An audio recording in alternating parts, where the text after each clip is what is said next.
Welcome in, everybody. Hope you're having a great day so far. I am super excited about today. This is one of my all-time favorite events that we do. And the reason for that is because this event is, if you're familiar with our YouTube channel or any of those lives, like an event like this is usually what starts someone's real estate photography journey. And so it's cool, a year from now to hear some of you that are here today talking about how this event, kind of was a catalyst for getting started. And that's the purpose of today's event is to help give you the best head start you can. Really the head start that I wish I would have had when I was starting my real estate media business.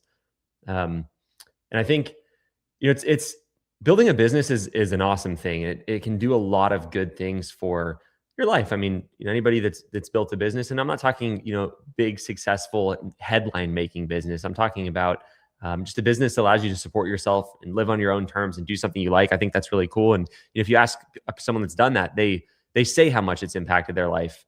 The downside of starting a business, though, is it's all on you, right? There's a lot of things you have to figure out, a lot of decisions to be made. And, anytime you have a lot of decisions to be made, it's easy to make a mistake. And so today is about helping you avoid the mistakes that I made and that so many people who are starting a real estate media business by themselves make. And that will allow you to shortcut your journey. And so there's a quote I heard one time that I think is really true and explains a lot to me about, when you look at people who start a business, and that I don't know where it's not really even so much a quote, it's more of a concept. I'm not exactly sure where it comes from, but I really think it's true, which is there are really two skills when it comes to being successful with a business. And when I say the word business, you're like, whoa, I don't know if I want to start a business yet. Don't think of business in, the big term of it, like the signs you see driving around your city. A business is you and a camera and, charging someone to do photos at the start. That's what every business starts like for the most part, is a small single step, right? But anyway, there are two skills when it comes to, building a business. There is building the business itself, like the things you actually have to do, the decisions you have to make. And then on the other side of things, there's picking what business you build. And I think that's something a lot of people do by accident, right? Like I'll just say, I can speak for myself on this. I started a real estate media business completely by accident. My mom was a real estate agent for about 6 months. I liked playing with my cameras. She had a house that they needed photographs of, and I took them. Like that was how I started. And I make the joke all the time that, you don't think as a 5-year-old, you don't think, oh, I'm going to be a real estate photographer when I grew up. So most people get into real estate photography by accident. But here's the problem. they also get into a lot of other businesses by accident. I think I got really lucky picking by accident real estate media. So I think if you're looking to make money with a camera, there's a ton of different ways you can do it. Some of them are just objectively better than others, right? You can always be good at running the business, but the decision you make about what business to pick in the first place is really important. So how today is going to be laid out is this first talk that Rod and I are going to give is about picking the business in the first place. It's some of like the core things about why real estate media, in my opinion, is a great way to make money with a camera, and some of the mistakes to be made around that. And so that's the picking the business in the first place.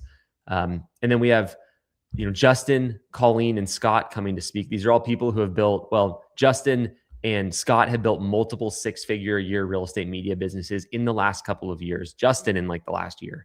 And then Colleen has built a seven-figure real estate media business. And so they're going to talk a lot about once you've picked the business, right? We're here because we're interested in real estate media. Once you've said, hey, I want to do real estate media, they're going to talk to you about how to actually build that real estate media business.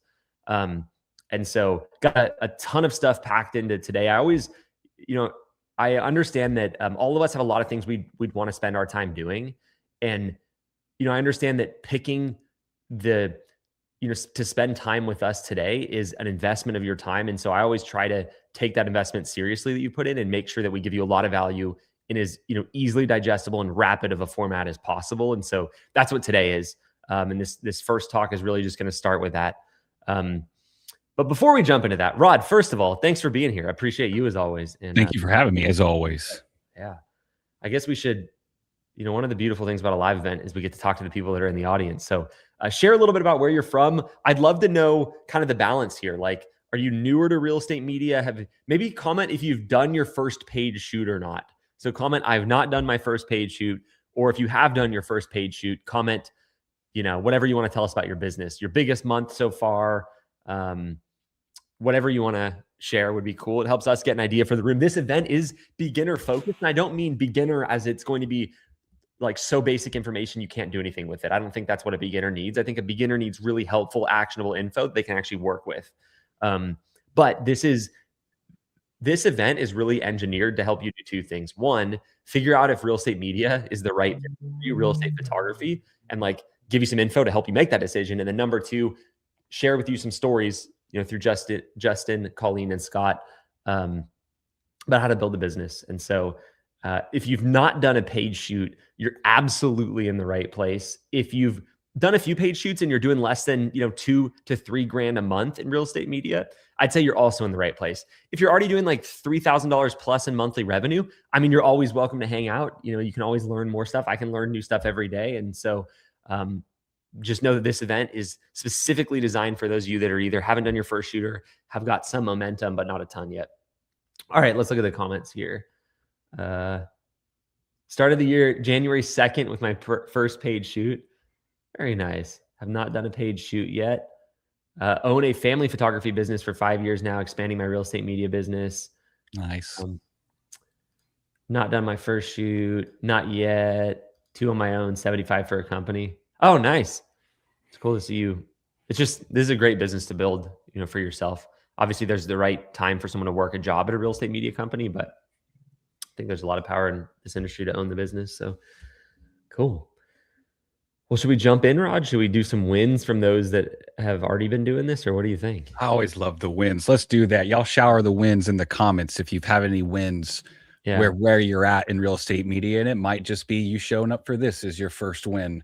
And if this would be more of a request from those of you that are here because you like our content, or maybe you're in coaching with us and you just like to, be a part of what we do. And I appreciate you for that. But this would be a great opportunity to shout out some of your wins. One of the things that I think for a lot of people is really important. It certainly was something for me that inspired me, is like when I would see people saying, oh, I just did my first 5K month or first 10K month or first hired my first employee or first 50K month. Even in the case of, I guess, Scott and Colleen here, they've both done well over 50K months. Colleen she's built a business, I guess it's been almost 3 years. And her peak months have been well over $100,000 a month, which is really cool. So, someone said this can't be live because the audio just isn't working. I think it might be on your side, unfortunately. Yeah, I feel like they would have. Everybody here? y'all can hear us, right? What if they're like, oh no? I've just been talking the whole time. Oh no. Well, let us know in the comments. We'll do some troubleshooting behind the scenes, but I think we should dive into it. Let's do it. Cool. Yeah. So this first talk is kind of a core foundation setting thing about, what I've seen when it comes to making money with your camera, especially how that looks in 2026, why some of the things that make real estate media awesome. And there's something I talk about called the 3 R's of real estate media. And so that's what I want to break down in here with this talk. So if you want to make money with your camera in 2026, be very careful. This goes without saying, but most photographers are broke. They don't make any money. They, say the industry is not a great place to make money these days. And I think the only people who make money are those who follow the right formula. That's an example of picking the business, right? Is planning it, not just accidentally doing something. And from what I've seen, the crazy part is the formula has nothing to do with being the best photographer. I've personally made over $5 million in my photography business, Norman & Young. I still own it today. I have a great team that runs it for me. And I'm someone who started with, and I still have pretty basic photography skills. Since then, my team and I, many of you are familiar with this. You've talked with us. So shout out anybody on our team you've talked with on the front end. I know there's a handful of you here that we've worked with in coaching. But since then, my team and I have been paid $10,000 each by over 1,000 people to be trained by us. And here's this was at our conference, I guess, a few months ago in November 2025. A bunch of people who won 6-figure awards on the stage. We even had some 7-figure award winners. I wanted to put this picture in there specifically because if you see the lady in the pink hoodie on the left, that is Colleen, who is going to be speaking today. She's absolutely amazing. And it's going to be a good one. So the reason I tell you this, because I've seen a lot. And like I said at the start, my goal is to help you avoid a lot of the painful mistakes that I made and that so many people make.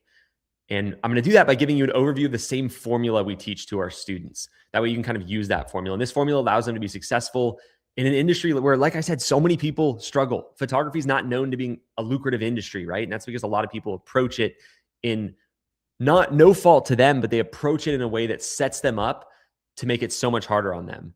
And here's the crazy thing about kind of what we teach and what you're going to learn today is for our students, we actually have a guarantee in our program. And that's not what today's about. We'll talk about coaching later. But I bring up the guarantee on purpose because it says if someone follows our program in detail, we guarantee that they'll hit at least a $5,000 month in the 6 months they work with us. And if they work with us for 12 months, at least a $10,000 month, or we give them their money back. And I bring that up because a lot of people are like, well, how are you able to do that when most photographers never make much money, right? If most photographers are broke, wouldn't we be giving almost everyone their money back? And the answer is no, because like I said, we use a formula to help our students stack the odds in their favor. And that starts, with the very first shoot. I know a lot of you here are looking forward to making your first shoot happen and then, scaling up to 100K a year solo operating business. And then for those of you that want to build a team, it's one of the things I love about real estate photography and real estate media. You can build a team, and that's really cool for people that want to just see how far they can push their business. And so that formula is what I'll show you today.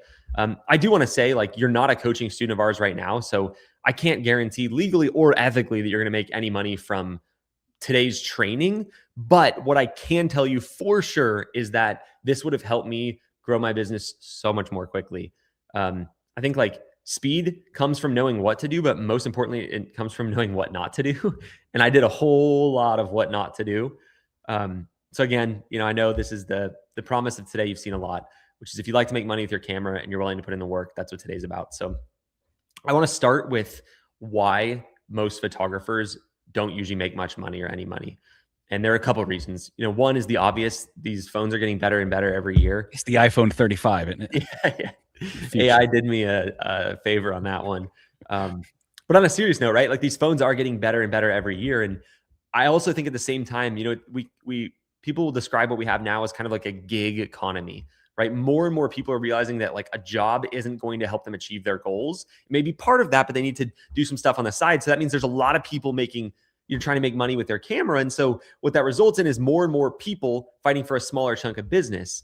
And many of those people, they don't have a formula. They just sort of give it a shot, right? And so if you've spent any time around photography Facebook groups or just, any photographers, they'll talk a lot about race to the bottom pricing. And race to the bottom pricing happens when you have a lot of people trying to do something without knowing the right strategy and believing that their only value is to lower their price.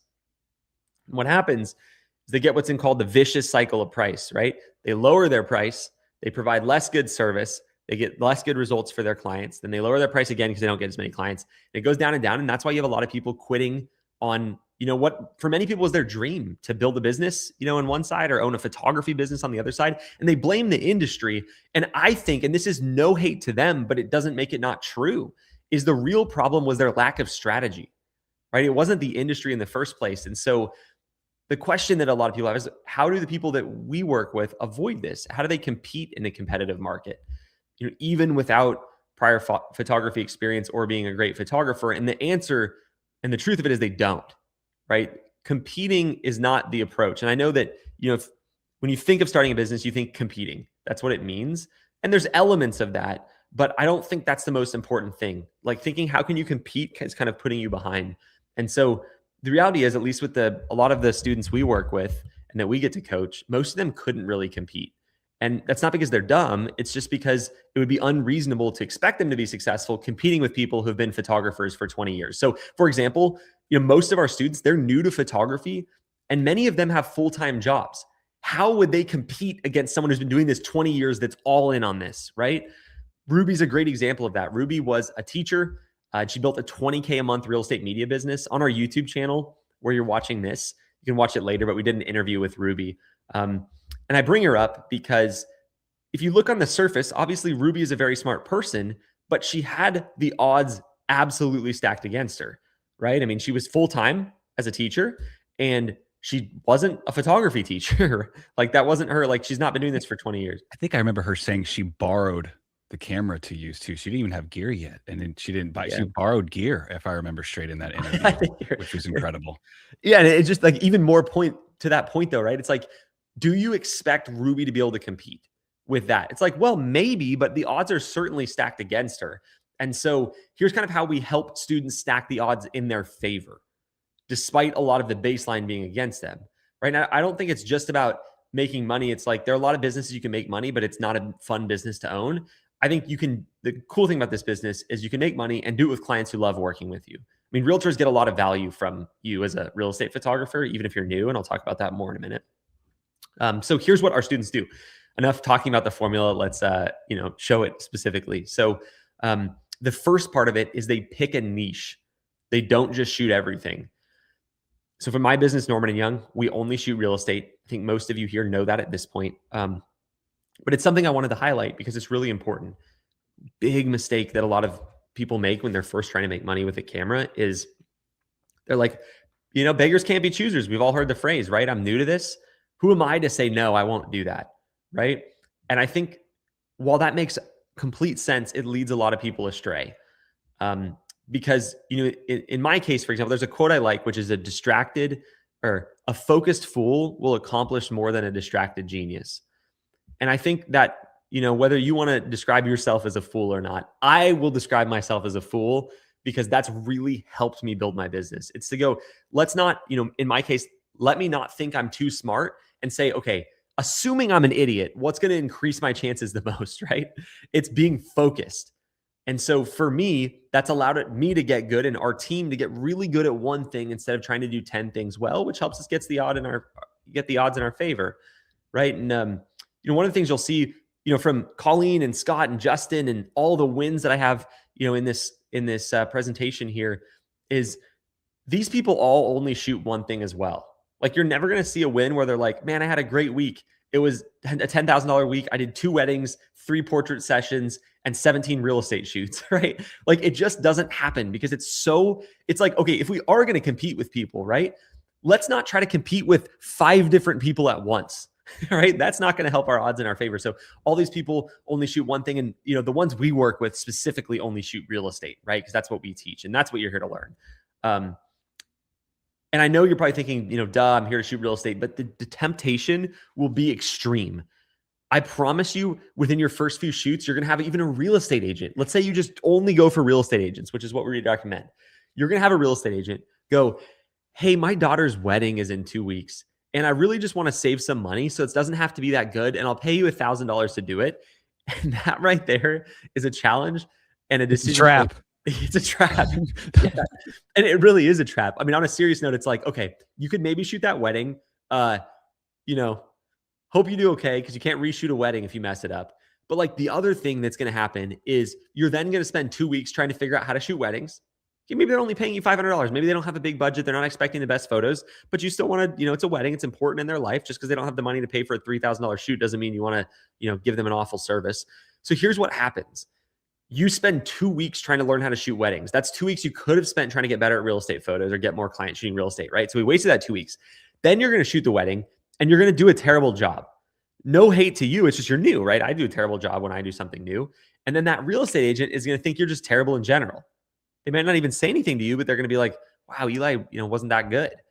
And then you don't get the referral. And so it's a trap for that reason. It takes your time away. It could ruin your reputation if you do it wrong. And so picking a niche is important for that reason, but there's more to it than just picking a niche, right? It's like stacking the odds in your favor literally means that, right? Stack the odds, not pick one thing that gets the odds in their favor. So next, I think people that are successful pick the right niche in photography or in business in general, but we're talking about photography here. And, spoiler alert, right? They're not all equal.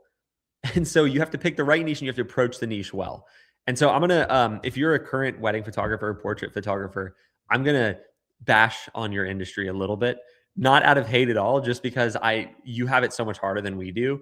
And I think going back to like the I'm a fool thing, if I'm a fool, what's going to make my chances of success higher? It's going to be picking a niche that's easier, right? And so I'm going to compliment you now. Weddings, portraits, product, events, way harder than real estate photography. And if you can do them, you're more skilled.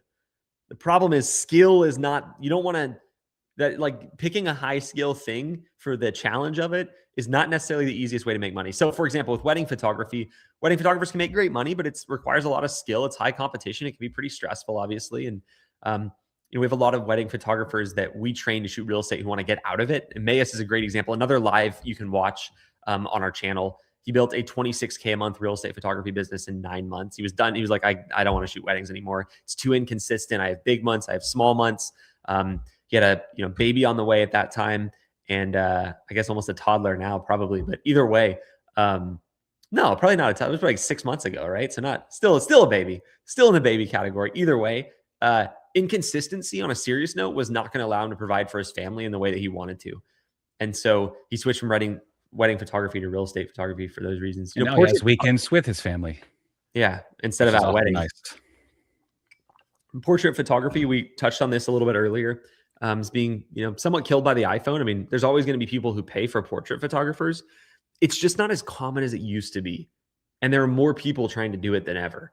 And so it's just it's now kind of lower pay, higher competition. And so what makes for a good niche, right? And this is the 3 R's. This is the second part of the formula that's really important. And it helps you judge if a niche is right for you. Because my goal for today is to do 2 things, right? I want to show you all about real estate photography. It's an industry that's completely changed my life. I believe in it so much. But for some people, maybe they're just not interested in shooting real estate photography. And so I want you to still get value from today. And that's going to come through this formula, the 3 R's, and being able to, like I said at the start, not accidentally pick a niche. I want you to pick it somewhat scientifically so you have the odds mostly stacked in your favor. So here's the 3 R's. Repeat business, meaning the same client will pay you over and over again.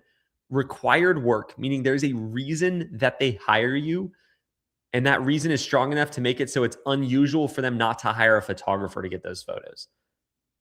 And then the last one is referral growth, meaning when you work with a client, there's a high potential that they will refer you to another client, meaning they become your unpaid salespeople for your business, if you think about it that way. If you pick a niche that has all 3 of these, you have a higher chance of success from the start. So repeat business, required work, and referral growth. And the way I think about it is there are a ton of niches that have 2 of these. Maybe they're repeat clients and referral growth, but they're not required, or they're required and they repeat, they're not referral. You're like, oh, 2 out of 3 is not bad. Think of 2 out of 3 like a table with 2 legs. Like it's almost there, but it's a big problem if you have a table with 2 legs, unless you want to sit there and hold it up the whole time. And so, we need the odds firmly stacked in our favor. And so a 2-legged table is not going to do that. If you think about it this way, think about you're running a race, a 100-meter race or whatever. If you only have 2 of these 3 R's, you're starting that race. 33 meters behind everybody else. They're all up there on the starting line. You're way back. And so you have to be so much better to win that race still. And I just, again, going back to that concept, pretend you're the fool, even if you're not, and stack the odds in your favor. And so here's how these apply to various niches, starting with the first one, which is required work. So with real estate photography, and I'll talk about real estate photography and other niches with each of these. With real estate photography, real estate agents aren't legally required to hire a professional photographer, but in 2025 in the US, 70% of listings were photographed professionally last year, because it helps the agent win more listings and sell houses faster and get paid more because they win more listings. They hire us, simply put, because it helps them make more money. It's more expensive for them to do it themselves, right? Not on the front end. They save a couple $100 on photography, but long term, because they don't get as many sales, they don't build their brand as much. And a lot of that's because the way real estate is sold has changed, right? Like in 1995, it's a hypothetical year, but in 1995, when you wanted to buy a house, like the first call you made was to a real estate agent. You were like, hey, I want to buy a house and I want it to look like this. I want it to be in this area. And then that real estate agent would go, look through the MLS, which in that case was, physically a book at a lot of brokerages, right? And, then that real estate agent would go find houses, show you houses, and you buy one. Today, I guess 2025, it probably should say 2026 there, but anyway, in 2026, literally the stat I think is 97% of home searches in 2025 started online. So it's just so much different now. We go to Zillow first, right? I'm in the process of selling this house I'm at right now. All of the buyers go to Zillow first to look at it. And what makes them decide if they want to see it, which is the first step, right? They look at the photos, and real estate agents know that. But here's the secret that you wouldn't know unless you're a real estate agent. It's not even only about selling that house, right? Let's say my real estate agent's name is Jeremy. He's an awesome guy. He's referred me a ton. We'll talk about that in a second. But my actual real estate agent's name is Jeremy. He's helping me sell this house. And Jeremy knows that he's going to get calls about this house from people who don't yet have a real estate agent. And they're going to say, hey, I'd love to see this house. And he's going to be like, are you pre-qualified? They're going to be like, yeah, only for this price. Oh, well, you can't buy this house then, but I have a couple others I'd love to show you. And Jeremy shows them those other houses, gets them to buy one of those. And Jeremy just got a client because he had good photos of my house. That client didn't buy my house. They bought a house through Jeremy. So real estate agents know that the photos are like their marketing for them as an agent, not just the house. And that means, this is some sample photos from us at Norman & Young. They're nothing crazy, right? I just wanted to show you an example of the types of houses we shoot. So on the left, top and bottom, it's a fairly cheap duplex. We shoot a lot of those. Why would an agent pay for that professionally? They're only going to make a few thousand off that sale. Well, they pay for it because it helps them get the next sale, right? And then the middle is more average. And then on the right, it's a more expensive home. So you don't have to shoot multi-million-dollar homes. My business is in Fort Worth, Texas. It's not like the, craziest, fanciest big city. It's like literally called Cowtown. It's just not, a lot of people think, oh, I can't do real estate photography. I'm not in Miami. It's like, well, that makes sense, but it's not the case anymore because of the way real estate being sold changing, right? And so with repeat business or with required business, it's a yes for real estate, but it's a yes for weddings, right? Everybody gets a wedding photographer. It is basically required. Now, maybe some don't, but most do. But if you think about required business, it's not required for photography or for portrait photography these days. So it is for real estate. It is for weddings. It's not for portraits. So 2 out of 3 there, weddings and real estate got it. Now let's move to the second R, which is repeat business, right? I said that last slide fairly sloppy. So is everyone on the same page with me? We talked about required business first. So real estate photography was a yes for required business. Weddings was a yes. Portrait, not so much. You don't really have to hire a portrait photographer anymore. And make sure, if you could comment, just let me know you can still hear me and that I'm making coherent sense would also be lovely. But that's a second thing after being able to hear me. I'm going to get some water while y'all are commenting. Water is so nice when your mouth is dry, isn't it? Anyway. All right. Jeffrey said yes. Cool. Thank you, Jeffrey, for that. Now on, there's like a 20-second lag, I think. So all the yeses always come in way after. Rod and I just have to sit there and twiddle our thumbs a little bit. All right. The most important thing. Here we go. Okay. Now on to the second R, which is repeat business. Every time an agent lists a house, they need photos, right? But the cool thing is And one more point before I say this: big city or small town, it doesn't change much, right? 70% of listings had professional photos taken, and real estate agents make their money by listing over and over and over and over again, right? So real estate agents are as close to the definition as possible that you can get to repeat clients. Like they sell more than one house. I mean, some don't. Some are very low volume real estate agents, but the majority of them sell multiple houses a year. And we even have clients that send us multiple listings a week. And every time they need a shoot, they hire us, right? That's a really important thing because if you have, if you have a client, I think about it like this with weddings, right? If I'm a wedding photographer, that client is never going to hire me again. And so what happens is you have to basically restart your wedding photography business every month. Like your best client, you're like, wow, this is my best client ever. I'm shooting their wedding. They're gone. They're not a client after that ever again. That sucks. It's like being on a treadmill, or a stair climber. You're climbing this set of stairs constantly. Stair climber is a good way to think about it because those are, a little bit terrifying. But anyway, you're on this stair climber and you can get better. You can run faster and build stamina and do it longer, right? Real estate photography is like a staircase. You climb the stairs because every client you get keeps working with you. And if you look at your market, you'll see red dots all over Zillow. Those are all listings, and 70% of them statistically had a real estate photographer shoot them. And so this repeat business is a yes for real estate, but it's also a yes for portraits. Portraits aren't required, but plenty of people, especially higher income people, will hire a portrait photographer, take photos of their kids or whatever. And they'll hire you, when their kids turn a year old and maybe when they turn 2 and maybe when they whatever.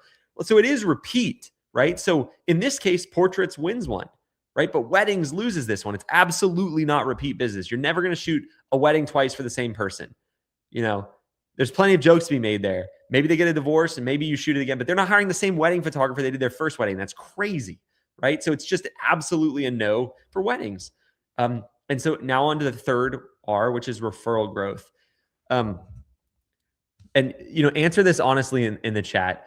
How many of you here love the idea of sales and love the idea of selling? And you're just like, I love to be a salesperson. We're going to get some yeses in the comments. More power to you if you say yes, because you have a huge advantage here. I do not like having to be a salesperson. I think a lot of that's because I used to think sales was different than it was. I only knew what bad sales was, but the truth is still there. Would you rather have someone just walk into your shop and buy from you, or would you rather have someone come in that you have to really convince? Like, do you want to have to convince everybody? I'll do it. I want to make money. I'll convince where I need to, but it's like, it's not my first approach, right? And so here's what I love about this. Real estate photography, you just get to serve your clients well over and over again, and they go do the selling for you. And it's the best type of sales, right? It's not pushy sales. It's, I worked with Eli. He did awesome on my listing. I really want to work. I really want you to work with him. You should try him. So referral growth is huge. That's what a referral is, right? It's someone else selling on your behalf. And this is the attitude of most people, by the way. Not really, but I'll struggle through it if I have to, right? So it's like, sure, we're all willing to do some things that are hard, but if we can do things that are not hard, it's better, right? And again, this is about stacking the odds in our favor. And so it's a yes for real estate, weddings, and portraits, I would say. You can get referrals in all of these niches, right? Here's the thing, though. It's a big freaking yes for real estate. And there's a joke here because if you know real estate agents, you know that literally a real estate agent, everybody in their phone contacts is another real estate agent. Everybody they see on a daily basis is another real estate agent in the office. They go to parties with other real estate agents. They tour homes with other real estate agents. If you go to their social media followers, they're pretty much all real estate agents. They basically are just in this bubble of real estate agents because that's what their industry requires, right? You got to network, you got to know other real estate agents. So if you impress one of these real estate agents, literally all they're surrounded by is your ideal client all day long. And so the referral potential is extreme. Now you get referrals with wedding photographers or with wedding photography, right? But it's like, if I hired a wedding photographer when I got married, I'm not around people that need a wedding photographer every day. Like a real estate agent is around people who need a real estate photographer every day. So here's kind of how I look at the final score. And if you find a niche that has all three of these, awesome, right? But here's how I look at it. Weddings has 2 of 3. It's the table with 2 legs. It has referral and required. Just doesn't have repeat business. Portraits, table with 2 legs again, right? It has referral, growth, repeat clients, but it's not really required anymore. And then real estate is the only one that I've ever found that has repeat, referral, and required business, at least in this way. And so that's why I'm so, I guess the word you could use is biased, but I'm biased because I just haven't found something that makes more sense. I obviously want to grow my business. If I found an easier niche, I would break my rule and do that as well, right? But it's just, there's not a lot out there or anything that I found that does that. And so that's why I recommend real estate photography, at least if your goal is to make money. That's one part. We all have to make money. That's just how it works. I'm not saying that you shouldn't do, landscape photography, but do it for fun. It's just make your money doing the thing that's easier and then do it for fun, So if your goal is to make money, I think your real estate photography is the only niche I've seen that truly has all 3 R's. And that's why I've spent the entirety of my working life so far, literally the last 12 years, just going all in on real estate photography. It's all I've done. And, it's been an industry that I've just seen it. I mean, for me personally, it's changed so much in my life, and I'm super grateful for the industry.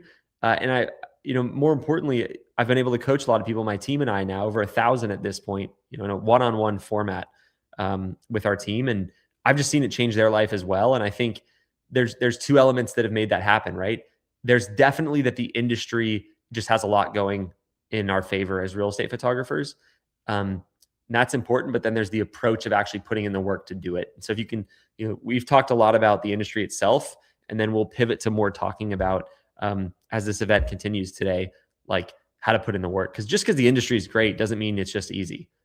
Like, it just means it's easier. It means there's things that go in your favor, but it's still up to you to do things the correct way. And so here are a couple other things I think that make real estate photography good.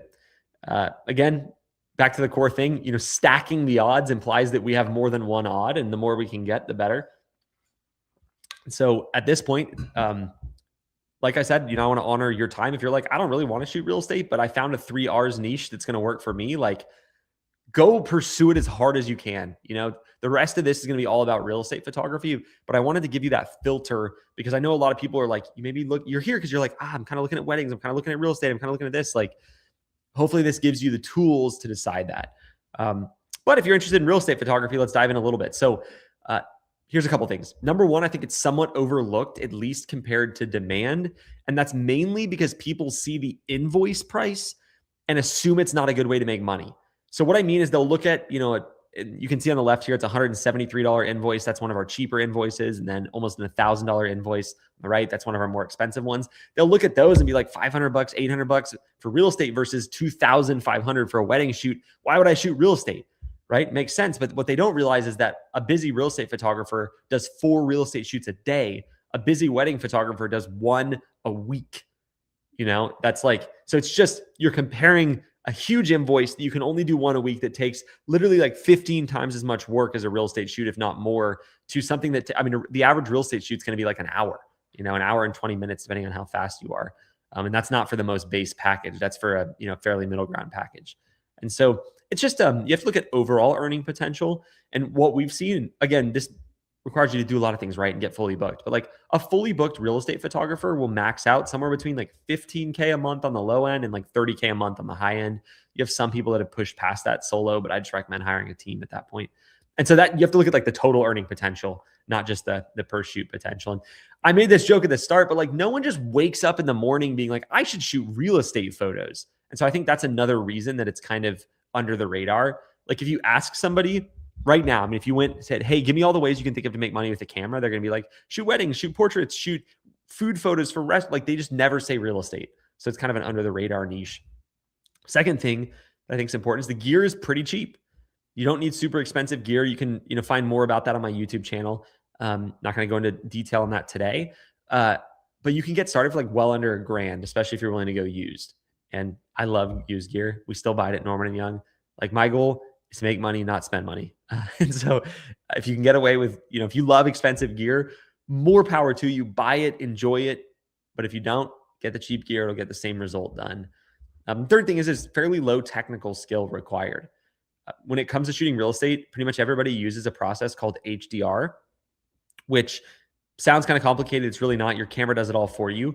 It takes 3 photos at different exposure levels. And then a software automatically blends them together. And that's one of these big changes that I think's made it such a good time to be in real estate photography right now. Is you used to have to learn how to edit. Now there's a software, it's called Auto HDR, and you just upload your photos and it does everything for you. It's crazy. And so the good thing about that is it just makes it so there's less to learn at the start. It's really low technical skill. And just for reference, these are 3 photographers that we hired at my photography business, Norman & Young, and we were able to train them all from scratch, no photography experience, in 2 to 3 weeks. And that's not just real estate photos, right? That's photos, videos, 3D tours, floor plans, drone, including getting their drone license, which is not that complicated, but you still have to do it. All these other things, and all of our company processes, right? So we had to train them, and they were able to do this from 0 camera experience in a couple weeks. You can't do that with a wedding photographer. I mean, like, I don't want a wedding photographer that's only been doing it for 2 weeks, right? And so, like, if you're a wedding photography company, that means when you go to hire, it's more complicated, but it means also when you're first starting, it takes longer to get good at weddings than it does real estate, which I think is really important. Now, here's just a fun story. I know Rod likes this one specifically, so that's why I had to throw it in here. But we had this client we worked with. It's been a few years at this point, but it's just an amazing story, so I put it in here. She did her first ever shoot and got a text from the agent wanting to have the photos published in a magazine, which I just think is hilarious. Like, a magazine means literally nothing, but like, come on, your first shoot getting featured in a magazine is absolutely crazy. And so I think that's something to consider. Number 4th is the clients are really easy to find. I'll talk about the Auto HDR thing in a second. That's a great point to bring up. I appreciate the comment. Okay, so the clients are easy to find. If you think about, like, if you're starting a business, I feel like I've just basically trashed wedding photography this whole time. So I'm not picking on you specifically if you're a wedding photographer, but think about it this way. If I'm a wedding photographer and I sit down at my desk and go, I want to find a client, who is a wedding photography client? Like, how would you find one to reach out to? It's like, well, it's everybody, but only for a very specific time in their life. Like, how long are you looking for a wedding photographer? A week? A month? So it's like a month out of someone's life, they're a potential client. Real estate agents, their literal job is to be found.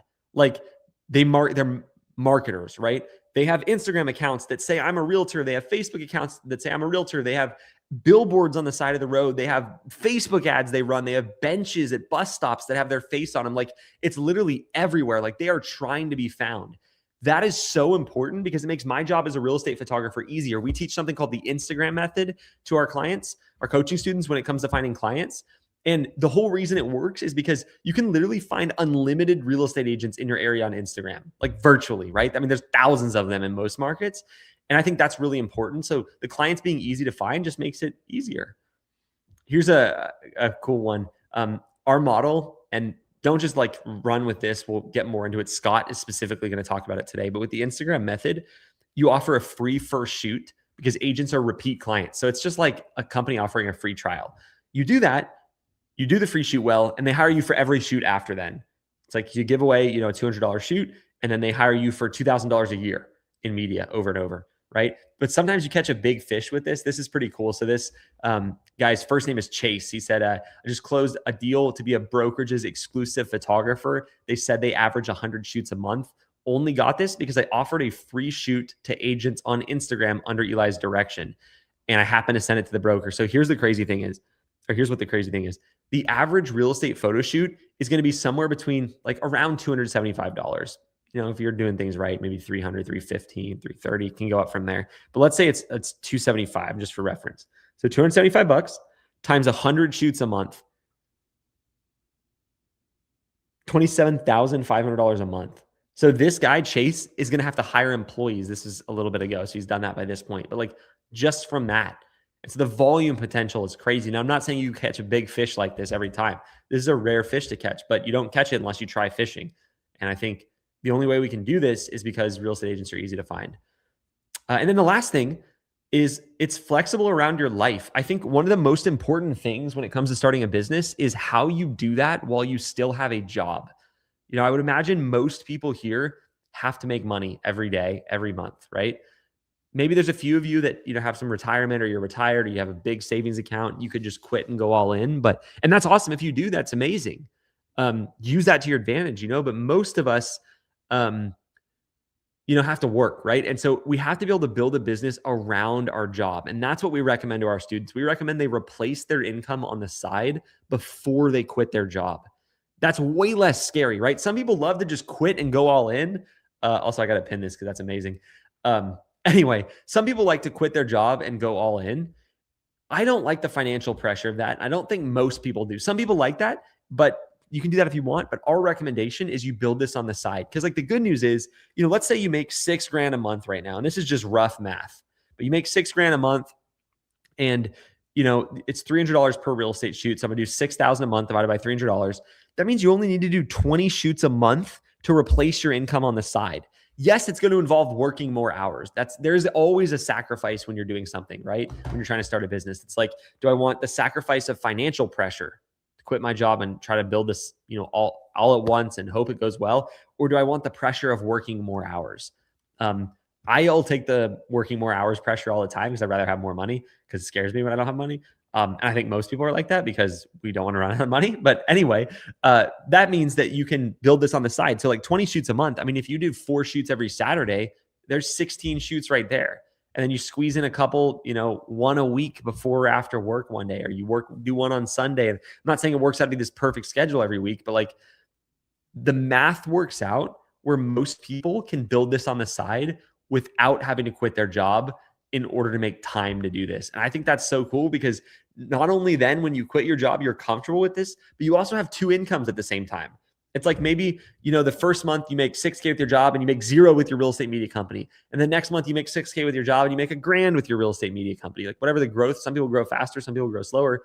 But during that period, maybe where you're making $3,000 with real estate media and $6,000 with your job, you're making $9,000. You can save up, and so a lot of people are able to replace their income on the side while building a safety net, because they have a higher income than they did with just their job. And I think that's really cool. And, that allows you to be flexible around your life and your goals as well. Some people want to just make money, which is awesome. I think that's the core of why anybody starts a business ultimately, is you got to make money, right? Especially, people don't like hearing that sometimes. And, I understand it can sound shallow, like I'm doing this for the money, right? But there's a truth there, which is you have to have money. And, the reframe is like, well, would you shoot real estate media for free if no one paid you? And it's like, no. It's like, all right, you're doing this for the money. Don't make it weird. It's just, that is what it is. Now, it doesn't mean it's only for the money though. There's plenty of other things. Like, some people want to have a family business. I think that's amazing. I built Norman and Young, my business, with my brother, Aaron. Norman and Young is literally our middle names. My middle name is Norman and his is Young. I now get to work with Aaron and my other brother, Isaiah. I love having a family business. It's super cool. And a lot of people work with their kids.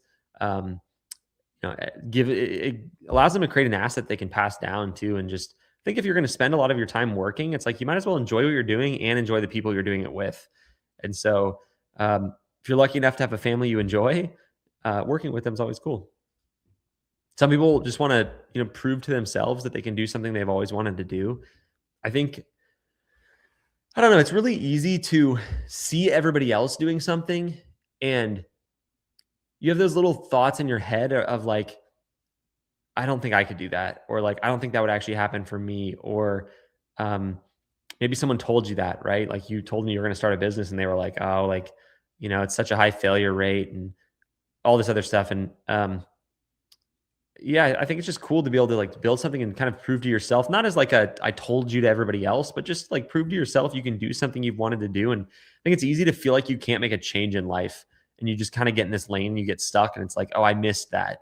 It doesn't matter if you're 94 or 19. You still, if you have time, you have time. And I think it's worth doing something that if it went well, would be meaningful to you. And if not, at least you had a good attempt at something. Somewhat more time flexibility. Colleen, as she'll say this in her talk, she's actually the win on the right. She is a world traveler, would be putting it lightly. She's been like everywhere. I'm like, I'm thinking about going here. And she's like, yeah, I went there a couple times. Like, how have you been everywhere a couple times?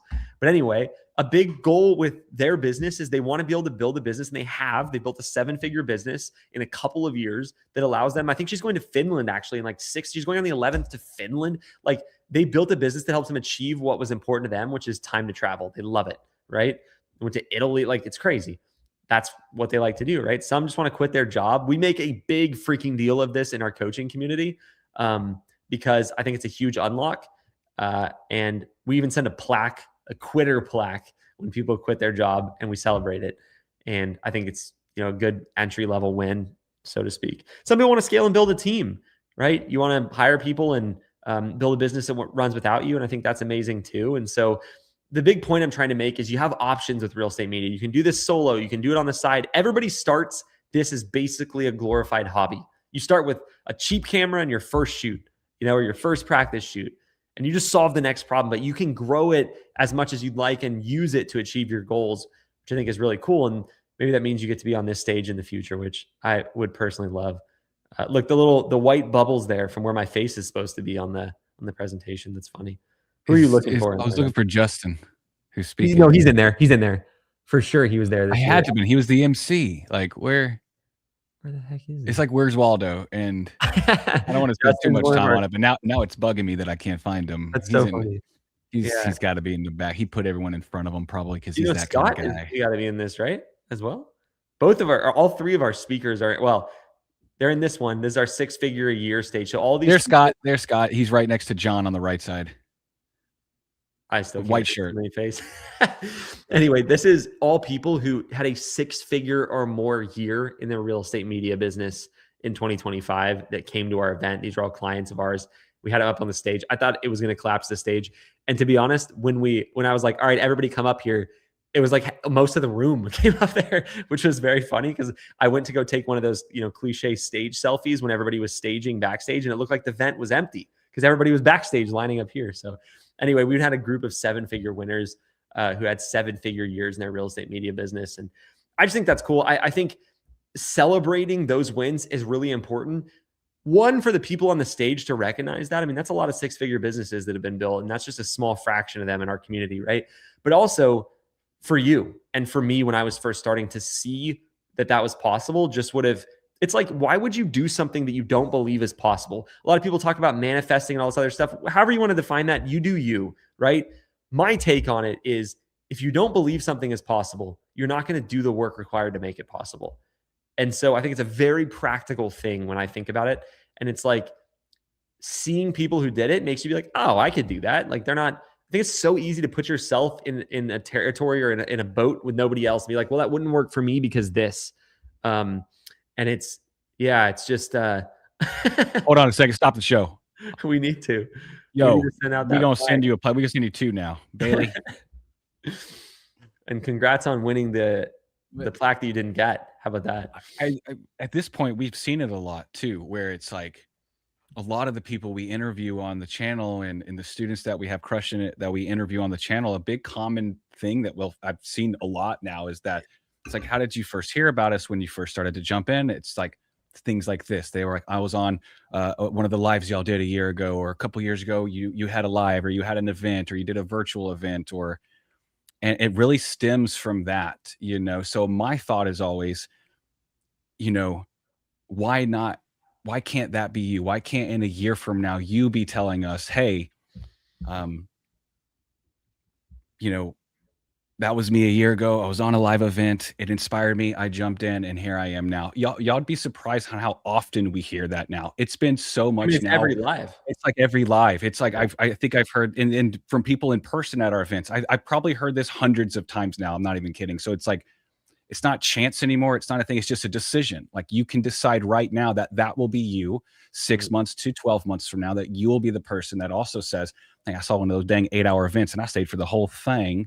And now I'm here. And we've just heard it enough now for it not to be just like this fluffy dream thought that you're just, oh, I hope that can happen. It's like, at this point, decide that it will happen, jump in and decide that that's going to be where you're going to be. And then we'll just start reverse engineering that. So I don't want to get too philosophical because I love it. Well, But here's the truth it's about that. The happened so decision is much the now first that it's data. It's like it's just data we have now that's showing that it works if you look at it, this event like that, and yeah. see other people doing it. Sometimes it's hard for you to go, I can do that too, but figure out what's that, how can we make it happen for you, so that is you a year from now or 6 months from now saying that, or being on our 6-figure stage here for the next event here in November that we have in person. So that's just my take there. No, it's a great take, and it's true because like the decision that there is a series of steps that it takes you to get there, right? A 6-figure business doesn't build itself, but it starts with that decision, which is why you're here today, probably to figure out if real estate media is the thing that you want to put time into. But here's the truth of that.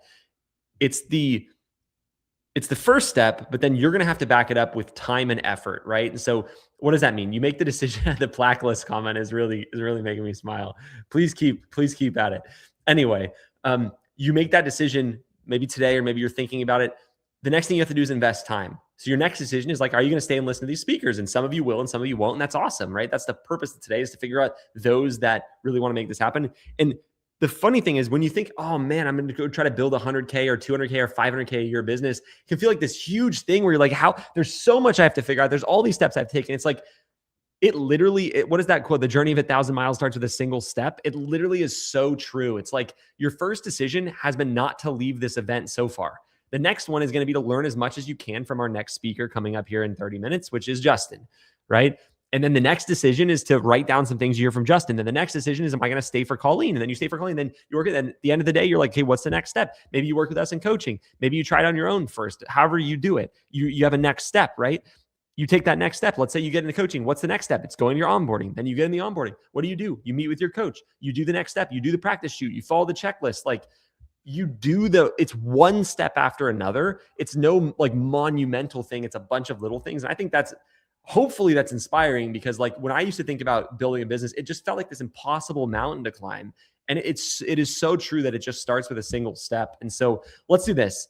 I'd love to hear, we'll do two things. One, if you have a question about the first presentation, things we talked about, specific to that, drop it in here.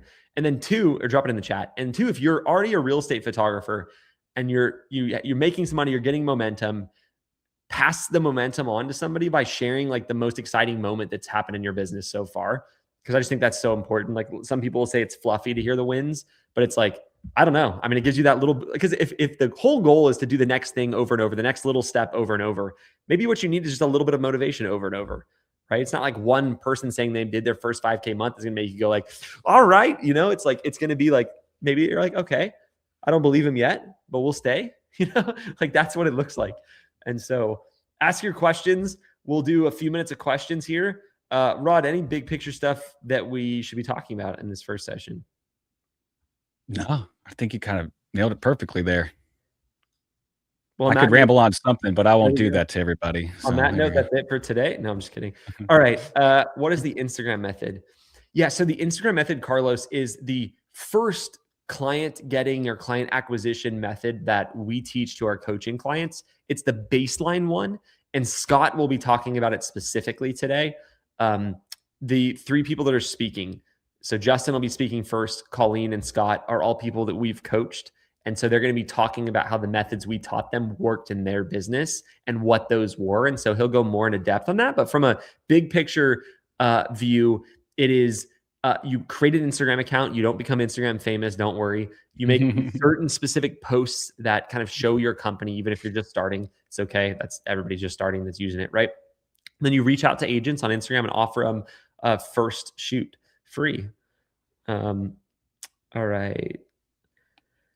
Auto HDR. Yeah. So auto HDR is basically, here's how it's kind of been. And you may know this specifically, but just for the room, so when I first started shooting real estate 12 years ago, you edited your own photos, and it was a huge learning curve and a huge pain. You would do like Lightroom and Photoshop, the whole thing. Not fun. About probably like 8 to 10 years ago, outsourcing your editing started to be common.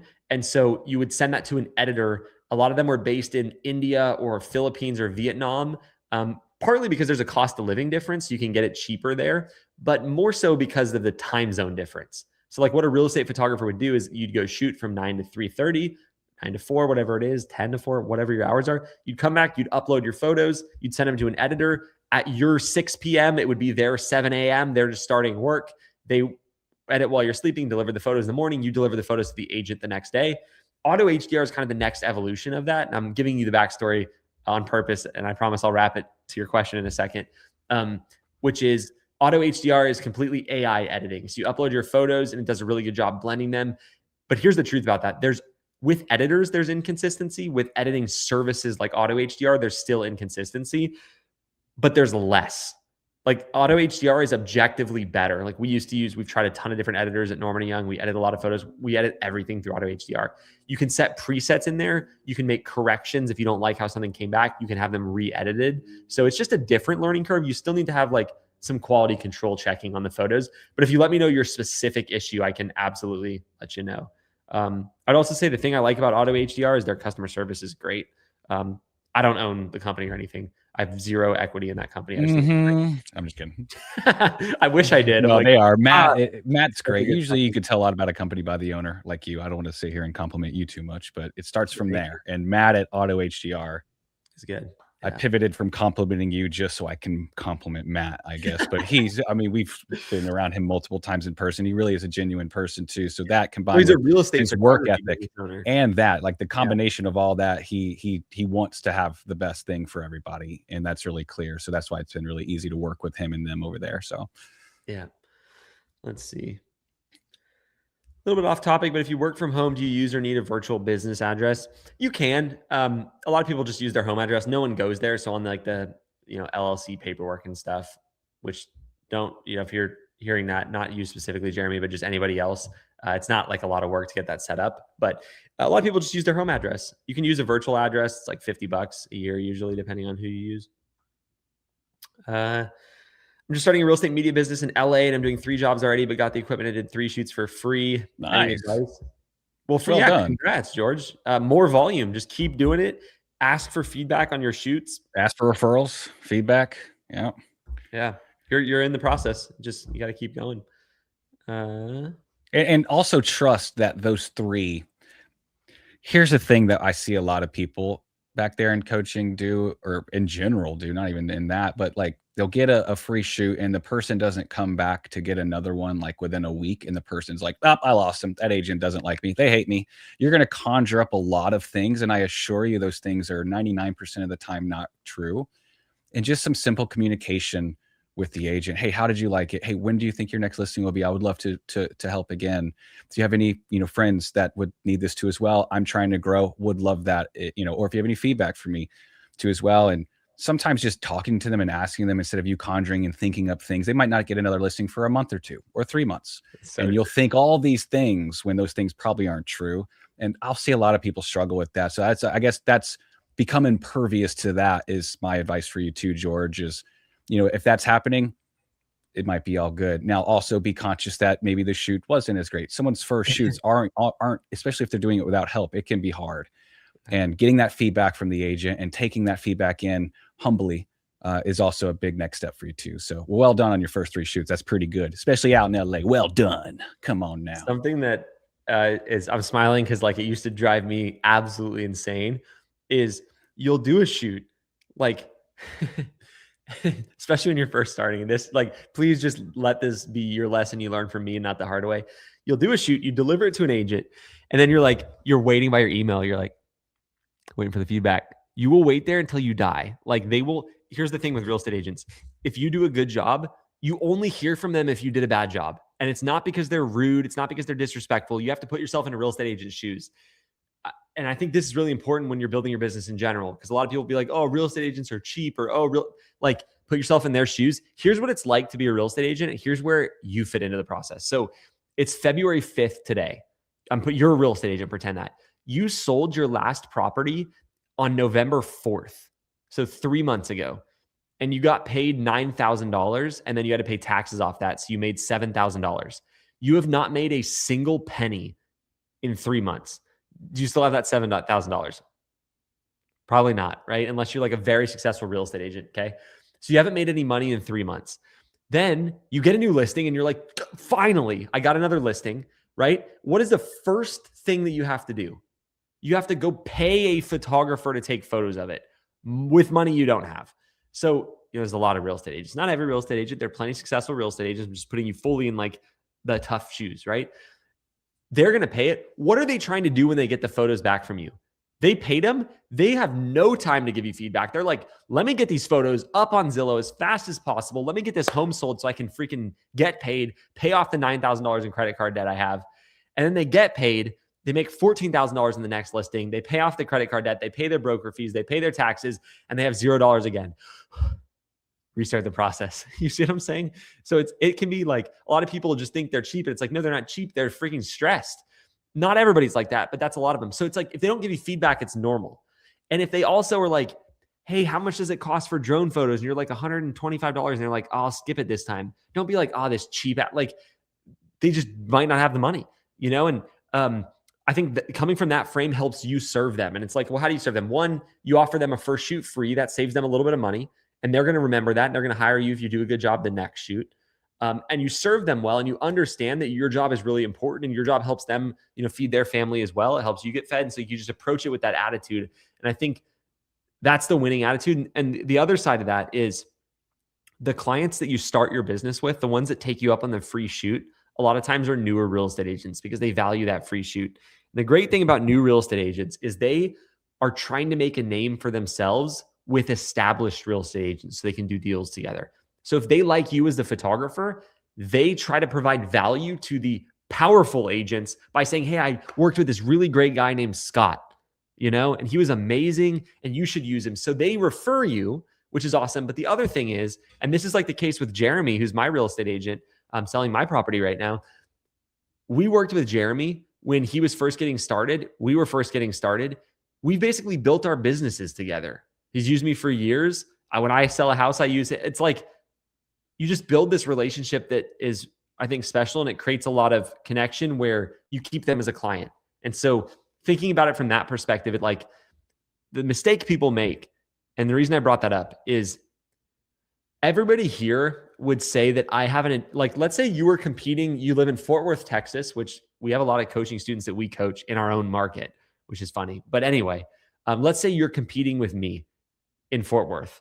You would say, Eli, you have the advantage, right? You know how to do real estate media. You have a big team. You have tons of photographers. You have good reputation. You have all these things. How would I compete with you, right?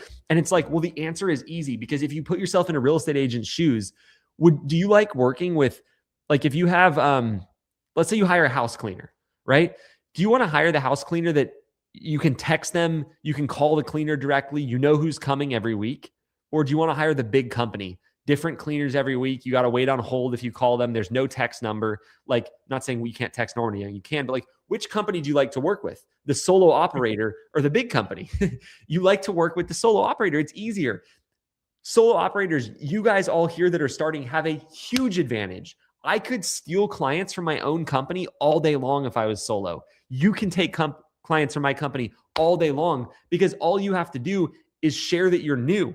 It's them. It's you that they get at shoots. It's you that they text. You always answer the phone. You can text them. It's simple. There's not this corporate nonsense that occurs, right? That's a huge asset. The problem that many of you, or the mistake many of you will make if you don't take my advice here, is you will pretend like me from day one. You'll be like, we could absolutely do that. Who's we? It's just you. Don't we them. Make yourself seem small. What bigger companies know is that it sucks to be a bigger company. We try to pretend like we're small. And so use the advantage you have right now, which is you are small. That is such a big advantage. If I'm a real estate agent, I absolutely want to work with you if you're a smaller business. So don't pretend to be, something you aren't, because I think you miss out on a huge advantage. And that advantage is what allows you to break into this industry. And there was a question earlier about saturation. Oh, yeah, let me pull it up. That was a good question from, I believe it was Jeff. Yeah. So, along those lines, a metric that I think is really cool, Jeff, and I hope everybody else will appreciate this too, because it was, to me, I was like, that's crazy. I wouldn't have thought it was that few. We have never seen a coaching student that we've worked with that had 100 clients who didn't make over $100,000 a year in revenue. And usually it's closer to like $150,000 to $200,000 per 100 clients. And so my advice to everybody here is, your first goal, I think I mean, I literally had it on a whiteboard and I updated it every time I got a new client. It literally, I'll find the photo when we're on the next break actually and bring it up. But basically, it was a corner of our whiteboard. I had like a line drawn, a little square, and I would write how many clients we had on there. That should be your first goal: is how do I get to 100 clients? And if you think about it in the context of this question on saturation, if you look at a larger city, there's going to be, I mean, in DFW, the market we serve the Fort Worth side of a bigger area, right? There are literally hundreds of real estate photographers. And it's easy to say, hey, there's no room. But there's two things that make it so there are room. One, there are over 30,000 licensed agents in our area. There's over 2 million in the United States. That's a lot of photography businesses needed. If you think about driving down the street, you'll see for sale signs, like those are all being shot by professionals. So people underestimate the sheer number of real estate photography companies needed to just I think there's not enough, to be completely honest, because real estate media is growing as an industry. More agents are hiring a professional. They're asking for more media every shoot. So there's just an outrageous amount of real estate agents, probably too many, but that's not my problem. There's a ton of them. And the other side of that is you only need 100 to have a 6-figure business. And so your job is to say, saturation aside, how do I get my 100 clients? Well, big companies are easy to win clients from because the service drops, right? There are some, let's say it was you versus me, right? There are some photographers or some agents that are going to work with me because I grew up in Alaska and they grew up in Alaska and they think that's cool. And we just connected on that, right? And there are some that their ex grew up in Alaska and they don't want to work with me because they hate people who grew up in Alaska. And so they're going to work with you, right? And so it really is like there's all these little nuance that decides who they work with. That's obviously like a more, a jest example of one, but like the idea is still true. Like you are your own niche and people will work with you and you only need 100 to have a 6-figure business. And so I would just laser focus on that. Like, how do I get those 100 clients? And you don't have to get 100 from day one, but like, the average, just so you can kind of do this math, the average client is going to pay you somewhere around $100 to $150 per month. That's not, maybe the month they use you, they book a $500 shoot and they don't use you for 5 months, right? But it averages out to 100 to some businesses are up to 200, depends on where you live in the country, how much your prices are. But let's call it 150 for average sake. The one client is going to make you $150 a month average. So you get 10 clients, there's $1,500 a month. Probably going to be more, but just for that sake, right? And so just attack it with that mentality. Like whatever your goal is, if you want, let's say you want to make 8,000 a month in revenue, and that's to replace your job because after expenses and stuff, you're left with $6,000 or whatever. So you want to, do 8,000. I'm going to divide that by 150. That means I need to have 53 clients, right? So your goal is like, if I get 53 real estate agents who think of me every time they have a listing, I'm good. Some of them are going to do 2 listings a week. Some of them are going to do 2 listings a year, but it averaged out. Yeah, Marvin, I lived in Anchorage as well. That's funny. See, you'd be one of those real estate agents. We connect over that. If y'all were neighbors, y'all were probably neighbors, to be fair. Probably because there's very few people in Alaska. But on like a serious 10, note, though, right? Like, Marvin, would you be more likely to use me as a real estate photographer now because you know that? Yes, that's how connection happens. You'd be like, oh yeah, like if I messaged you on Instagram and we talked about that somehow, you'd remember me as the photographer from Alaska, And I just think that's how it happens. All right. On that note, the next session up is going to be absolutely amazing. It's a guy named Justin, a friend of mine, a great person, a wild animal in the best possible way. It's Justin who's up next, Rod, before I do this long. I'm just like, it's not Justin after that. Anyway, an absolutely, in the best way possible, wild guy, lots of energy, built an amazing business, came across my videos in the most unusual of circumstance, which I'll let him talk about.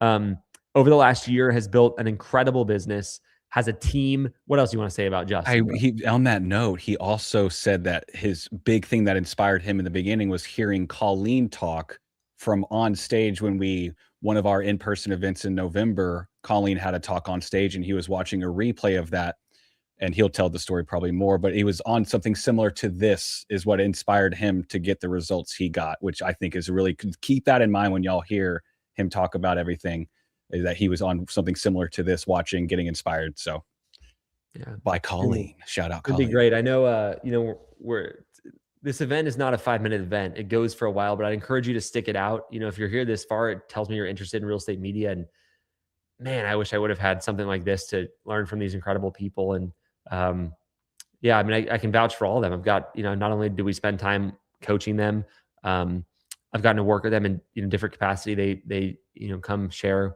on events like this. They all are practitioners of this, right? Like there's no theory today. This, every single person speaking today, us, them, they all run real estate media businesses literally today.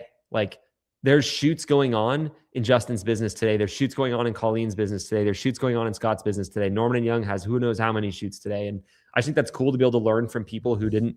This isn't like they did it and they're coming to share. It's like they're doing it and sharing. And I think there's a lot of value in it. If I was first starting, I would come watch something like this. And so my encouragement to you is to do the same. We will be back in 15 minutes. Don't leave. Oh yeah. You scared me. We got 90 in here now, y'all. Hang out. Don't leave the link. It might disappear forever. I'm just kidding. It won't, but just keep it open. Hang out for the next 15 minutes. Don't miss Justin. And during the break, if you go to the replaunch.com/rep live room page, Rod will put it in the chat. I know many of you are just starting to work with us in coaching, or you've talked with our team, or maybe not. Maybe you're just here and you've seen our stuff and you're curious. There's an application, if you haven't talked with us yet, to chat with us about what coaching would look like for you. It's pretty cool. We actually have a guarantee associated with it, or you get your money back. There's obviously work you have to do, but if you want to work with us and you haven't talked with us, just fill out that form. If you go to that page, you'll scroll down, you'll be able to see it. And then if you've already talked with us, just text whoever you're talking with on our team.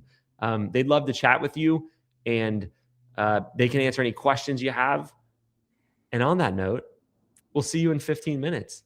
And get ready for Justin. If you haven't had your morning coffee, maybe hold off. He got you covered. So we'll see you in 15. Here's the gong, Rod. You ready?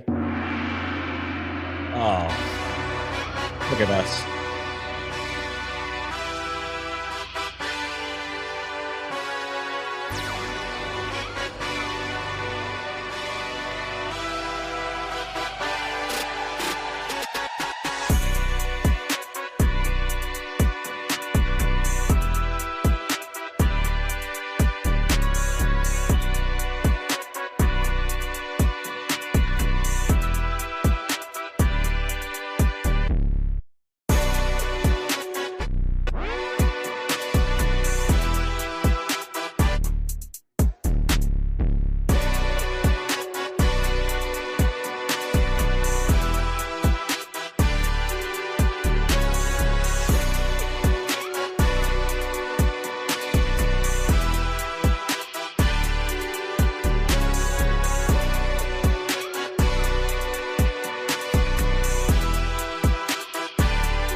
Welcome back, everybody.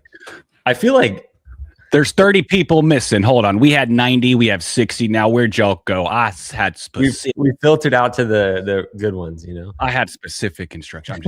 I got so hyped for Justin. I spilt this smoothie all over both my keyboards here. Both of them, not just one, not zero, but two. Of Justin, it's like I feel like I need to pick up my microphone to introduce him. To be completely honest, that's what I do. I got to get in. Not wasting too much more time with us on here. Justin, welcome to the stage, sir. Thank you for doing this. I'm excited always to hear your talk. Your energy is always incredible, and thank you. Excited to have you. Hey, I'm excited to be here. Thanks for having me. I feel like I haven't seen you in a while, man. I miss you. There's like a virtual hug that's happening right now. That's right. Wait, how is my video? Because I know when I've been at home before, I look like a potato. Is it shaky? It's got that nice 1960s kind of vintage blur to it that I love. The audio's good, though. Specifically, the audio is great. The energy's great. You got that vintage. We're gonna work on it one of these days. I like it. I personally like it. You know what I'm saying? Can you, Justin? I forget how we do your slides. Can you see these slides, and does it let you change them on your end, or not so much? Dude, I am so technically challenged. I don't think I can change it. I've got the slides on my computer. Oh shoot, let's just do your computer then. That's a little safer. Whatever works best. Listen, you pull up your slides, screen share, and do your thing. And whenever we hear the cue, we will come back. Okay. Am I live? Can you see my screen? We'll start there. Yes. Okay. Let me present. Oh, it looks perfect. Are we full screen? Are we looking good? You're looking full screen and good as it gets. You're as good as Come on, guys. We'll be waiting here for you. Do your thing. Everybody enjoy. Justin's got some wisdom for you. Come on. Appreciate you guys. Oh man, well, y'all, I'm super stoked to be here with you guys today. I've been creeping in the chat. Steven, I think I just saw you post recently about saying how, this time next year it could be your wins. And my biggest takeaway, hopefully from all of this, is to show that is possible. I started my business a year ago. Literally last January was the first time I ever did any photography in general. First time I was an entrepreneur, anything like this. And so I'm nothing special. I promise you, if I can do this, all of you guys can do this. The fact that you're taking time on a Thursday to be here, learn more about the industry, learn more about REPP, and just kind of seeing what's possible for you guys. I'm really excited to be here with y'all. And so I'll kind of go ahead and dive into it. Really, the biggest thing for me that I think has really been the catalyst, the dynamite to really get my business to where it was, is it's all about people, right? It's people don't do business with businesses. People do business with people. So yes, I run Cyrus Media Co., but I'm just Justin. I like to have fun and I like to do a good job. And so that's kind of been my whole business model to get me to this point. And so just a little bit about how the heck I ended up on this screen in front of you guys today. So I'll take you back to, well, I guess even before July of 2024. I'm sure some of y'all might be on this call like, look, Justin, I've never picked up a camera. I'm just trying to get my foot in the water, see what it's like. Trust me, I was there with you. I was pre-med up until senior year of college, switched to chemical engineering, did that. Then I switched to director of operations for an education tech company. It was government funded, all that. So budget cuts and whatever. Ended up losing my job in July of 2024. So July, I lose my job. I'm from North Carolina, being from the South. I hope I got some Southerners on the call here with me as well. Like, I grew up going to the rodeo my whole life, but I never really had the cojones to ride one of those monsters. So I said, heck, you know what? New me, I'm going after it. So decided to hop on a bull. Don't do that. If that was on your bucket, I'm gonna stay right into the camera. If that was on your bucket list, I did it for the both of us. Don't do it. They strapped me onto the back of an 1,800 pounder named NATO. He flips me off the front of him while he's spinning, ends up stomping me with his back hoof as he comes down right to the ribs, broke 7 ribs, collapsed the lung, ICU, 3 surgeries, all that fun jazz, 25 days in the hospital, August of 2 years ago. And so I'm in the hospital again. Mind you, I had lost my job, right? So I have no health insurance. So not only no job, but a $250,000 medical bill, $240,000 medical bill. We had some IRS debt we were dealing with. We had just a lot of financial challenges coming our way. And when I was in the hospital, I really felt like the Lord didn't keep me on this side of the dirt just to go back to corporate America. I felt like, beginning with me losing my job, that I was kind of moving into something new, and it was terrifying. It was scary. So that resonates with any of you guys. Trust me, this was not this like, I'm going to be an entrepreneur, like all rainbows and sunshine. Like it was scary. It was like, I got to do something new I've never done. But I came across Eli and Rod and the REPP team, and I learned about this industry, literally what you guys are doing.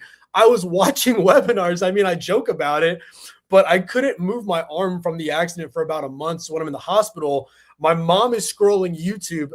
REPP literally pops up on YouTube, and I'm my mom clicking videos. I'm watching Jordan, I'm watching Amaze, I'm watching Colleen, and I'm learning from people. And that's what gave me the confidence to dive into coaching, but also to dive into this business. So I started my business, Cyrus Media Co., last January, so 13 months ago.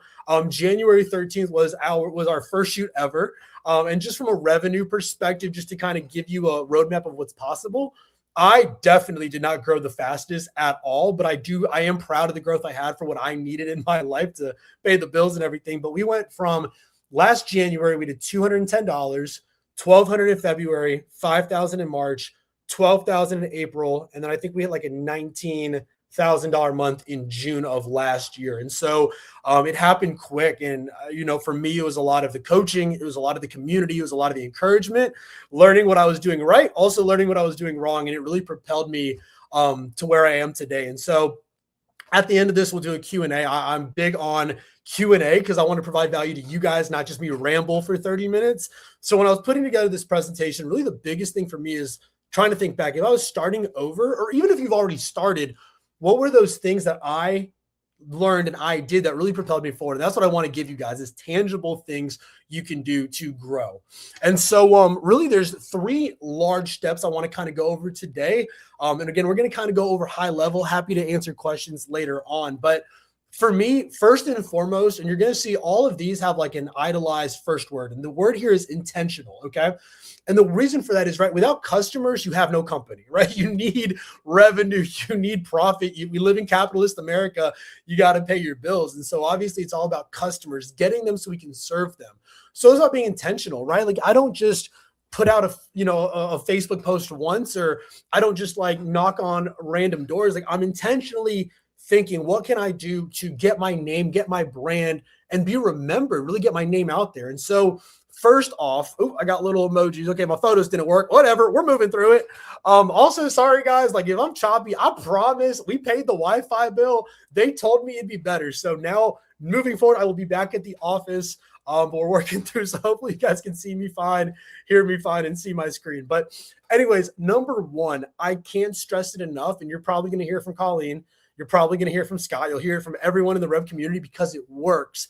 I'm the biggest proponent of the Instagram method. And I'm not going to labor into it too much, but really it's about 2 things. Number 1, it's about building your Instagram page yourself. So that becomes your body of work, almost like your portfolio, your living portfolio. As I follow realtors, they're going to follow me back and they're going to see the video I just posted. They're going to see my stories. They're going to see who I'm working with. And it just builds that, competency. It builds that credibility. And so that's part of it, right? You've got to build your profile. But then number 2 is really about the Instagram method outreach. So really the big thing here is, I was so intentional. I was creating videos just like, hey, Eli, my name's Justin. I'm a brand new photographer here in Wilmington, North Carolina. I'm trying to get my name out there, meet some awesome realtors. And so I was really heavy on the Instagram method because it just allowed for that relationship. Wasn't a cold email, wasn't a cold call. I was putting my face on camera so they could see me. They could feel the energy. We could build a relationship from the first touch point. So that's the first thing for me, is dominate the Instagram method. Number 2, and this will happen a little bit later on, but like I said, that growth can happen quick. So I at least want to drop these seeds in your brain for later on.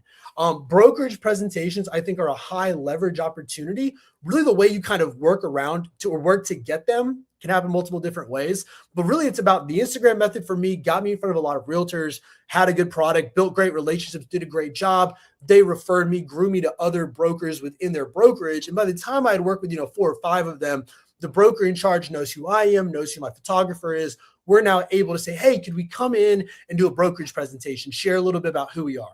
And so the one that I think I share the most of, I've probably done 3 or three or four now, but the first one I think was the most fun, was one of the ones I was more proud of the idea, and I want to give it to you guys so you guys can use it. I had worked with a lot of Berkshire Hathaway agents early on in my business. And so Rhonda McKeel, who is literally my fairy godmother, I'll talk about her later on as well. She had seen that I was working with a lot of Berkshire Hathaway realtors. She reaches out and says, "Hey, Justin, we'd love to get you out here. Would you mind bringing coffee or breakfast just to, bring a little something and, share a little bit about your company?" And I said, "Rhonda, not a chance. First of all, if I'm coming, we're having a party. That's number one." So I said, "We're not doing coffee and breakfast. We're going to have a party." So I call up my friend Harriet. She has a coffee cart. And the first thing I do is I bring her and I said, "Hey, I'm not bringing boxed coffee from Dunkin' Donuts. No disrespect, Dunkin'. I'm a Krispy Kreme kid. But anyways, I was like, if you want an iced caramel macchiato, whatever the heck that is, Harriet can make it for you." So I bring a custom coffee cart. I bring Danny with me, who is a friend of mine. She owns a cupcake business. And so every Berkshire Hathaway agent I gave a cupcake to, it was a red velvet cupcake, delicious, white frosting on top, Berkshire Hathaway on logo. Again, it's all about intentional. It's all about being purposeful. So then I tell them, don't eat it yet. Put it on your table. We'll save it for the end. At the end, I said, "Okay, here's what we're going to do, guys. On the count of three, everyone's going to bite into your cupcake. Now, some of y'all gluten-free, use a spoon, don't die, don't sue me, but whatever. Everyone's going to bite into this cupcake. Everyone's got blue frosting. But one of you guys have pink frosting. And whoever bites into the pink frosting," or let me back up. Everyone here with a cupcake, everyone here gets a free first shoot. It's a big thing. I'm a big proponent of it, offering free shoots to get your name out there, build that relationship. So I say everyone's got a free first shoot. But whoever bites into the pink one gets free photos, yes, but they also get free drone and a free Zillow 3D tour. We're going to Willy Wonka this thing, right? On the count of three, we're going to bite in. So 1, 2, 3, everyone bites in. Everyone's like excited, like, "Oh, am I going to win?" And Kaylin Hawkins is the one who gets it. She's like, "I got the pink one." And I'm like, "Free pro package." And we're all like vibing. They're all cheering for us. Awesome. Lauren Ricks Tucker goes, "Wait, mine's yellow. What does that mean?" And I go, "That means you get a pro package plus a video, because what's better than one surprise? Two surprises." The whole place goes crazy again. Like, I'm just trying to have fun with these people. Jason Allen's the brokerage there. Him and I literally dap up in the middle of the presentation. He's like 55, whatever. Again, we're just building relationships. So again, it's like you can tell whether it is calls, whether it is emails or the Instagram method or brokerage presentations, whatever it is, it all starts with being intentional with your customer acquisition. And this third one here, I'm going to talk about this at the end. This is my little cliffhanger. Stick around, because this right here is what is going to propel your business faster than anything else, but it all works together. So once we get that intentional customer acquisition, we have to provide an incredible top tier customer experience. Again, people do business with people. You got to know them. You've got to be there to just have fun and give energy and just allow them to enjoy the experience with you. I think it was Mike Namoff with, I think it's Elevated Media, if I'm not mistaken, out in Knoxville. And he said it one time and it stuck with me. He's like, we're not in the photography business. We're in the people business. I don't want people, for me, Justin, I don't want people to go back and be like, "Man, like that was such a great time." I want them to go back to their car and be like, "Wait, what just happened?" Not who is Justin, what is Justin? How was photos that much fun? Like, that's the experience I'm trying to provide. So number one, I want to know them on a personal level. Donna Waller is one of the realtors we work with. She sends me photos of her grandkids at least once a week, and it's incredible. Tanner Bridges, we just started working with him. He's actually a social media marketing manager for Logan Homes. It's a developer. And so we follow each other on Instagram. He just hit a killer, I think it was a 525 deadlift. So we were just chopping it up on Instagram back and forth. Again, like, I want to build a real relationship, because that's how you actually build a friendship and build incredible top tier customer experience. So know your realtors, know where they went on vacation. So the next time they come back and you shoot for them, you can ask them, "How was your vacation to Korea? How are your grandkids, Donna? Pon, I know you said your son started college for the first time. How was his first semester?" Right? Things like that sets you apart, builds that personal brand, builds that relationship, I should say, and allows you to really, again, like long-term working with them, long-term relationships. Number two, can't stress this one enough. We're in, like, at least for me, and again, everyone's got to make your own decisions, but I'm a huge proponent. You are a real estate media owner. So yes, photos, but also videos and drones and 3D tours and floor plans and all of it, be that one-stop shop. And so It's one thing when agents get their photos back and they say, man, Justin, y'all killed it. The photos look great. Thank you so much. They're happy when their house looks good. But it's another level when they look good on camera. A lot of agents, I'll be honest, aren't the most confident on camera. They get a little shy. They're like, I don't know what to say. And if you just hype them up, like when they're on camera, it's like, you're crushing it, dude, you're killing it. And then they get the video back and they look good. I promise you, they will work with you moving forward because you've not only helped them in their business sense of helping them with their work, you've helped them from a personal sense, getting over that fear. You're becoming an advocate and a teammate with them. And then the third one too, I think it's fun to have a party. These are just things that we do is anytime we have a morning shoot with an agent as best we can, we bring a coffee along. So we'll literally message them and say, hey, Hannah, headed over to you. Be there in 30 minutes. By the way, I'm going to stop by Casablanca. Can I get you a coffee? What's your order? And then they're like, oh, I don't need anything, Justin. And I'm going to say, look, I can either get you something you want or you don't want. So what coffee do you want? They love, oh, you're so sweet. I'll take a iced caramel latte sick. I got you, Hannah. See you in 30 minutes. So again, it's like, yes, these things add up financially, but it's a $5 coffee. And if I can get them to do photos and drawing, that's $300. So again, it's a little bit upfront cost. I'm not saying everyone's got to do it, but that's just for us. I just love people. I love having fun. I want to make someone's morning. No one likes the morning, especially if it's an 8 a.m. shoot. So let me bring coffee to them. Also, if it's a vacant listing, me and my photographers, we all have Bluetooth speakers in our car. If it's a vacant listing and the realtor's hanging out, I will literally connect my phone to it. I will give them my phone and I will say, Duran, throw on a bop. Whatever you want to listen to, you got it.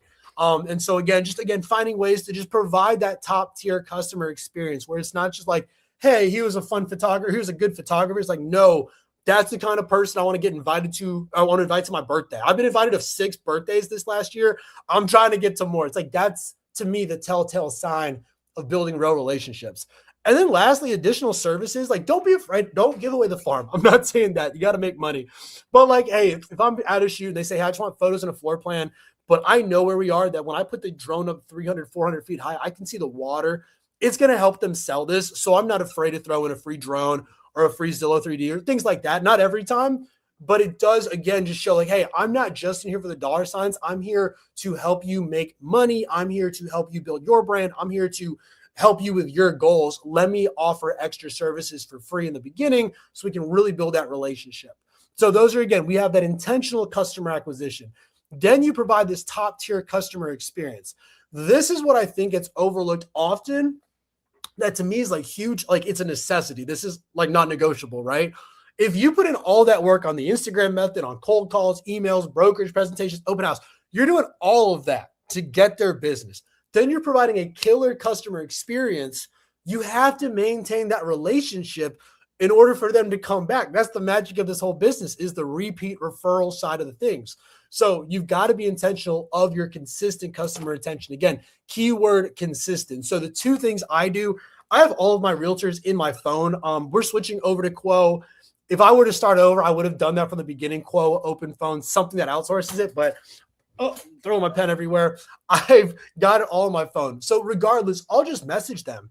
I have every agent's birthday on my phone. I either found it on Facebook or I just ask them because everyone likes a happy birthday message. So I'll message them happy birthday. Again, I'll message Pon, how's your son doing in college?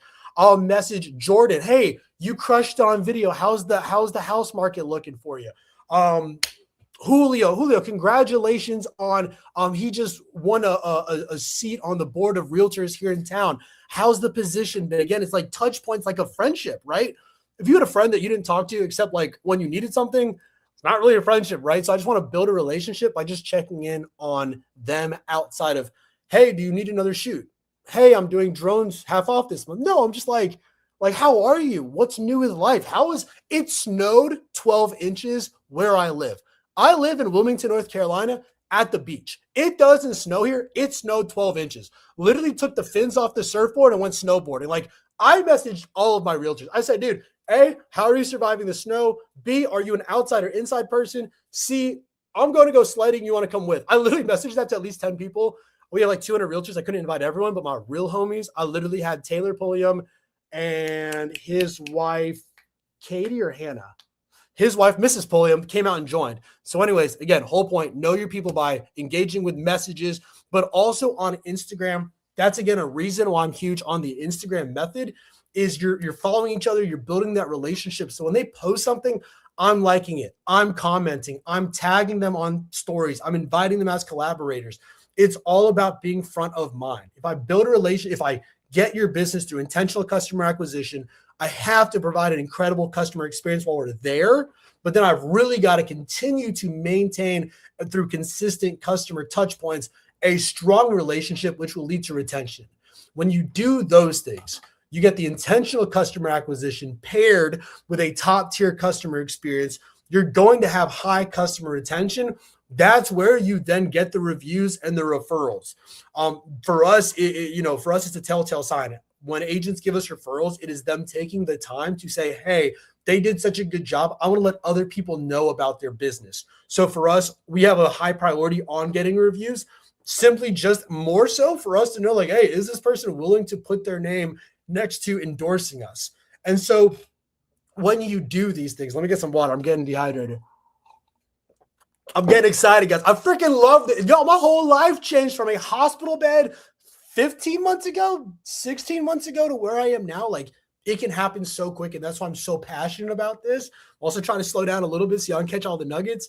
But when you do it this way, when you really provide such a great experience, build great, authentic relationships, they then will do the work for you. That's where that referral flywheel comes in. Again, remember, all of these brokers all know each other. They're either at the same brokerages, they're at the same continued learning courses, they're going to the same dinner and events and galas and all of that. Like, everyone talks in this industry. So if you really smash it out of the park and build such a great relationship, they will be your referral flywheel. They will do the recruitment for you. They will be part of your customer acquisition. And this is what I mean by the flywheel. And for those of you that don't fully know what a flywheel is, basically think of it like a gear. And the faster it goes, it will propel faster on its own. It will literally just speed up on its own. So basically just like continuous momentum. So again, step one, build that intentional customer acquisition. Once you do that, you've got to pair it with incredible top tier customer experience.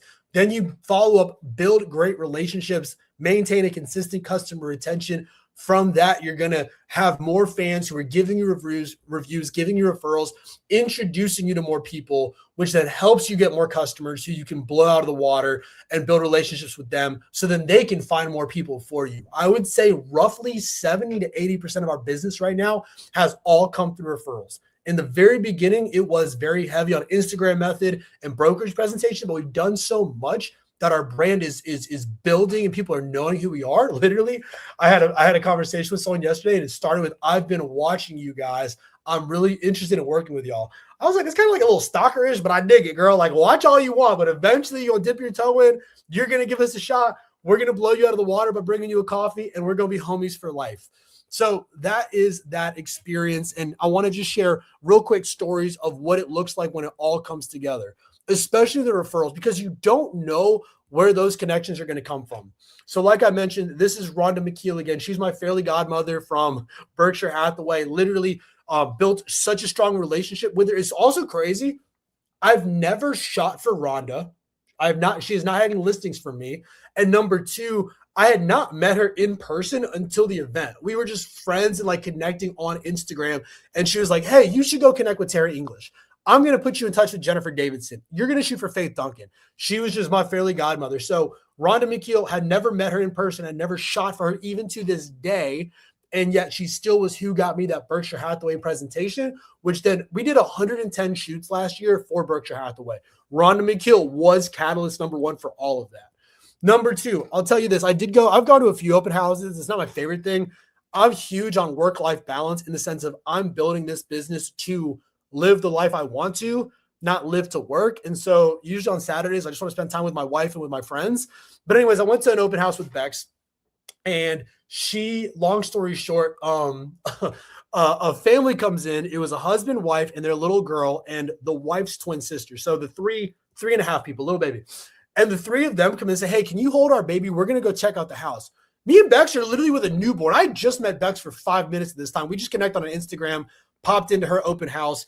and we're like hanging out, holding a baby. Well, anyways, we just really vibe, really bond. The homeowners, we all kind of get along and everything. Bex ends up doing a video later on. She's like, hey guys, I got to tell you about my open house.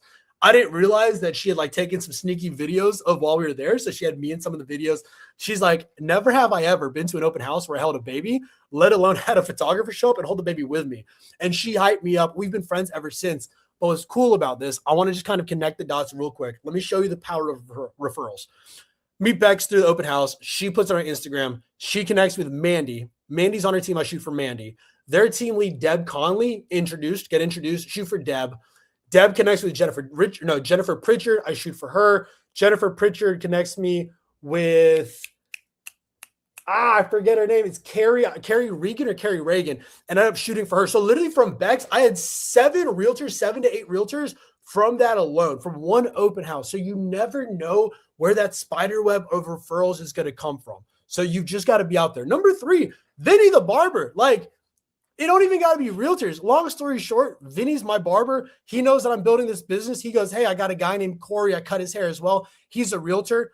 Vinny connects with Corey. I start shooting for Corey. Corey's team lead is Rob Warwick. Rob Warwick, literally the Warwick name where I live is royalty. They have university buildings named after the Warwick family. They're just like the kings and queens of real estate. And so from my barber connecting with Corey connects me to Rob. We have now, I can't even tell you how many shoots we did last year for Rob. We literally did one this morning in Waterstone for Rob Warwick. So it's been incredible, even the community. And the last thing here, I'm wrapping up here in just a little bit. I'm getting at the 30-minute mark, so I don't want to hold up too much longer. But don't neglect the homeowners, not just from a business standpoint, but from a fun standpoint. So what I mean by that is this is literally a photo of Miss Betty. And so Miss Betty was a client of one of our agents. Our agent's name is Katie Sanger. Katie calls me. She says, hey, Justin, I got an awesome house for you, but it's a little tough. I don't know what that means, girl, but what you need, I'm ready. She goes, look, I have an elder homeowner that does not want us to touch any of her stuff, but she has Winston Churchill statues everywhere in her home. She's got things everywhere, but she won't let me touch anything. I said, Katie, we got you. We're going to run a hook and ladder. And Katie goes, what the heck's a hook and ladder? I'm like, we'll show you. Just show up and we'll be there. So we roll up. It's me and my photographer, Michaela. And so I tell Katie the plan. I said, look, this is the plan. You and Michaela are going to start on that side of the house and start shooting the house. You guys move whatever you need. I'm going to run distraction, bait and switch on Miss Betty. So I go make best friends with Miss Betty. I'm like, oh, like how long you lived in the States? Do you like the States? Do you miss the UK? What the heck's going on with the Winston Churchill statue? Oh, me and little Winnie. Anyways, me and Miss Betty just hit it off. And then, of course, when Katie and Michaela finish this side of the house, they give me a glance. Hey, Miss Betty, show me your garden. Bring her outside. I mean, we're literally winding and dining this. We're moving and grooving. And so, anyways, all of this to say, we got the photos we needed. The house looks incredible. Katie loves us. Katie's like, you guys are incredible. She tells us Jacoby Saucier, who she's really good friends with. Kobe owns her own realty or a brokerage. It's called Haven Realty. We end up doing a brokerage presentation from them because Katie vouched for us, gave us review, gave us referrals. Like Katie saw how intentional we are at making sure the photos look good, that that the agent feels supported, but that the homeowner has a good experience too. Anyways, Miss Betty loves us so much. She tells Katie, look, you guys come over for Tea Time Tuesdays. So I think it was only once we could make it out, but we went there for Tea Time Tuesdays.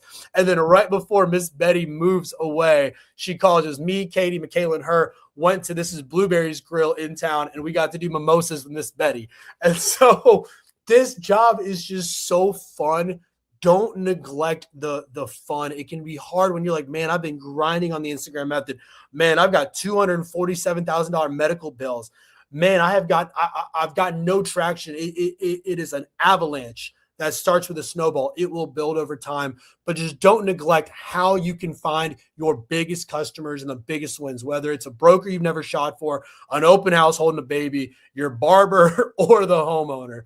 And so last few things, literally last few slides as we wrap up here, I want to give you guys, again, tangible things to implement today. Number one, capital letters, dominate the Instagram method. Be active on Instagram. Post on your story. Like agents' posts. Comment on their post. Reshare things. Like just be active on Instagram or Facebook, whatever works for you. But really use that as an opportunity in your outbound method to really put yourself on camera, be authentic, build that relationship. That again leads to number 2, posting it daily. You want people to see that you're busy. When I started, I was not busy. I had no shoots. But you couldn't tell me nothing. I literally took my tripod, drove to random neighborhoods, and took a selfie of me holding my gear, pretending like I was going into someone's home. I wasn't going in that home. I just used their home for a photo to look busy. It's just like I needed something to post to make myself look busy. And then the number one compliment, the number one thing that I've gotten from day one was people literally saying, man, you're everywhere. That's what I want them to see. It's like we literally are taking the city by storm, and we care. We build real relationships, and we'll blow your mind. That's the whole name of the game. And again, lastly, have multiple touch points with each client. It's not just, hey, here's your media. Good luck with the sale. Let me know if you need anything. No, it's like I'm going to check in. I've got a virtual assistant. Part of her task is she looks at the homes we shoot. And if any home is on the market longer than 90 days, I will reach back out to the agent and say, hey, is there anything I can do to help you with this? Like, I'm trying to maintain the relationship. If you need new drone photos, I will do them for free. If you need new video, let's do half off. Like, I'm just trying to show that relationship, plus it's extra average order value for a home we've already shot. So just micro business things in there. Last few slides. This is Jesse Itzler. He's a business role model of mine. He's got 3 keys in businesses. I've adopted this to my life. And they're number 1, have fun. Number 2, make money. And number 3, have fun making money. I can't stress it enough. You can make all the money in this business, but if you're working from 6 a.m. to 8 p.m. and you're not spending time with your kids and your family and you're not enjoying it, I don't care if you've made $1 million in this industry. If you're not enjoying it and you're not doing what you set out to do, which was to buy back your time and be with your family and enjoy the things, that is not a successful business. So for me, can't tell anyone what to do with their life, but for me, these are the 3 keys, because I'm a huge believer that when you have fun, the money will come. I've seen it in my business. I've seen it in other people's business in this industry through the rep community. So I just want to definitely put that on you guys, that always prioritize the relationship, always prioritize the fun. The money will come when you do that first. Last thing here, this is my Instagram page. I'm at Cyrus Media Co. I'm pretty active on there.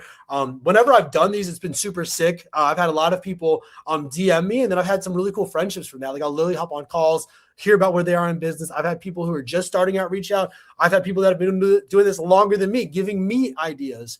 So I'm really big on the relationship aspect, as you can tell. So please give me a follow, shoot me a DM. Let's be real friends, and always cheering you guys on. I'm going to stop sharing my screen. Head back this way. Rod, Eli, there we go. Man, I'm going to lose my voice every time I do this. Well, if you're losing it, you lost it right in time, because your time is coming to a conclusion here, which is good. That was awesome. It's not like I haven't heard your story before, but every time I'm like, I love listening. Sitting here nodding my head the whole time. Yeah. He makes my jaw hurt because all the smiling. It's a medical concern at this point. I messaged my jaw hurts from all the smiling and laughing. I messaged Rod during your talk. I said, so how I met Miss Betty was through my barber's Aunt Sarah, who I met delivering a baby one time behind my high school. And she introduced me to Steve, who is Jess's 3rd cousin. And I said, who helped me make rubber bands to use to hold the business cards together that I made. You made the rubber bands. Bro, I love that. I love that you remember. That's how you can tell you're big about customer service, because you can genuinely remember everything, because it's a moment, and like you said, it's an experience for them. And I love how you angle it that way and focus that way. Makes it fun, like you said. Yeah, that's amazing. And I think I didn't share like the full part of that story.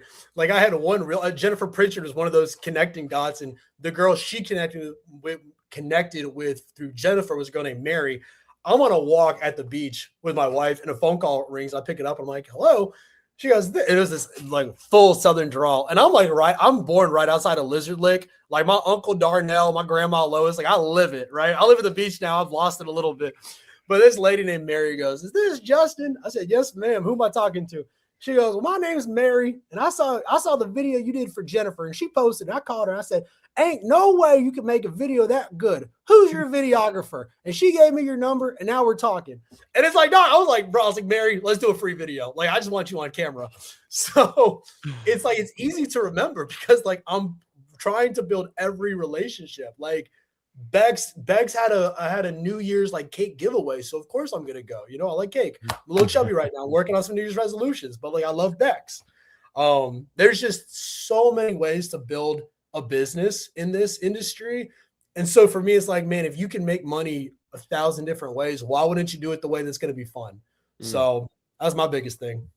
Yeah. I mean, it shows. And obviously it's like, for everybody listening, I think that's the cool thing about building your own business is you get to decide what your business's culture is, right? Like, Justin has his way of doing it. There's plenty of people who approach it very seriously and you get to decide. And I think the important thing is not doing something that doesn't feel like you.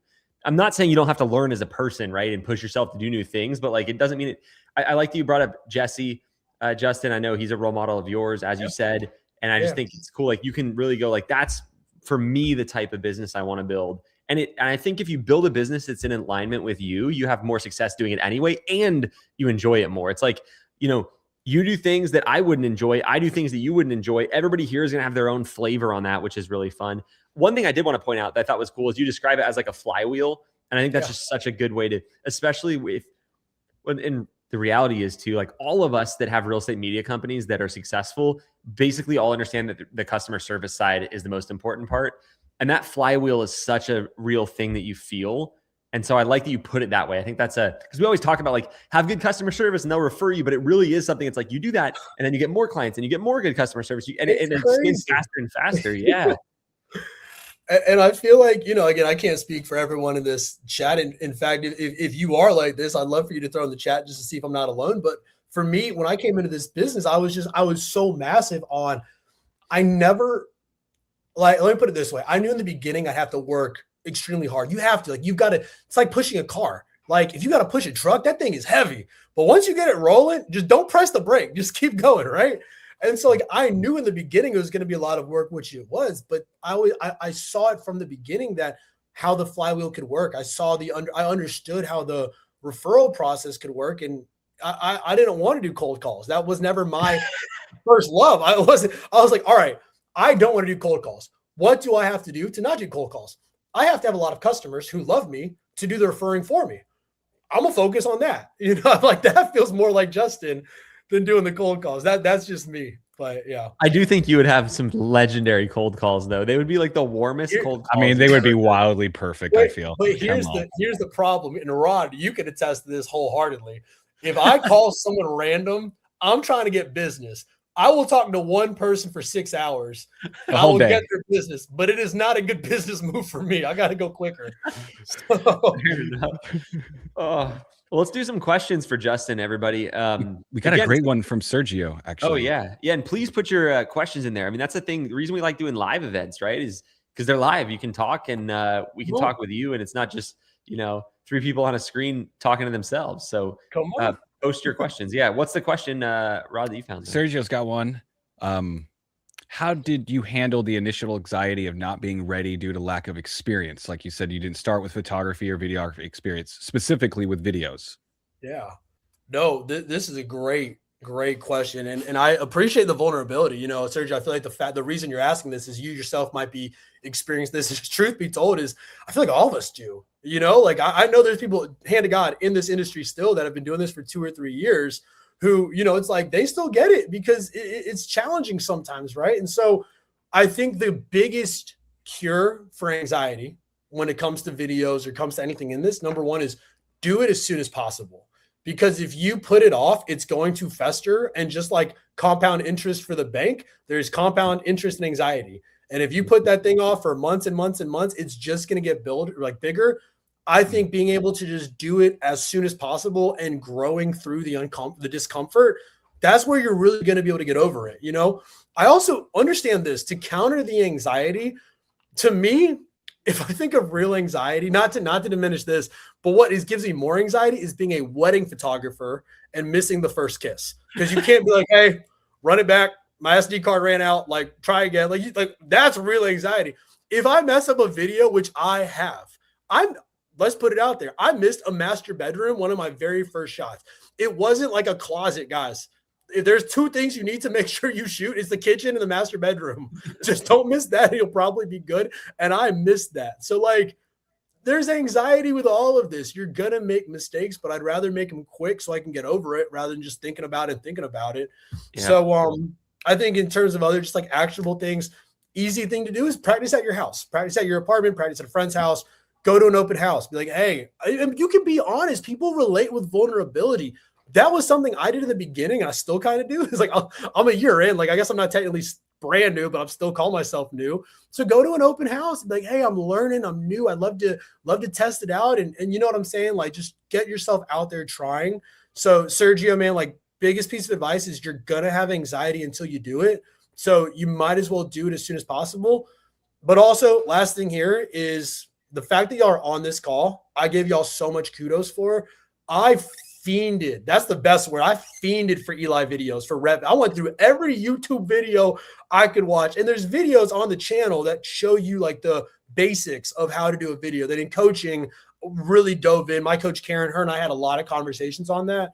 So I think there's a balance of, yes, get as prepared as possible, watch videos, coaching, practice, all of that. But also, like, you just got to jump off the deep end sometimes. One thing you said that I think is really important too is like you can run it back. There's no missing the kiss in this. And I think something that I would imagine you do very well, and it's a skill that everybody should work on, I think. And it's something that I think I worked on and now do very well. It's how you handle the mistake, right? So like, I'll tell a quick story. Basically, we went to this house, and I say it was me.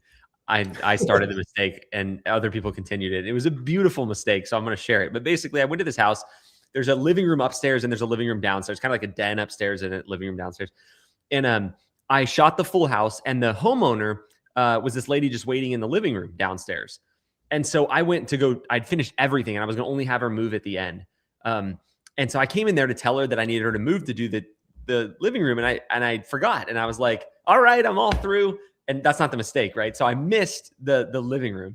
And so I delivered the photos, real estate agent named Gavin, great guy, big client of ours though. That's a key point. And he called and he's like, hey, you didn't get the living room downstairs. I was like, dang it, you're right, Gavin. So I sent one of our other photographers, Trent, actually, who runs Norman & Young now. I said, Trent, can you go shoot the living room? So he goes back to this house and he shoots the upstairs living room again. Because I didn't specify which living room that we missed the first time, right? And I missed the downstairs one. So he gets back, we deliver the photos. The agent calls and goes, Eli, you gave me more photos of the same living room we already had. And I was like, in the moment, I was freaking out, right? It's like, that seems like you can miss a room. Missing the same room twice and bothering the sellers twice is actually like a pretty crazy mistake with like one of our top 3 clients. And it was like, what do you do in that situation? Well, 1, you just go back out and shoot it again. And 2, you make it right with them. He wasn't even mad. He could have been, and it would have been justified. But it was like, Gavin, this is like, it's a funny mistake, but he was kind of laughing about it. But I was like, also, it's not that funny, right? Like, we had to bother your seller a few times. It just seems unprofessional. So we took care of him. We didn't bill him for that shoot. We did a bunch of free videos for him after. He was like, no, I want to pay you. We were like, Gavin, no. Like, we made that mistake. You know, you just have so much ability to make it right. Because like you said, it's not a wedding. You don't have to run it back. And you right. can run it back. It's not like, yeah, I've never shot a wedding professionally. I shot one for Jared on our team one time. And I literally had dreams. I've had genuine, no joke dreams missing a kiss. And I'm not a wedding photographer. So I can't imagine if you actually were, you know, it's terrifying. All right, Rod, you get to pick the next question, sir. All right, well, there's some more questions. We're going to rapid fire these. Liska has a good one. Liska, if I'm not saying your name correctly, please correct me. But how long into starting your business did you add drone service? Or did you start right away with it, or did it sprinkle in? Day one, I had them all just because I knew the value of being a one-stop shop. And I wanted that in the marketing from day one, is they knew that I was just going to be who they needed. So yeah, drone service, you need your part 107, take the test. It's challenging, but if you study for it, it's not that bad. So definitely recommend. But at the same time, understand where everyone is. You know, if you're like, hey, I'm kind of, financially not able to buy one right now, please, for the love of God, don't make that an excuse. Like, great, go shoot the photos, make money in the photos, then buy a drone. So for me, I did it day one. If you financially can't do it day one, that's okay. All you need to start off with is photos or his camera, tripod, maybe a three-way gearhead and stuff. But yeah, I did mine right away. Yeah, good advice. I have nothing to add, sir. Yeah, beautifully said. That's perfect. Fill some time while Rod picks the next question. Let's go. Also, these are some good questions here. Oh yeah. Do you keep your Instagram stories authentic and share about your life and hobbies outside of photography? Liska's asking. You best believe I do. You kidding? Now here's the situation. It's something I've been working on recently a little bit because when Cyrus Media Co started, it was just me. So I was, of course, like wherever I'm at, but now it's me and my photographer, Michaela, and another photographer, Olivia. So rather than it just being me, I also try to put them on it. But in the beginning, let me boil this down and make it as simple as possible. You're a real person. We live in 2026. Professional and personal don't exist as much as they used to in the 70s and 80s, right? It's like who you are is just going to be who you are. So I would still obviously on your stories, yes, post like when you're at a shoot, post the behind the scenes. But it's like if there's a coffee shop that you love, post that, because especially coffee shops are a cheat code because every realtor's blood is 60% coffee, 40% like other blood stuff. But anyway, pre-med, remember guys, I got the heck out as soon as I could. Anyways, they live on coffee. So if you're like, yo, I'm at Ibis, I love it here. They're like, oh my gosh, that's my favorite coffee shop. Dude, well, next time you come, let's grab coffee on me. Boom. Welcome to having a meeting. You just got a client. So yes, absolutely be posting that stuff of who you are behind the scenes.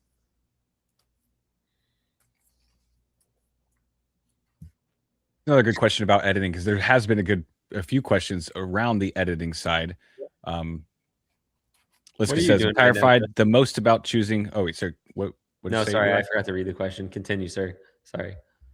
How dare you? I'm terrified the most about choosing reliable outsourcing. I owned my own family photography business for 5 years and solely edit my own photos. So how would you like? What's your thoughts on that? And what do you do for editing? Yeah, well, first of all, I don't know how to edit anything, which is crazy. I don't have Lighthouse or Lightroom or Lighthouse. We live at the beach. When I think of we don't have Lightroom or Photoshop. I don't have any of that stuff. It's so for me, I don't really have a choice. Again, coming from an engineering world, like I had zero experience, so it's easy for me. It was actually the blessing for me to know that you could find editors. Here's what's incredible though. Is these editors abroad, this is a very sought after job because like they're getting paid US dollar for like when you, I'm not going down the weirdest rabbit trail. When you look like the editors get paid really well for their currency. So these are high quality individuals. So you can go Pixel Mob. I also promise you this. I started with Pixel Mob. They're incredible. You can find incredible people on there. I will also say this. When you create an Instagram page and you're a real estate photographer and you're posting actively, you will probably get 7 or 8 editors just flooding you with messages, which like I actually love because when they do it, when I see how much they're messaging me, I'm like, I'm not hustling enough. They're freaking after it, which is super cool. And so like, the way I found my person, I've worked with my person for about a year now, honestly, or probably like 8 months. We started in like March of last year. So whatever that math is. But I just tested out a bunch of them. I had stock photos. I had like 5 or 6 stock photos. I said, hey, like I'd love to give you a shot, edit these and let's find out. And you can just kind of test them that way. So there's Pixel Mob. There's a bunch of editors. Auto HDR is incredible. So if you haven't tried that, that's another one. But to this specific question, I think there is this, heart posture. If you want everything perfect, hear my heart on this. If you have excellent customer service and excellent product, you will win if you're excellent at both. But you can't have excellent customer service if you're editing things that take 4 or 5 days to deliver, right? Mm-hmm. So it's like, you've got to find the blend. So I'm not just saying like find any editor super cheap just to get out the door. Still do your due diligence to find a quality editor. But once you do, my attention is the people. My attention is the relationship. My back-end systems, my CRM, my virtual assistant, Spiro has been incredible for keeping me organized. All of that has just allowed me just to love people, and that's how my business has grown. The editing is not just good enough, like definitely make it good enough, but like good enough isn't, pause. Oh, y'all in trouble.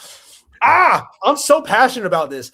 Good enough does not mean 50%. Okay. When Eli says good enough, when Rod says good enough, when I say good enough, it's like 80%. It's actually good. We're not saying be lazy and put out crap product. That's not it. But the difference between 80 to 90% is negligible to a realtor who's just trying to sell this home tomorrow and not look at the photos past Tuesday. So it's like that extra 10% for a week extra work. So again, it's like make it good enough, but then keep it moving. Well, the thing too, just on a real note, which I absolutely agree with that, Justin, it's also like where the photos are being used. And we have like a funny example of that right now. So look at the quality of Rod and my video feed and then see the quality of Justin's where it's like pixelated. So that's what happens to your photos when they get uploaded to Zillow. Genuinely, they get compressed. And so a lot of the time that you spend is time that never will be seen. mean, what Justin's saying is really important. I just had to make that joke while we were at it. But you just had a dig at his quality. Just one more time. It's honestly just one more time before he goes. Guys. This is well, I guess on a more serious note, we had 2 photographers, the first 2 photographers we hired, and this taught me like a really important lesson about this. They were both great. They just both had very different strengths. So one of them was like a Justin type personality, like could get along with anybody. They loved working with him. It was amazing. And I don't want to say Justin's probably great. This photographer was a terrible photographer. And talk about missing master bedroom. It was like every shoot, something would go wrong because he just was so focused on the human to human communication. He wasn't detail oriented with his job, and it drove me insane. And we had this other photographer who, very nice guy, but just more reserved, very focused, didn't make a single mistake the entire time he worked for us. Like it was a joke almost that he would never forget anything ever. He got it done. Never was requested by real estate agents. And we had more retouch requests with his photos, and they were objectively better. And so the lesson was like, the other thing is the quality of the photos is so subjective. If they like you, they like your actual photos more, which is crazy. And I'm not saying you have to be like, I'm more introverted. Like I'm quieter. I'm not, Justin and I are different people, right?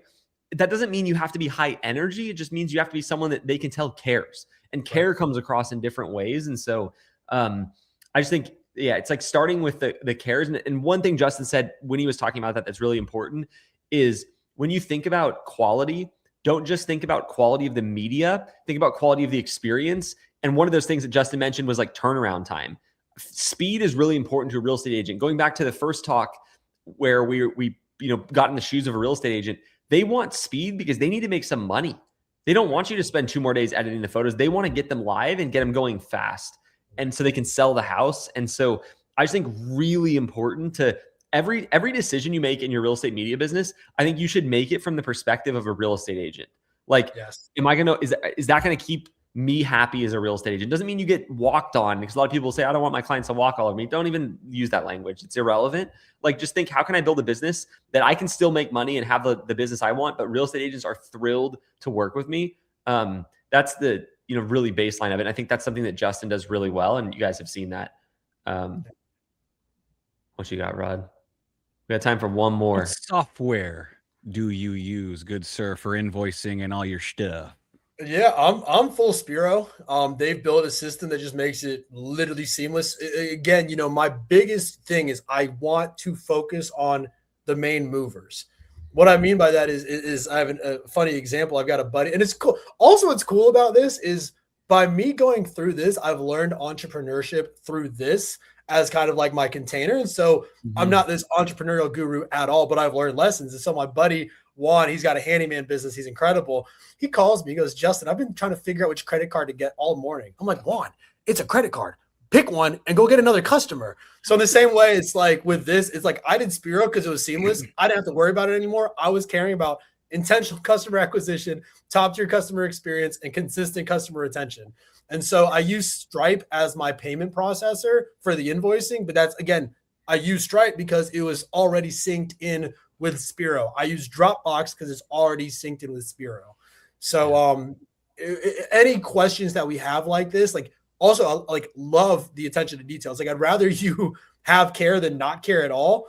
But it's also like pick a process, whether it's Spiro, which I use, I know it's incredible, or your HD Photo Hub or Aria or whatever, just pick one and just customer acquisition. Yeah, it's a good message. And those like logistics decisions obviously have to be made, but what your point is really good. I think a lot of people, not saying you're doing this, who's asking the question, but in general, what Justin's referring to, a lot of people get hung up on decisions that don't make a difference. If you have, you have to find the options, but once you have the options, picking one is really important. I think, the bigger point is the people that are successful in this business, people like Justin, others you'll hear from today. Sometimes you just got to make a decision and you just don't have all the data. It's just like, I don't know, that's probably the best one to go with, And so I think speed of decisions beats quality of decisions when you're first getting started for sure. And that's hard for some people. I'm more of an analytical person. So for me, it can be harder to make a decision. I'm like, well, that one has this benefit. That one has this benefit. Sometimes I just have to be like, Eli, both get a job done. Like you said, they're both freaking credit cards. Pick one, Justin, pleasure as always, sir. Yeah. Dude, this is fun, man. I love being here, and I obviously haven't got a chance to hang out with you guys in a while. So glad to see you guys. It's been too long. I mean, even a couple of days is too long, but however long it feels is too long. Well, thank you. Have a great rest of your day. Keep crushing thank your you. business. Appreciate you. And see you. Catch you guys soon. Man, I love that he takes time out of his busy schedule out there in the middle of that island out in the Atlantic Ocean somewhere with that spotty internet that he's using in the lighthouse that he's in, to be with us here today. How thankful we are. He really is a inspiring guy too. I mean, it's like, I try to bring on people who just crushed me in terms of how fast I built my business. And he's, just one of the fastest growing to 100K a year plus people we've seen. And a lot of the ways he does it are like repeatable, not all the things you have to do, but just like the core consistent message very much aligns with what we believe in and what we coach people to do. And that's, provide great service, provide a service that provides value for agents, care about them.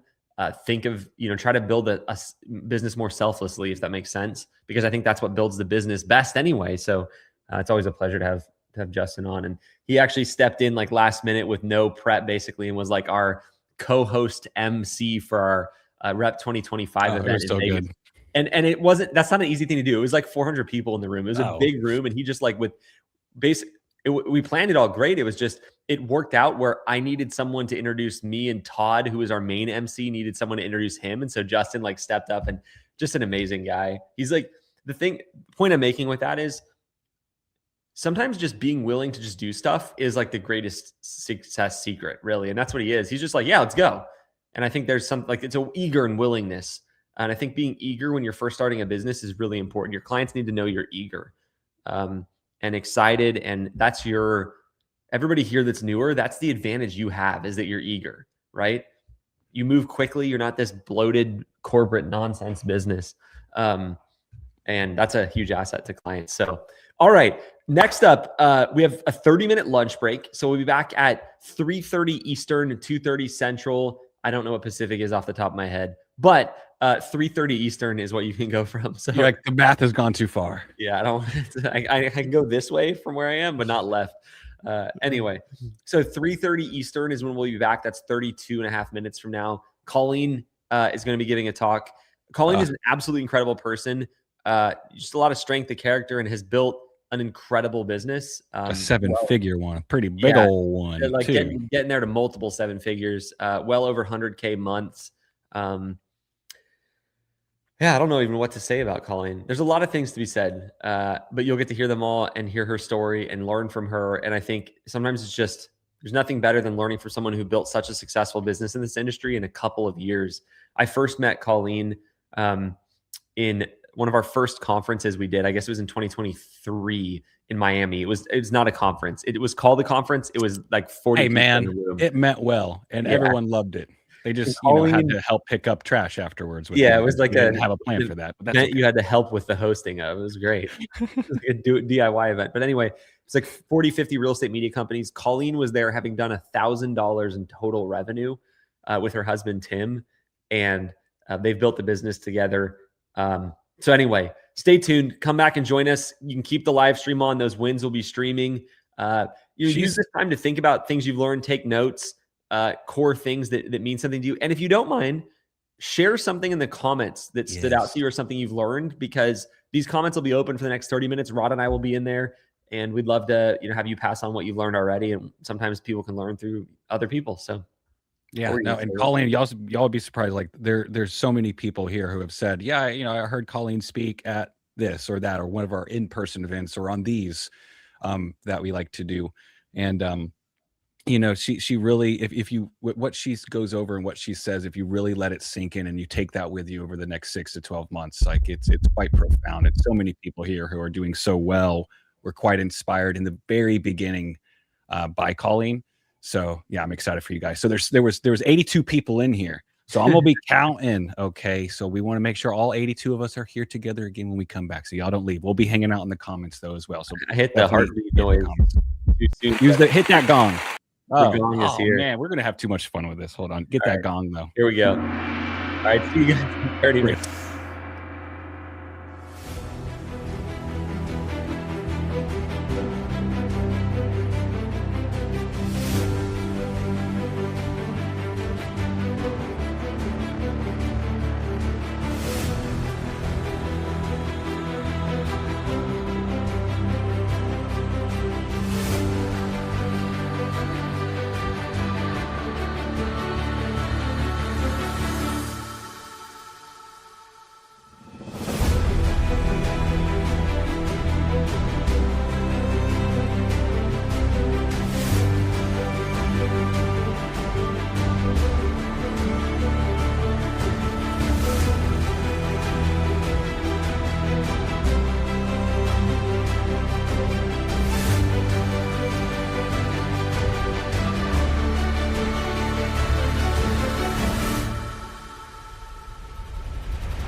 Welcome back, everybody.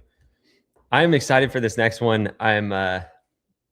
It's always nice to learn from somebody who has not only built a business quickly, but has built a big business quickly. And on top of that, is a great person with an incredible ability to speak. And so I guess I should stop talking and just let her do this. I mean, I remember there was a February last year or the year before, if I could humble Eli nicely in front of everybody, Please. where Three Palms beat old Norman and Young every month in revenue. And now, I mean, I didn't want to say that. I wanted to be a little nicer. I was just, but Norman and Young is like the little brother, like I don't know. It's not even. With that being said, I feel like we should bring Colleen in. To see people surpass where your business is a special thing, because it just shows that you, if I can glaze Eli for a second, just how you train people and how you weird lead into glazing me, but I don't know how it turned into that.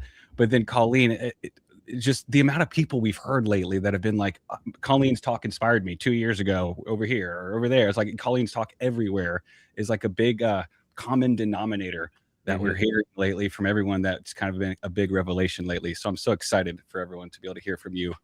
Oh, and she lost her. She's like, all right, I'm tired of getting complimented. I'm out of here. So that was Colleen, everybody. She's fantastic. We love having her. Oh, I'm just kidding. She's back.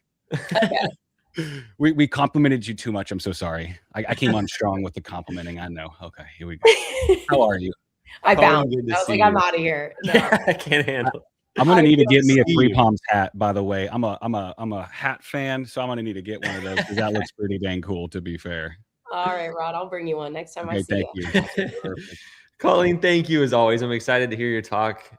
Although it's not one I haven't heard before, I'm still a listener every time. So I appreciate you. And just last thing I want to say to the audience before we bring Colleen in is I think it's rare that you see someone who's like great at building a business and has just like a lot of desire to share what she's learned with others. And she's an incredible speaker. She's been on some pretty fun stages sharing kind of, about her and her journey. And so grateful to have her. Colleen, thank you. I'll get out of here now and let you do your thing. And I appreciate you as always. Thank you. Thanks, Eli. Thanks, Rod. I'm super happy to be here. Hello, everybody on the interwebs. Excited for you. Excited that you're here. And I'm excited for what I have to share today. So what I'm going to be sharing today is just really a lot of the tactics, but the mindset also that kind of went into like where we started to where we are now. And so it's titled Do It Scared. It's the growth strategy behind the 100K plus months.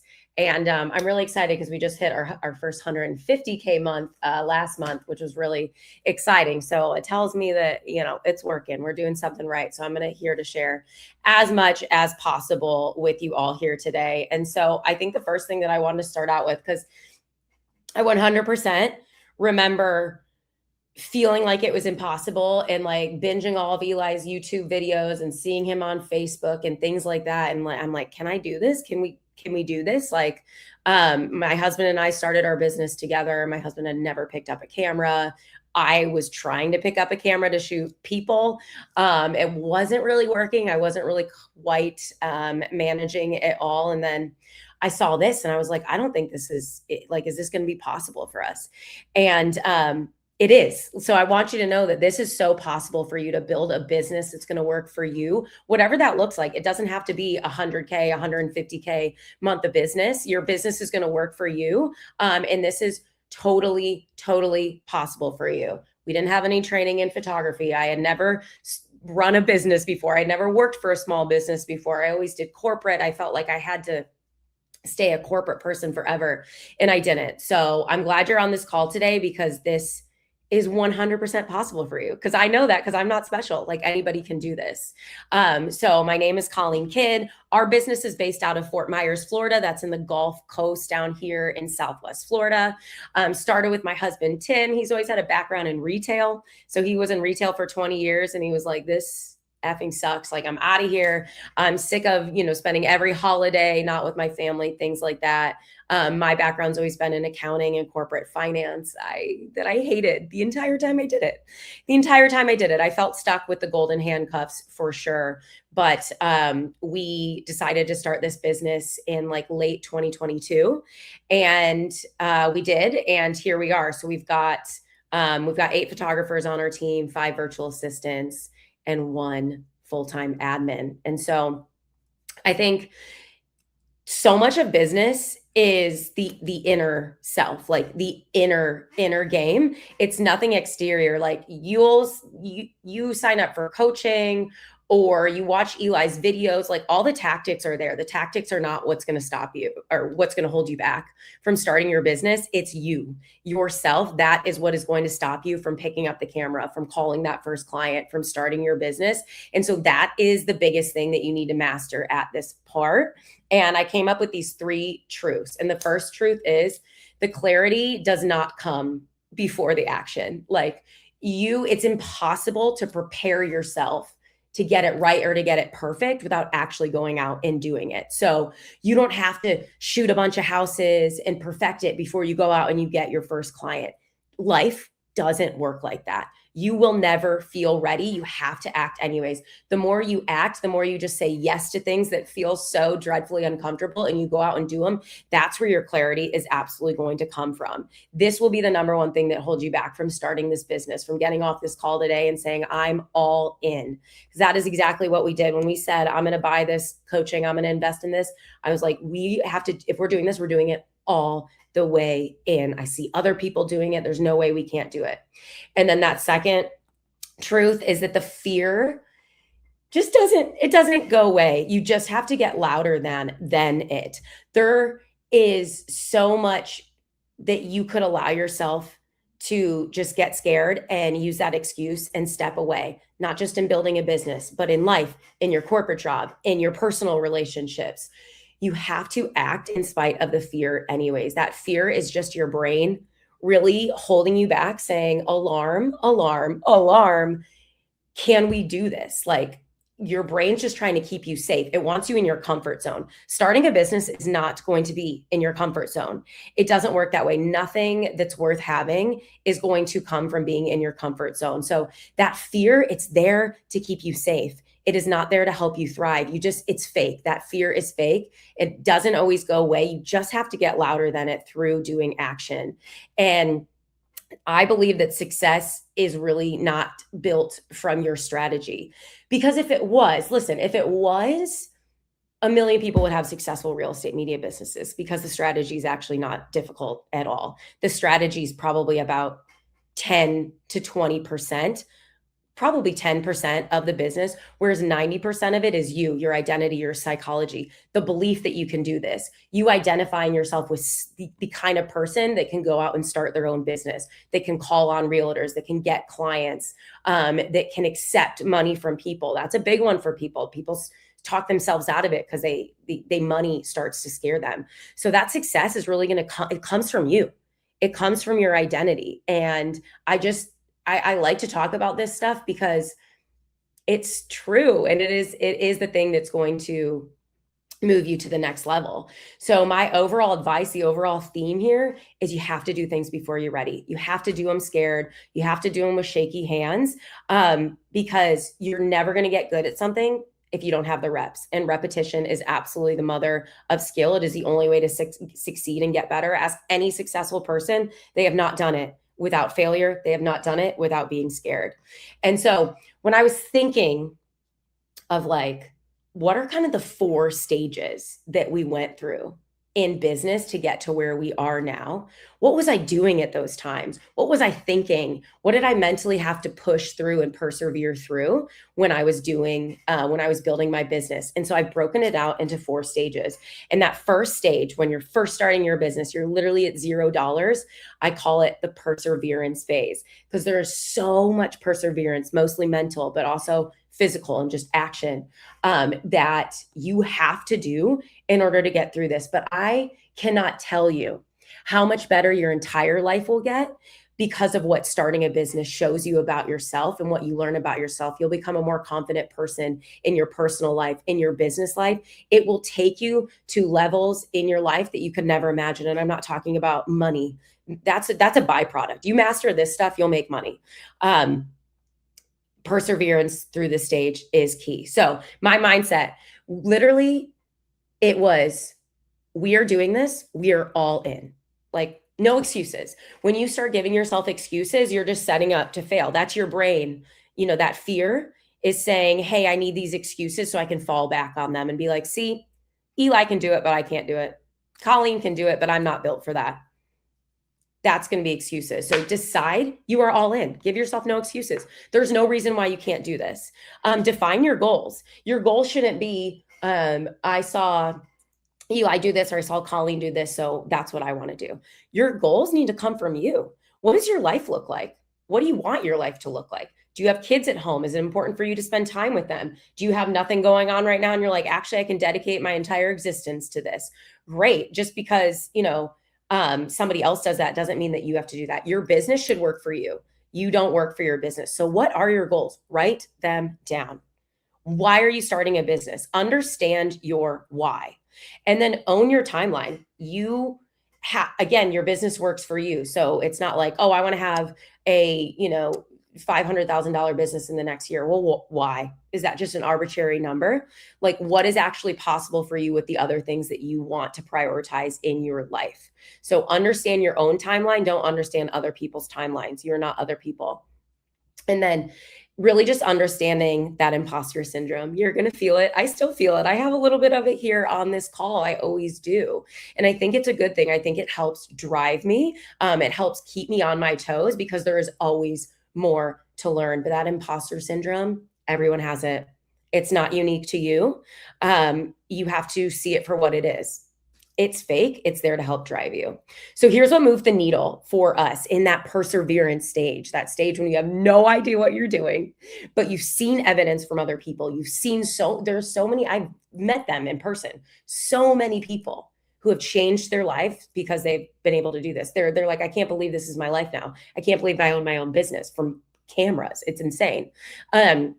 So the things that move the needle, you have to say yes before you're ready. Like somebody wants a Zillow 3D tour, you've never done a 360 shoot before, just say yes. I promise you, you'll figure it out. Watch a YouTube video. Worst thing that happens, you go, you can't figure it out, and you have to have a tough conversation. But you know what? I bet you'll go home and you'll figure it out, and you'll have it for that next time.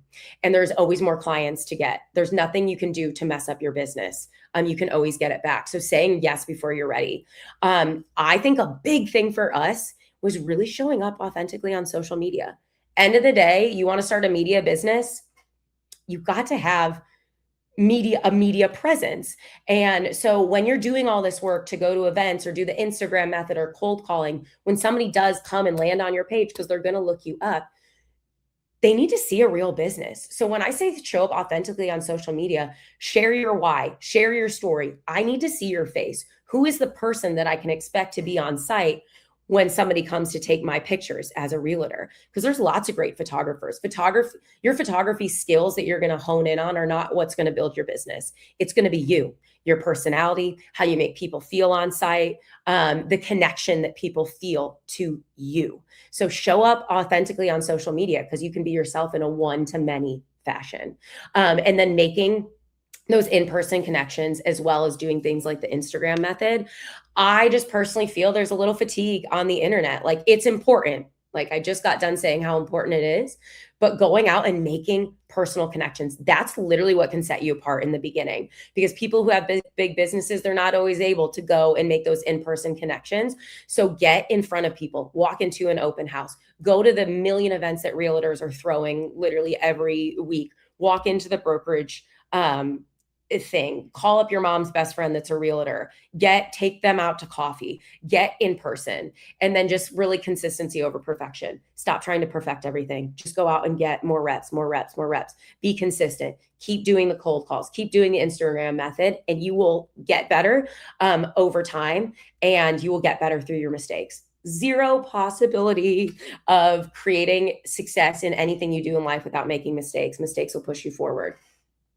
Resources that really helped me in the beginning, hiring somebody who could just tell me everything to do. Like, what do I need to do? What are the exact steps from somebody who knew what it was? So getting a coach, following the YouTube videos, just having somebody to guide you will literally save you so much time and so much money. The REPP Facebook page is a great place to start. asking questions on there, reading other people's stories, understanding other things people are asking is really, really helpful. Like, you can't do anything alone in life. Like, we're not designed to do that. We need people. Like, you need people in your life in order to be a happy person. The same thing is going to come from building your business. Or same if you wanted to start figuring out how to, you know, climb a mountain or something, go start, you know, get around other people who know how to climb a mountain. You need community. And then other resources that really helped me was just plotting out my time, like being like, these are the goals that I have this week. Here's the amount of time. Here's a calendar block on when I'm going to start working on this. Because when you're starting a business, you're usually doing a ton of other things, right? You have your other job, you have your partner, you have your kids, whatever it is, you do need to carve out this time in order to do that. So that's that perseverance stage. It's all new. You're figuring it out. There's excitement. You're starting to see some shifts. You're starting to make some money. You're doing things before you're ready. Then you kind of go into stage 2. So this is an exciting stage because you've started to make money. Your business is making money.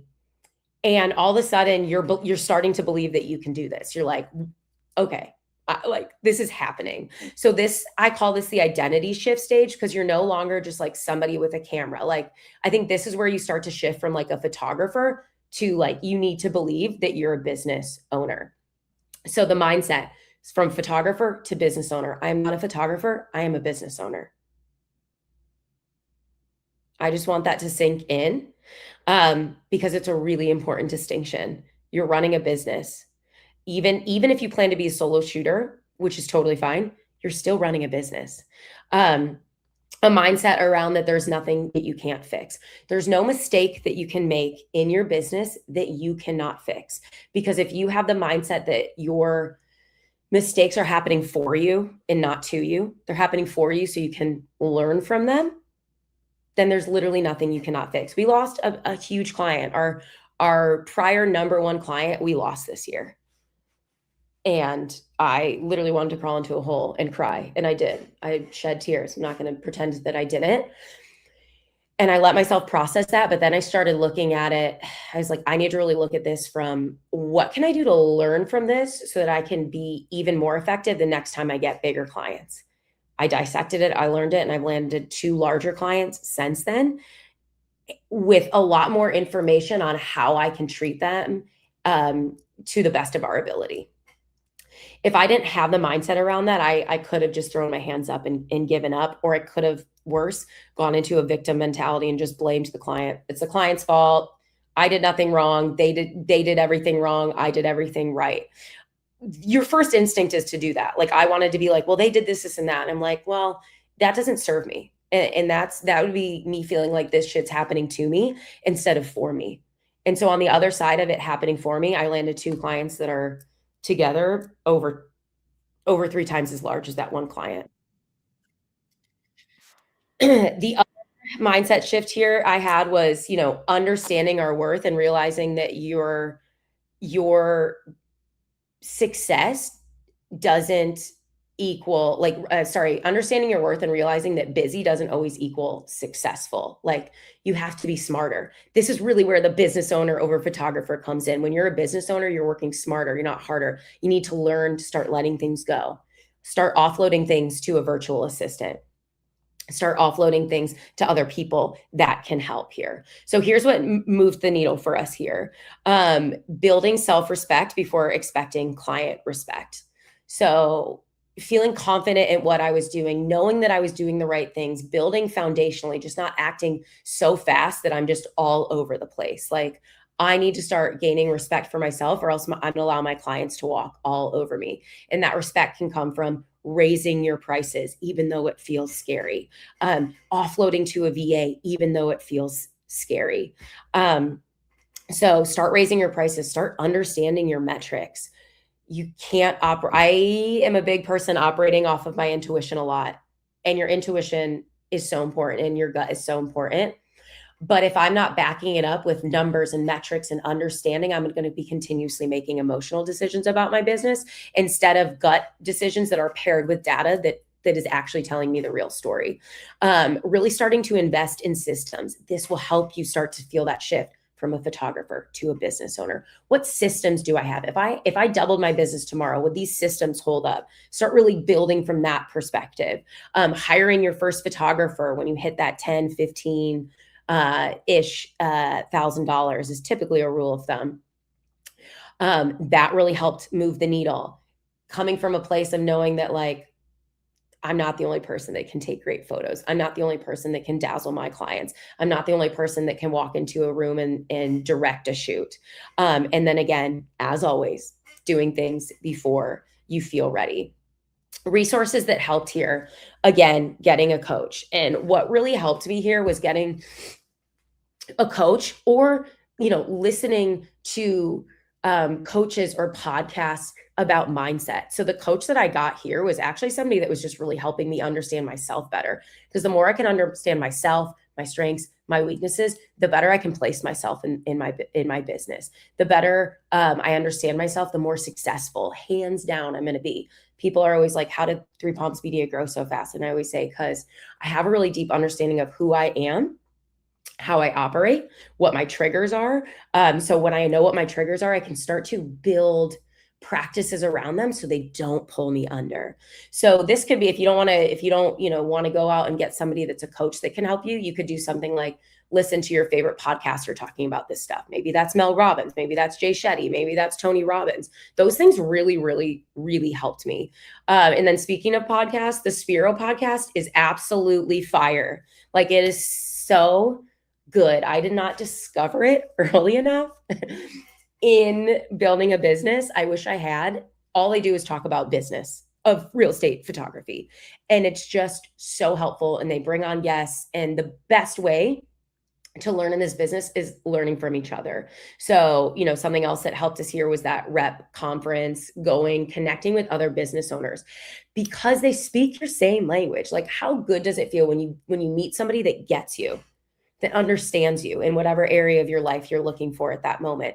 When I'm surrounding myself with other business owners, people who speak that same language, that think about things maybe differently and the same as I do, it helps so much. You are nothing without other people in life at all. Awesome. Okay, so stage number 3, the let go phase. So you got to start doing this in stage 2, but this is where I really needed to let go, because now you're making real money. Things are working. You can't let that scarcity mindset creep in, that like it's all going to fall apart. That's where that identity shift really comes into play. Believing you can do this, knowing that you've already beat the imposter syndrome a few times, so you can still continue to persevere through that. And you have to let go here. You cannot continue to grow and build if you don't let go. So the mindset here, my mindset really shifted to 2 things. One, I am a leader. I am a leader. I'm not just a business owner. I am a leader. I'm a leader of myself. I'm a leader of my employees. I'm a leader of my virtual employees. I'm a leader of my clients. How I act matters. Everything starts from me. I set the tone. I set the culture of my company. But that company culture doesn't just stay inside of your company. It also transcends to your clients.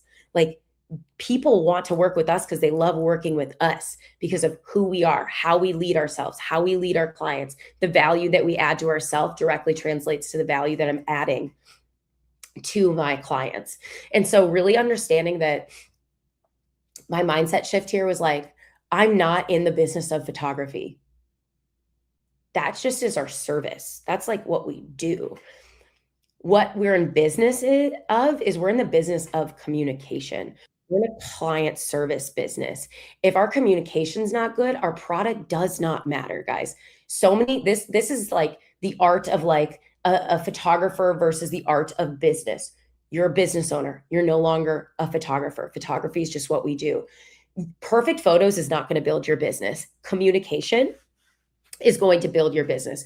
The essence of who you are as a company, the feeling that you give people is going to build your company. So your customer service, showing up on time, your personal brand online, that is the business of communication.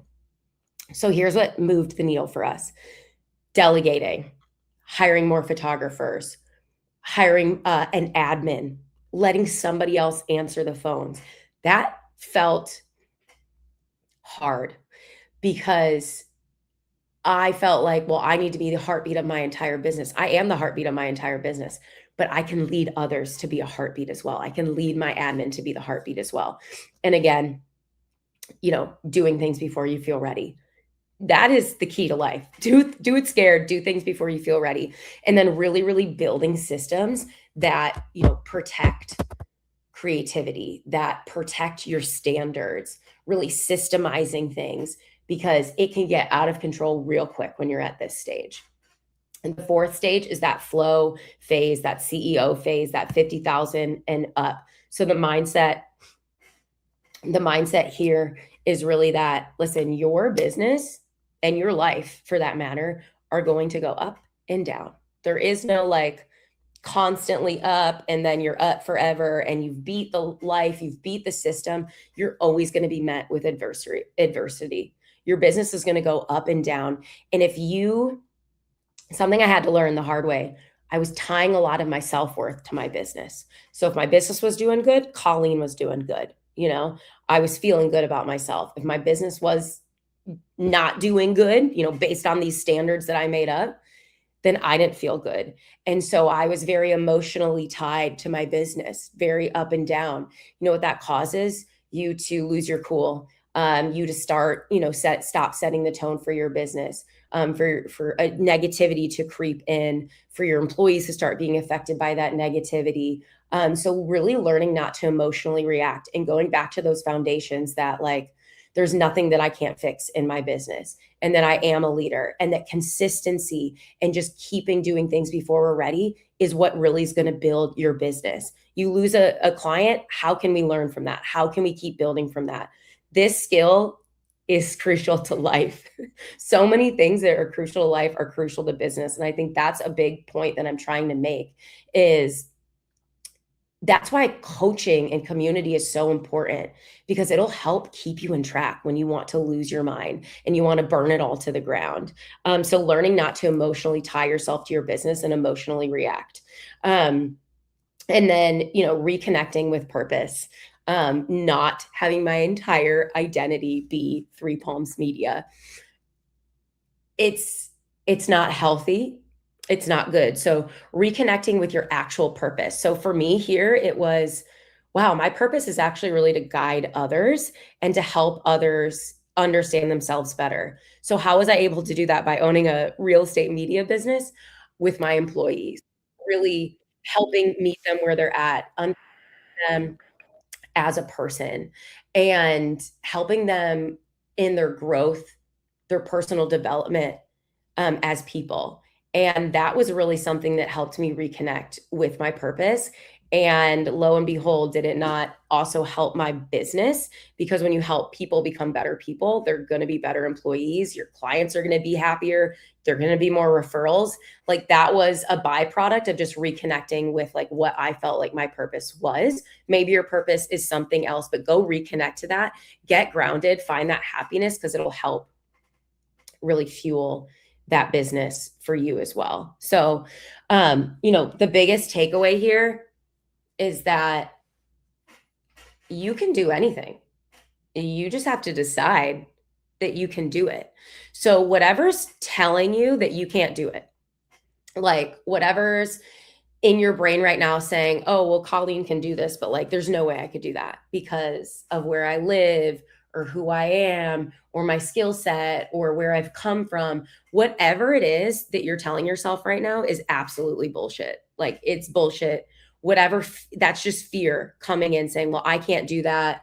That's not me, this or that. I'm not the kind of person that would be able to do that. Okay, well, when did you assign that to yourself? Did you assign that to yourself 10 years ago? Would you be using the same phone that you used 10 years ago now? No, you have to adapt. You can literally do anything. You just have to believe it. And you know how you start to believe it? You start taking action before you're ready. And you just keep going and you start slowly rewriting that story that's telling you that you can't do it. Because when you start giving your brain new evidence by small little baby steps, like getting on this call today and then making the next small step after this, you start to rewrite that story. You start to rewrite your identity.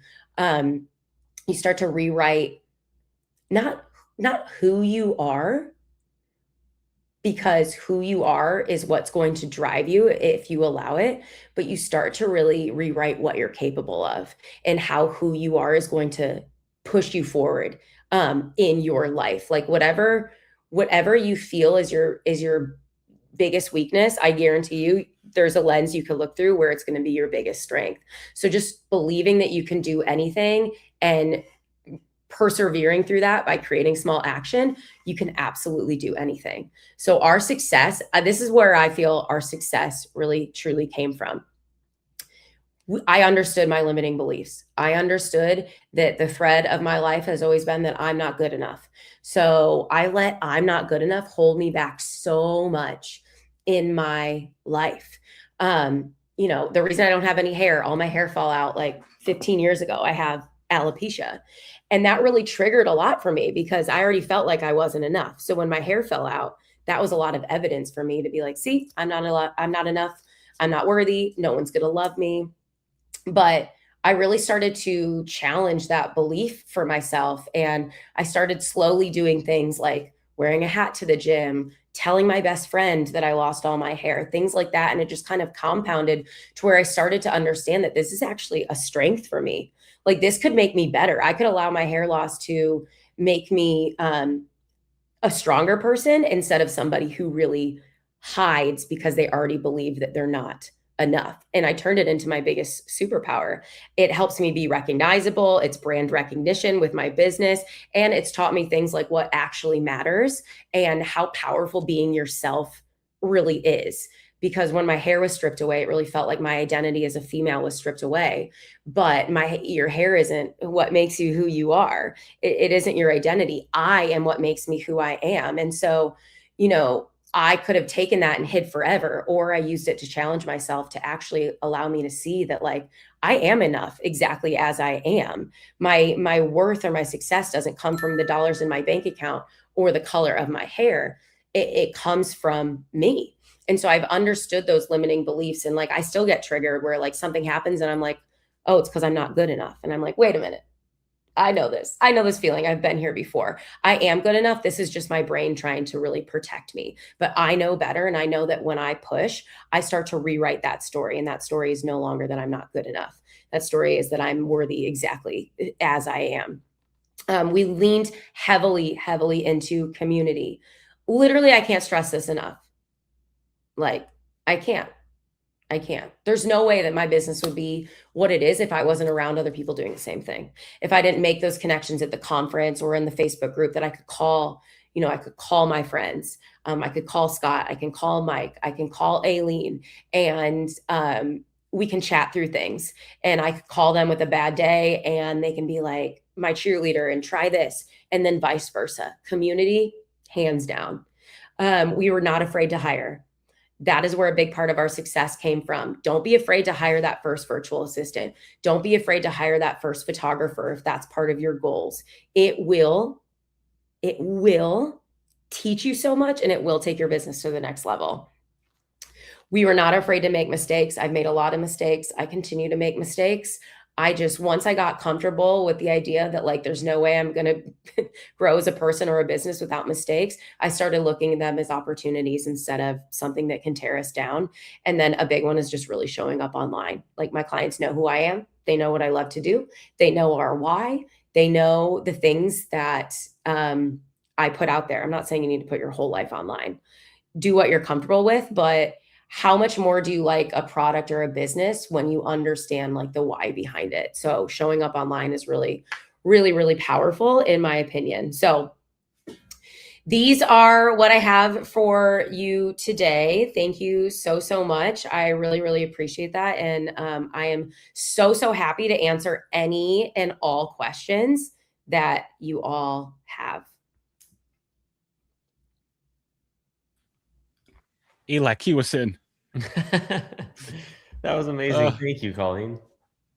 You're welcome. I see some questions here. I don't know how you want to. Yeah, Rod is the official question pinner. So, oh Rod, yeah, I forgot.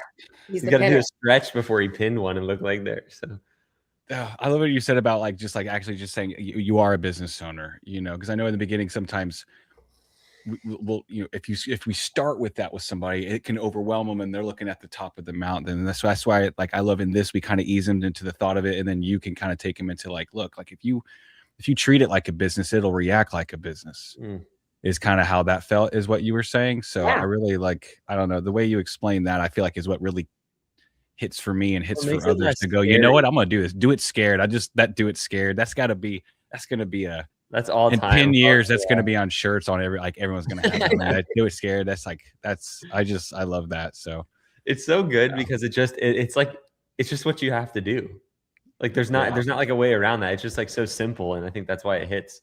Because I mean, you'll be rewarded, not just in business, but you go out, you try anything new, you do anything scared. I mean, it just is people. You have to fight through that every day because you're up against your own brain. You're up against your own condition. So when you do that, when you do things scared, like your whole world opens up. Like the universe absolutely favors you when you go out and you take action. Like there is literally absolutely no way around it. Like that will happen.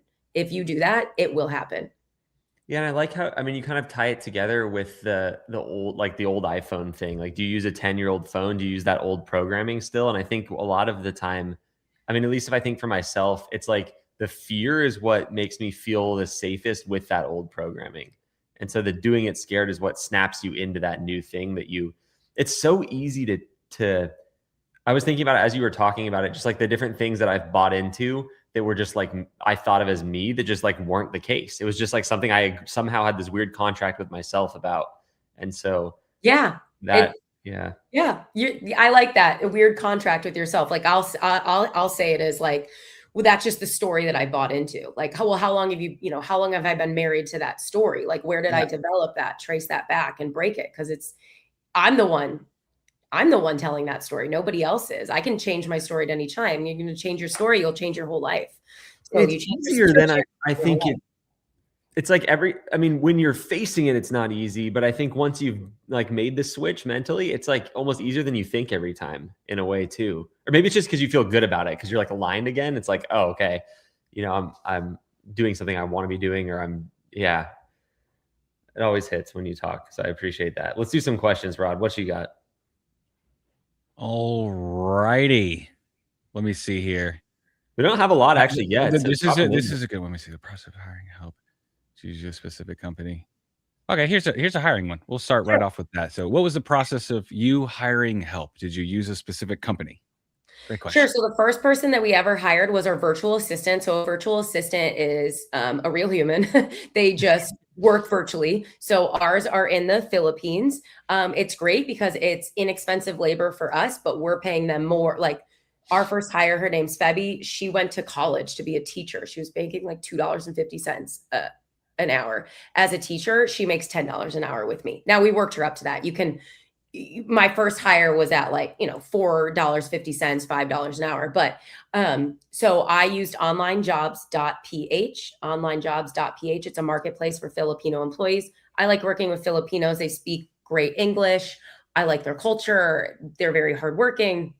So that was the first person that I hired to help because we were feeling really dragged down by the Instagram method. Like my husband and I were fighting over who had to do it. And I'm like, I should just outsource this so that we can take that pain away because it wasn't, we had to do it. You have to learn how to do these things before you outsource them. Like, I couldn't just be like, as it could possibly get. So yeah, it just started to get boring. I'm like, I've done it enough. Let's outsource it. So that's how I did that. And then I use Indeed.com to find my photographers. Whether I'm hiring a VA or a photographer, I am requesting that in order for them to apply, they're sending me a video answering 3 questions. I want to know that they're invested. They actually want this job. I want to get a sense for how they speak, their presence. But ultimately, it's just a big weed out factor to not have to go through so many resumes. This is a good one that I want your opinion on in terms of the numbers, because I know you've seen some of this, but I'd also love your opinion on just I don't really want to manage people, maybe some thoughts around that. Yeah, sure. So your business should always go back to like your goals and like what you want to do. If you want to be a solo shooter and that lights you up, that's great. if you want to be a solo shooter because you're attached to the story you have about yourself that you're not a good manager, I would challenge you on that, because that could just be a story that you're telling yourself because of whatever experience. But why would you continue to let those past experiences define you? That's you holding on to that old program, that old story. What if you surrounded yourself with people that can help you learn how to be a great manager? Maybe you've never been around anybody or read anything that's going to help, that it would have helped you be a good manager. So don't write yourself off as I've failed as a manager several times. Well, maybe you didn't have the right help. Maybe you didn't have the right community. You're also a different person now than you were in the past. So and I'm not saying that you should always have a goal to never be that your goal should always be that you shouldn't be a solo shooter. I'm not saying that, because that is some people's goals, but this would be a good example of, are you just tying yourself to that story and you're just choosing to believe it? Like, I would really, really challenge you on that. But to answer your questions, what are some upper numbers for a solo shooter? It depends how high you want to put your average order value. If you're going to get really good at video and you could do baller videos, your average order value can be hundreds and hundreds of dollars. It just depends the kind of business that you want to build, and the light illuminates as you start to walk down the path. Like I was saying earlier, you can't be like, I'm going to start my business tomorrow and this is exactly what it's going to look like, and I'm going to do this kind of work, and I'm not going to hire, and I'm only going to be a solo shooter. Don't put yourself in a box. Just keep taking the next step, and that light will illuminate. You can make great money as a solo shooter. You can make great money as a not solo shooter. Like, your business will work for you, but don't put yourself in a box before you start getting out there and trying it. Well, the good news is you're going to start as a solo shooter anyway. So yeah, it's like the roadmap to follow. You can't start really with a team. And if you're a solo shooter, you're still going to be a manager, because if you're a solo shooter without a virtual assistant, like, that's crazy. Like it. Like, you need one. True. And also, you got to manage yourself when you're a business owner. So you're managing either way. So you're going to get good at it.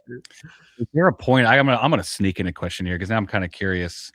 There's a lot of people that get to that 15, 20 grand a month mark, and it's like, okay, I'm here. I have no photographers. I could just stay here and stay where I'm at and keep the piece here forever. Or I could start hiring. Was it for you just a straight into hiring? Like, there was like your vision was a big business, so you knew it was part of that and you just went straight into hiring? Or was there any temptation to be like, okay, before I start hiring photographers, maybe I like staying at this? But was there any what was that shift like? I'm always curious about that shift from solo to photographer. Or did you just jump right into it? Or was there maybe some trepidation before jumping into it? For us, we always knew that we wanted to hire. Like, the goal from day one was, we want to grow a team. I mean, my husband had no interest in actually taking photos of houses all day. That's not where our drive was born. Our drive was born because we wanted to grow a team. We wanted to lead people, and we wanted to create an asset that worked for us without us working for it 24/7, going and shooting homes every day. So that was part of our goal. That's why we started the business. That's why I'm always harping on, you need to understand what you actually want, but allow it to change. I mean, it could have changed. Maybe he ended up falling in love with it and wanted to shoot, but he didn't, So just start and see where it takes you. But our goal was always to hire. I wanted to create an asset. I wanted to build a business. I don't want to be shooting houses. Is that something you've always? Oh, go for it, Rod. No. I'm going to get excited. I'll say it in my head so I don't forget. Go ahead. I was going to say, is that something you always had, Colleen? Like, I guess what made you think of it in that way? Like, I think a lot of people don't start a business thinking of like, I'm going to have this asset, I'm going to hire a team. They kind of start like one step at a time. So where do you think that comes from? I think that came from just knowing that I was meant for more and that I wanted to be a leader. I think I've always wanted to be a leader. I think that's something I really learned about myself through, my hair falling out and through just different experiences that I had. So I wanted to be a leader. And then I think I just read and was listening to a lot of podcasts about being a business owner.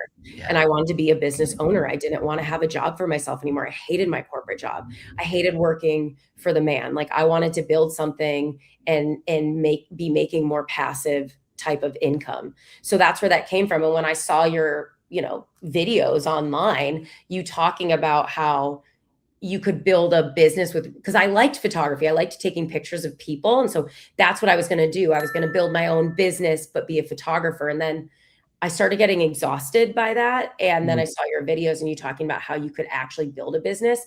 And so that's when I like all those things just connected. And I'm like, oh, we should do this because I could teach people how to do real estate photography. I think it's harder to teach people how to shoot a wedding and like manage that.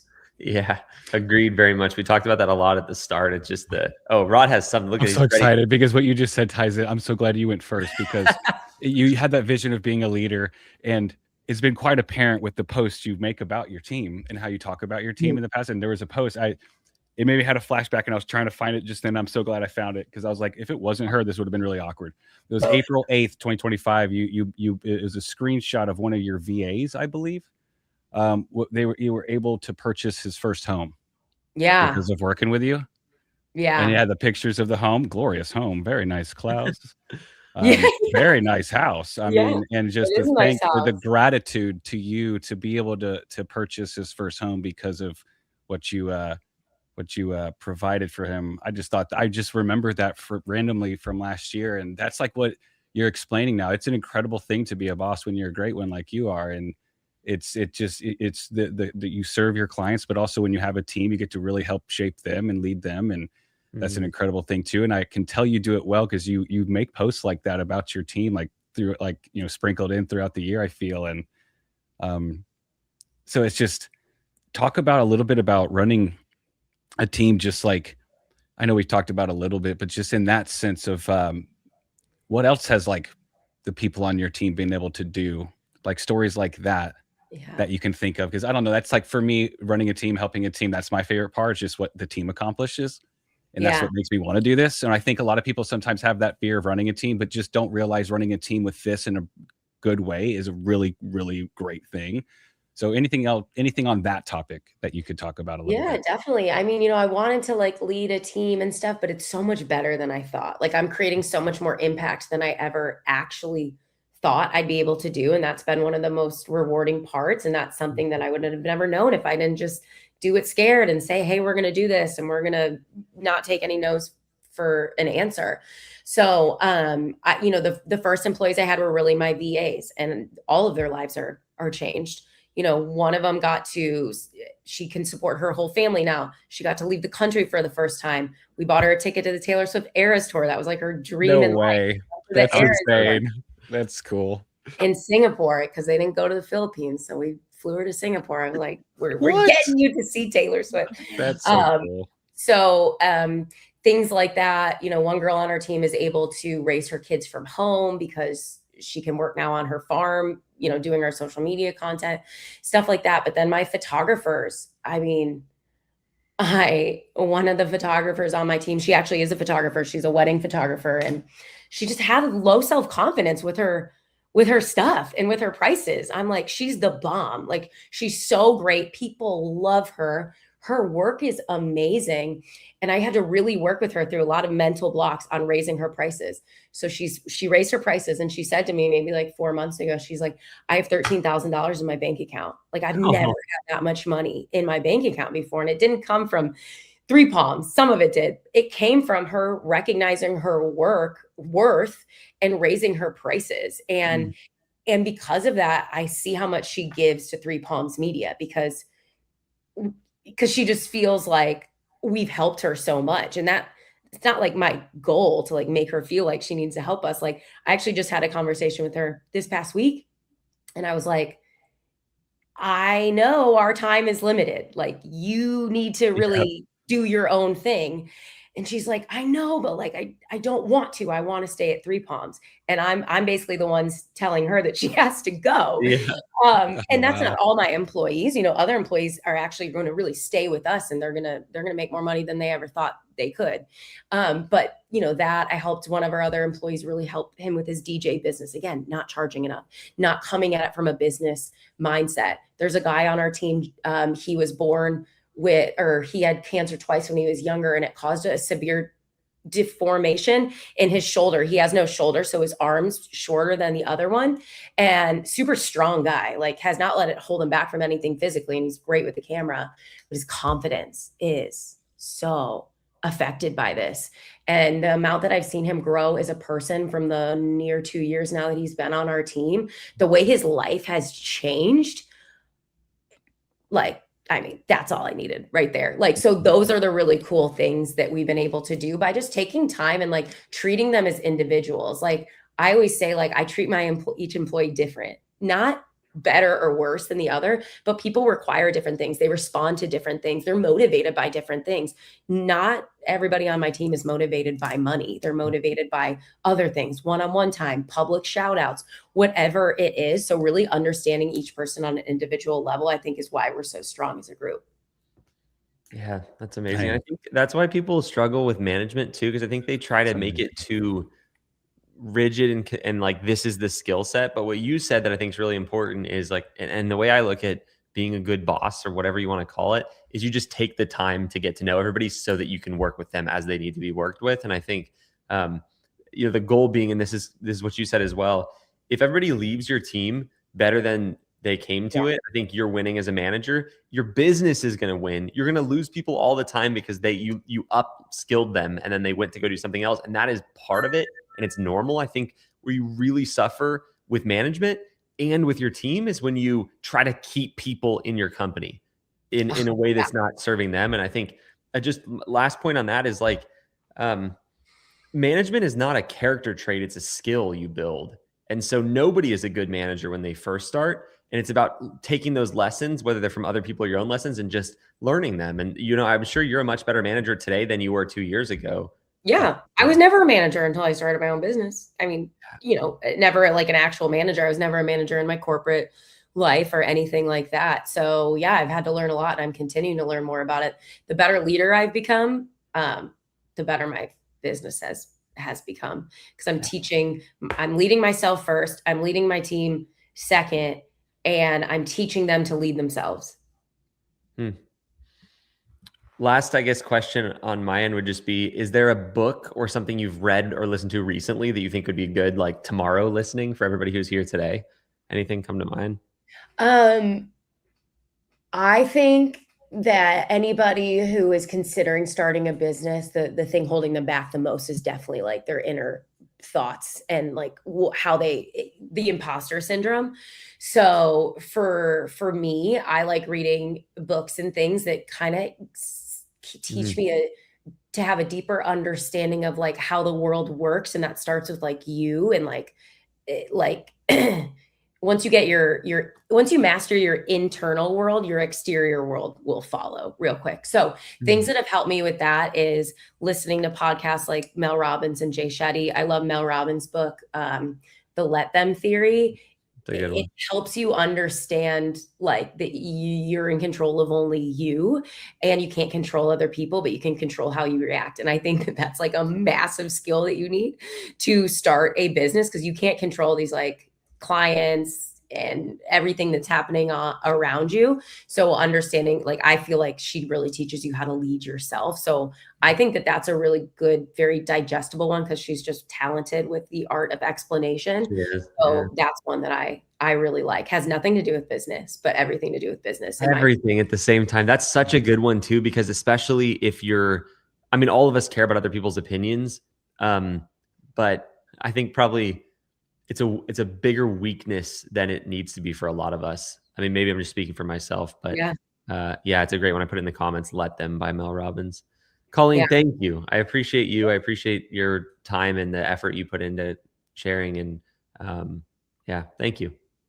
You are so welcome. I love sharing because I just want people to understand that they can do anything, and there's not a day invented that you cannot handle.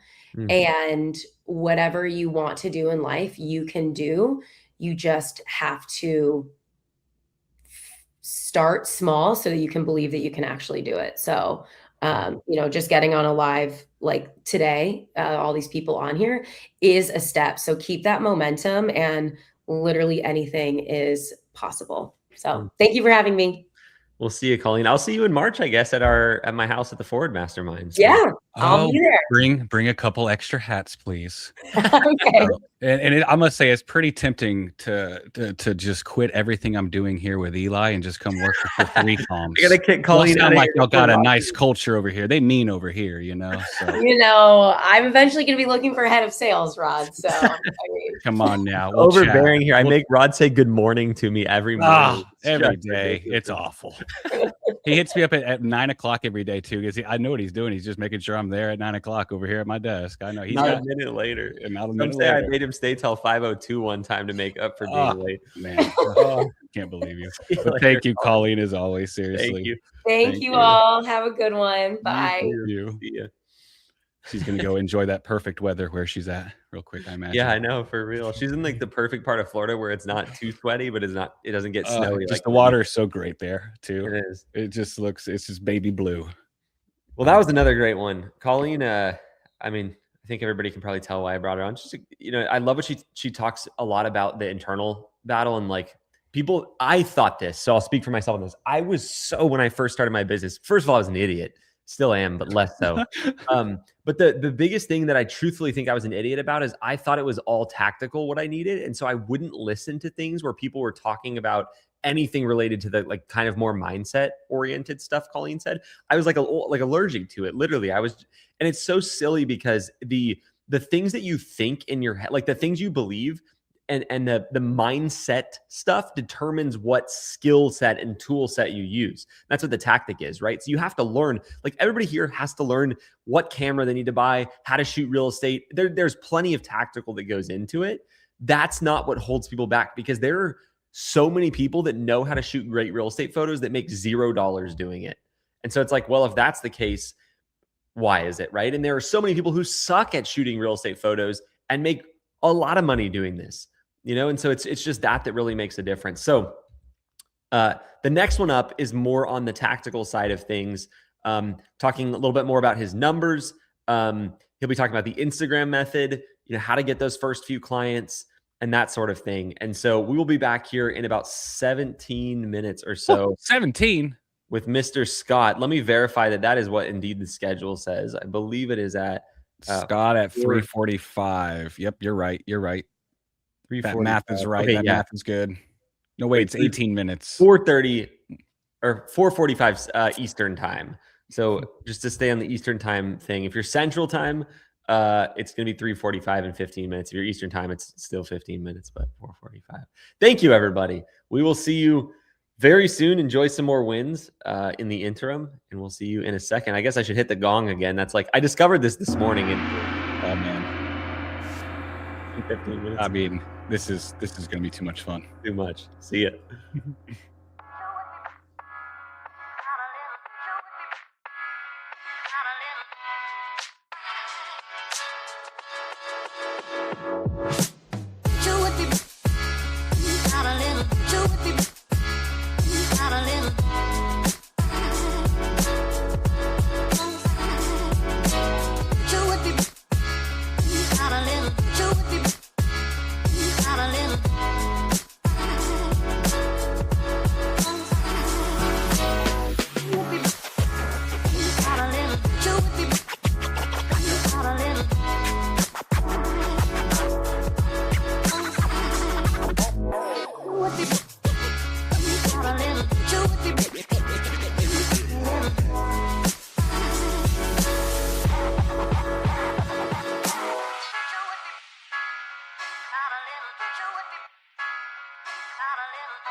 Welcome back, everybody. Rod is I just laughing can't. at me because of my use of the song here that we've discovered. It was perfectly done at the end. Thank you. I saw the art in what you were doing there. Well done. Gotta do Well it. done. This next one is going to be a good one. Scott is someone I've known for quite a while now. I remember when he first joined coaching, I was actually messaging him about it in like my favorite place in the world to walk and think about my business. So it's etched in my memory. And since then, he's built an absolutely incredible business. He has a lot to share. I'm glad we're ending on Scott's talk because he's going to talk about the Instagram method a little bit, his story, the things he's learned. Colleen mentioned him during her talk. I know that they share what they've learned with each other, and so you get to see kind of another perspective and a different business, and someone that's also been very successful in this industry. So, and all around a good guy, which is important as well. Scott, welcome in, sir. Thank you. Man, Eli, thanks so much for having me. Rod, good to see you, and good to be with everybody here. Good to have you. Well, I am looking forward to your talk as always. We will be here waiting for when the Q&A starts, and so I'll throw your talk up and let you get to it. And everybody enjoy. This is a good one. A lot to learn here. Keep taking notes. I know we've been at it for, 4 hours live or something like that now. So we save the best for last. Yeah, y'all should get about 6 pages of notes on this one minimum. That is the requirement. 6 pages minimum, front and back, for my friends fans out there. You know the reference if you are. All right. Thank you, Scott. Man, good afternoon, everybody. It is so cool to be here, and a little bit surreal because it was late 2022 that I didn't even know that real estate media was an industry. And we'll get into how I kind of found it and how I started into it. But I remember binging every Eli video on YouTube.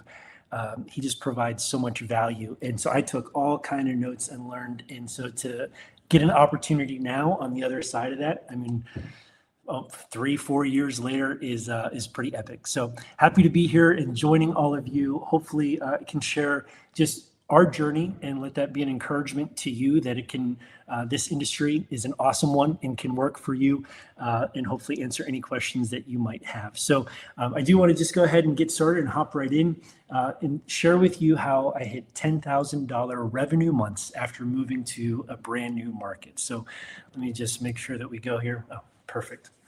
So I'm the owner of the Real Estateographers. We are based in St. John's, Florida. We moved here in March of 2023 without knowing anybody. And so it's just kind of wild to move and not really have a solid plan for business. We knew it was going to be real estate photography. There was no backup plan, but to have no connections, I think that there were some pros and cons to it. And the pros, man, pedal to the metal. I had a little bit of a video background, so I got to shoot for the NFL when I lived in Pittsburgh, shot for the Pirates and the Penguins and the Steelers and had a blast with it, except that's nights, weekends, and holidays. And with a young family, was not ready to give up nights, weekends, and holidays. So we were looking for something else. We were looking for sunshine. That's why we moved to Florida. And we were looking for a new career. Didn't know what it was, but a new career that would allow me to work more Monday through Friday and be home in the evenings. And so some of the things that I think that worked was just being consistent with the work. We'll talk about the IG method and how that worked. Just being authentic with people, creating real connections, and then just leading with value. So how I learned about the industry, with my TV background in video editing kind of background with sports, I wanted somebody that was going to market our house well. We were living in a small town called Elwood City, Pennsylvania, a little northwest of Pittsburgh. And we wanted a realtor that was going to help get us top dollar. And so there was one realtor, Katina Hunter, who always did the virtual twilight. And if you don't know what that is, it's a daytime photo that's digitally edited and enhanced to make it look like it was taken at sunset. Some realtors love them, some don't like them, but she did it. And to me, it stood out. When I searched on Zillow in our town, I knew it was a Katina Hunter listing because of the virtual twilight. Truthfully, that's that's the reason why we first called her. We wanted somebody to market it. So then she said, all right, we're going to schedule with our photographer. We waited a week for our photographer. I was like, who is this guy?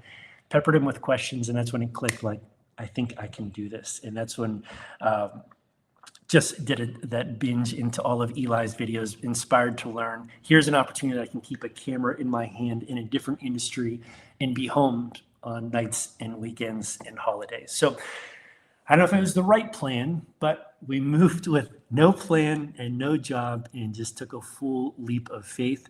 Spoiler alert, I couldn't have known what was in store for us here in St. John's, Florida. It has been just a real blessing. Quite a leap to move away from family. We just felt like it was time for our own adventure as a family, and to not really know the industry.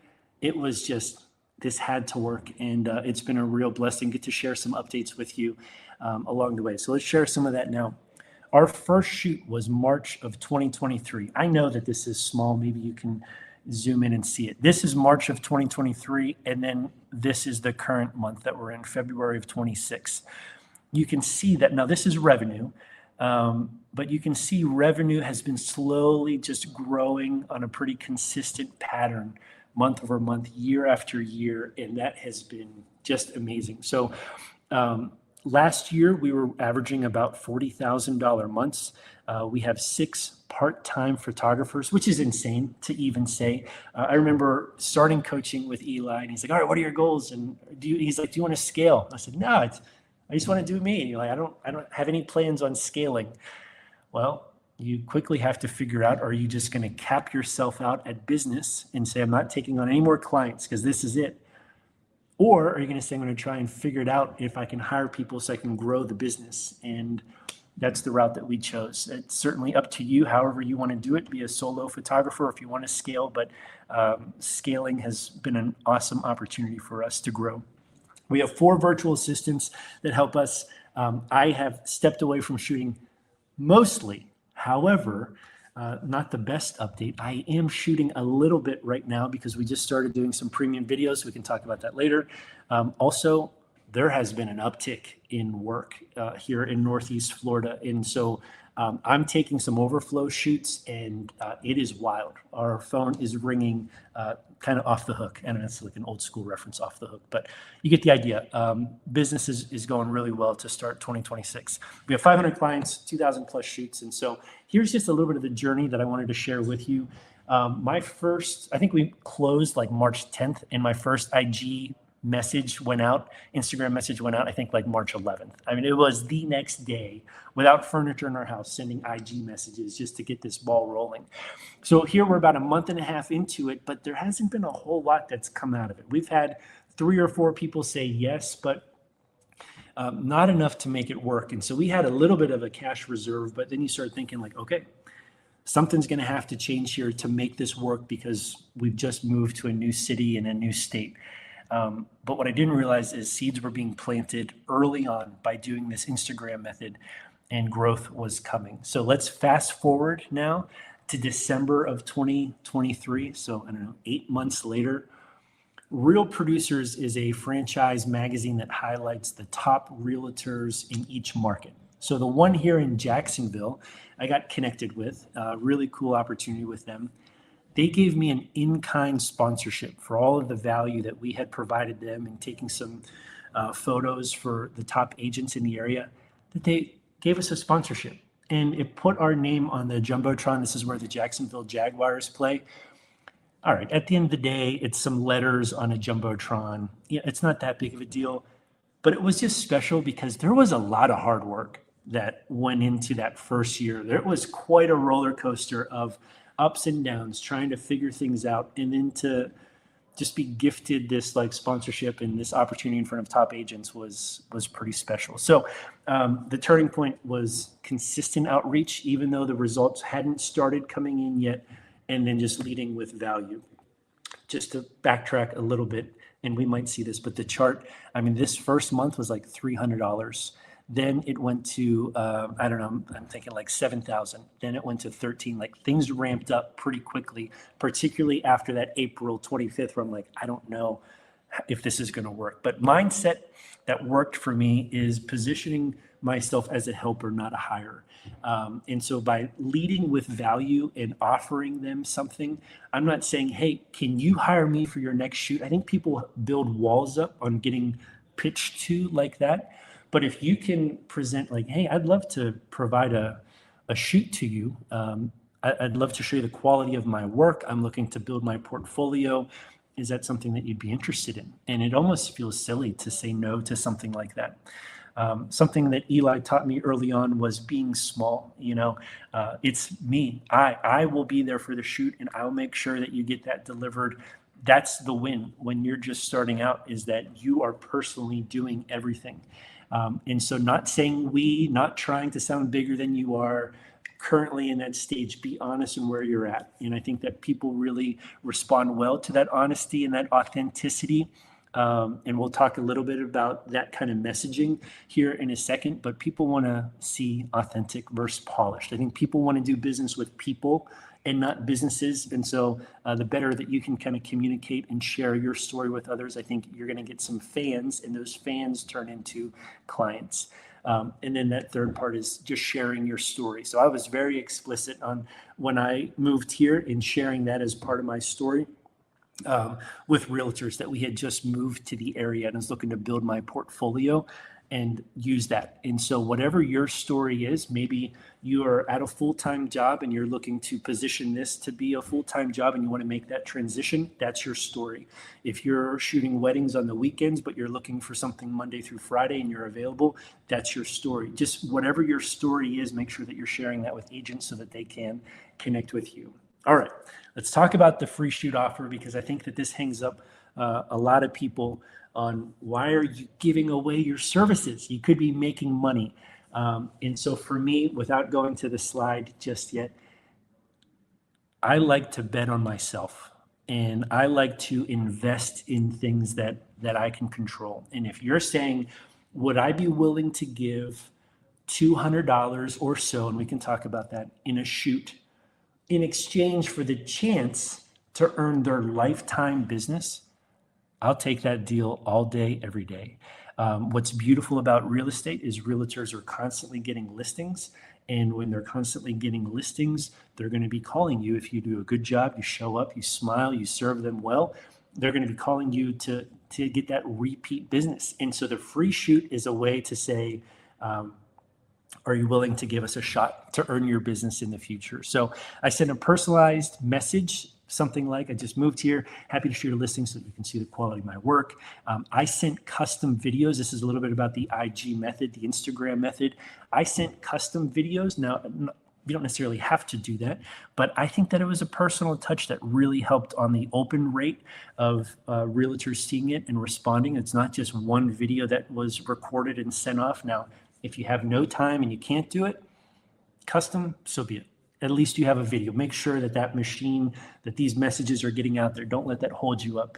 That being said, if you've got some time, you can crank out these pretty quickly once you get the hang of it, these custom videos. And we'll talk about that script here in a little bit.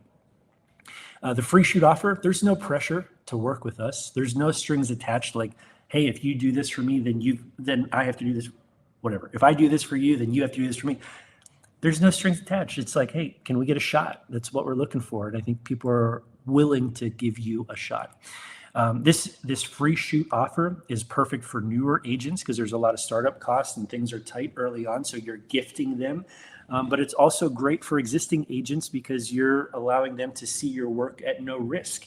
I mean, the risk is they've been using somebody for 10 years and they got to make sure that your quality is good and matches, but you're taking out that financial risk by giving them that free shoot offer.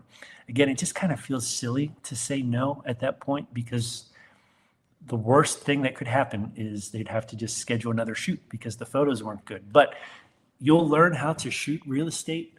It's a repeatable process and your photos are going to be great. So it won't even be an issue. The goal is to build trust here and not force a sale, not make a pitch. That's kind of my approach, is just trying to serve first, and it opened up a lot of doors. So here's the Instagram strategy. This is, if you're going to start this business, you want to make sure that when people land on your profile, whatever it is, your personal profile, or if you're going to build out a business one, whatever, you got to make sure that you've got content in those first 9 kind of posts that if they land on your page, your profile, that they know what you do without seeing anything. They probably see you holding a camera, they see a house, they see you talking, they see maybe a graphic of something. You're filling out that initial 9 post grid. Then from there, you're going to search local hashtags and follow agents in your area. The beauty is realtors want to be found. So they're always going out there trying to publicize themselves because they're trying to earn business, and so that you can find them, follow them, and the goal is that they would follow you back. Another thing that you can do to find realtors, and you want to be careful here, because if you start creating a machine and you start following like 200 people at a time, it's probably too much. It is better to be consistent with this so that you don't get flagged for, kind of spamming people. I would rather you do a consistent amount every day than try and like find 500 people and follow them all, and then IG says like you've maxed out or something like that. Anyway, another way to find realtors in your area is to find other vendors, real estate vendors who are also looking to partner with realtors. So this might be a title company, this might be a home inspection company, lending company, any of these other companies.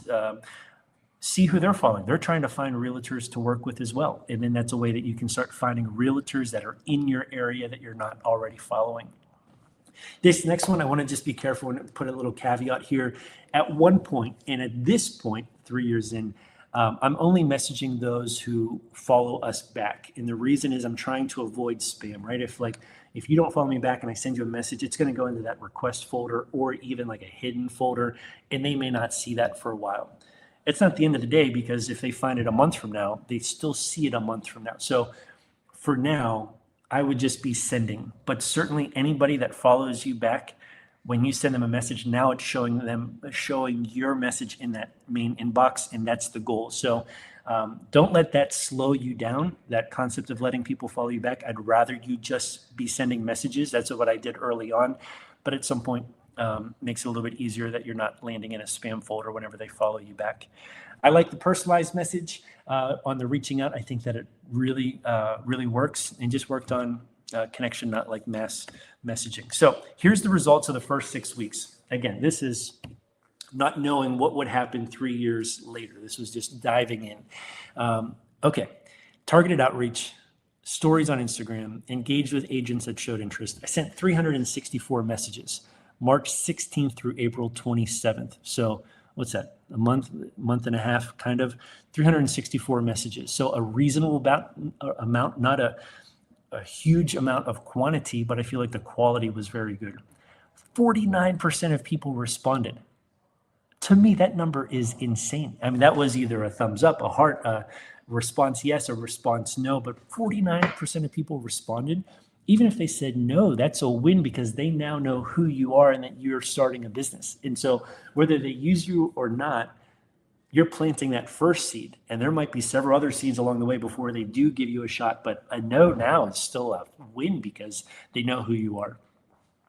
That led to 35 bookings, those 364 messages. 1 out of every 10 DMs turned into a client. I feel like that's insane. And this is free. You don't have to pay anybody to get this advertising out there. All it takes is your time. And if you're willing to leave a personal message, I think that it really does help and make a difference. So let's give you kind of an example here. I would record a video message and then I would send it.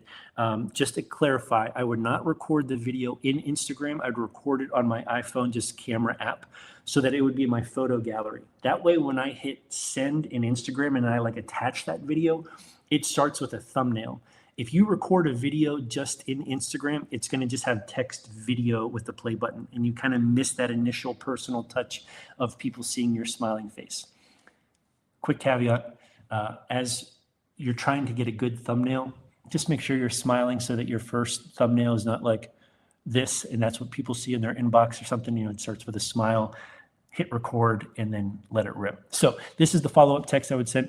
Hey, Krista, I sent you a video, but figured I'd also send a text with the info as well. My name is Scott Golmick. My family moved from Pittsburgh, PA to St. John's, Florida a few weeks ago. We're excited to live here, and I'm excited to bring my real estate photography business to the area. I wanted to reach out and offer you a free photo shoot for your next listing. Be no strings attached or anything, just a way that you could test out my work risk-free and see the value I could help bring to your future listings. Is this something that you'd be interested for your next listing? Okay, it's all right there. There's a personal story. It's not a sales pitch. It's just, is it something that you'd be interested in? Is something free, something that you're interested in? And that was kind of the follow-up.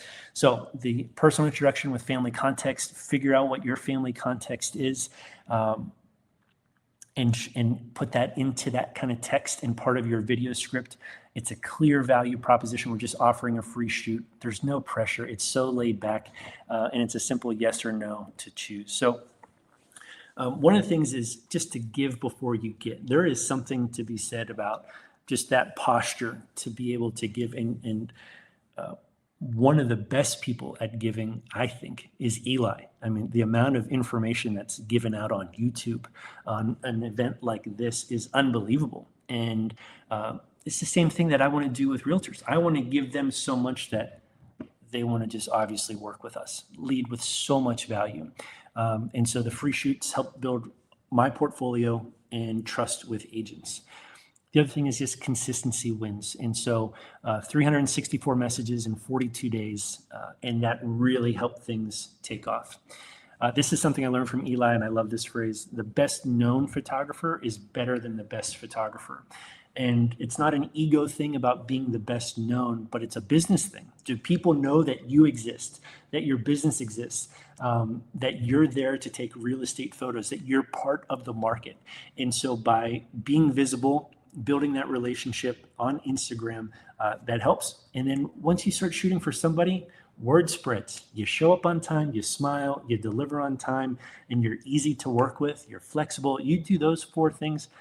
Whenever somebody else has a listing, you better believe that person that you just shot for is going to be speaking highly of you. And so even now, 3 years in, trying to answer the question, how can we become the best known real estate photography company in the area? And if we can continually try and answer that question in new ways, then our business will continue to grow.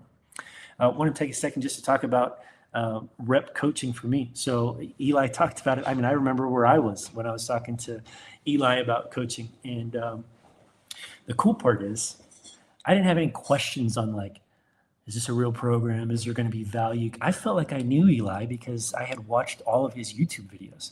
I knew that he led with value everywhere, and that the coaching program was just going to lead, it was going to be value. You know, there was no question in my mind if this was a real coaching program or not. So I was in it, and it helped save me truly time and money. I think without the coaching program, there's a chance I would have quit early on. And it's kind of sad to say that, but there are so many things along the way that I didn't know that I'd have to face or figure out. And instead of me having to work through it in my mind, what am I going to do here? I just took it into the coaching program, and it's a great community, took it to my coaches, had an answer, implemented like that, and just moved on. And so to be able to move that quickly early on really helped get the business train rolling per se. And so I'm thankful for that opportunity to have been in coaching, because I like to say, like, they help steer the ship. There's a chance that eventually we could get to where we were now, but there's no way we would have gotten here this quickly just without coaching. Those weekly check-ins, those calls all the time. And so anyway, to be able to lay out a plan like the IG method, that's not my idea. I'm just doing whatever Eli and the coaches talked about, and it worked really well for me. And so for my coaching experience, I basically just went in saying, whatever they say, I'm going to do it as fast as I can. And it worked out really well. Here's how we use the free shoot offer now. I mean, we're 3 years in. I will continuously offer a free shoot to any new agent so that they can see the quality of our work. And whenever I tell them, hey, I'd love to give you, this coupon, $215 off, that's the value of our 25 photos and floor plan. To me, I want to show you the quality of our work so that we get a chance to earn your business. I want you to experience our customer service. And so that's why we continue to do this. And they're just like, who is this? This doesn't make any sense. Why are you being so generous? And they give us a shot. And then our customer service is really good. And then we get to keep them and we get to work with them. So I will continue to use free shoots. This is kind of down the road, but we did a broker deal with a company in the area, 250 agents. And we offered this free shoot to all 250 agents. You start doing the math. That's a lot of money to be given up. But not everyone's going to use it right away. And it was an opportunity to infiltrate a brokerage and try and get in with as many agents as possible. And we gave that first free shoot out to everybody. And it has worked really well. So I love the free shoot offer. man, your journey starts now. We moved to a state. I don't know if it was, I don't know if this is what I'd recommend, because there was some stress involved with this. But we moved to a new state with no connections and no real plan other than real estate photography was going to work. There was no plan B. It had to work. And so I operate well with that kind of pressure. I don't know if that's the right move for everybody. It might be better to bring the boat a little bit closer to the dock if you've got another job and slowly take that step into the boat. But I feel like if we can do it with that kind of pressure, then you can do it too. So I would just remember to keep your messaging human, keep it consistent, and keep showing up. And so you can follow me at Scott Golmick and at The Real Estateographers. Our social media is good. It's not great, but if you'd like to message me, feel free to do that. I tell you what, here's how I'm using the IG method now. There's a couple questions that I will answer next. But if it's okay with you, I'm just going to respond to a couple IG accounts that I need to send a message to. And I'm going to do that right now. So here's how we're doing this. We'll do a little live IG method video if that's okay with you guys. Amazing. Let's do it. And so here's how we're using this now. I wouldn't do it this way if you're just starting, but here's how we're doing it now. Anyone that follows us on our Instagram page, if they're a realtor in our territory, so Northeast Florida, that is not a current client that we haven't messaged before, because you can check the messages, then I get a Slack notification and our VA sends that. So now I know that I have to send this message to an agent. So I click on their account. I can verify I have not worked with them. I see that their name is Brenda. Great. Brenda's going to get a message from me. So instead of recording in Instagram, I'm just going to open up the camera app, go to video mode. I've got it on selfie mode here. I'm going to go fancy. I'm going to put it in cinematic mode. Get the little bokeh behind me. Oh, come on now with it. I mean, things are getting crazy here. All right, let's give it a shot. This is a little bit different because I'm not sharing our story of moving from Pittsburgh now that it's 3 years later. So the script's a little bit different. But just so that you can see how quick it is and authentic it is, here we go. I'm just going to roll on this one, and then I'm sending this to Brenda. Starting off with a smile so that we don't get the weird first frame. Hey, Brenda, it's so nice to connect with you on Instagram. Thanks so much for the follow. I really appreciate that. I just wanted to send a quick video intro, introduce myself. My name is Scott Golmick. I'm the owner of The Real Estateographers. We are a real estate media company based in St. John's, Florida. Look forward to connecting with you on Instagram. And if there's ever an opportunity to connect with you at one of your listings, we'd love to shoot it for you. And we'd love to give you a kind of a first free shoot so that you can see the quality of our work and experience our customer service. And so if that's something you're interested in, would you let me know? But thanks so much. Really appreciate the follow and have a great rest of your day. See ya. Something like that. And then you send that off to Brenda, attach that in the IG message, and that's it. Like, I would much rather do that for 30 seconds multiple times a day than just have one message and send it out and it not feel as personal. I think you get that like off factor for a second where like, wait, did he just say my name? Like, this is a recorded video message. And so that would be my encouragement to you all. And so thanks, everybody. There are some questions. I'm happy to answer any questions.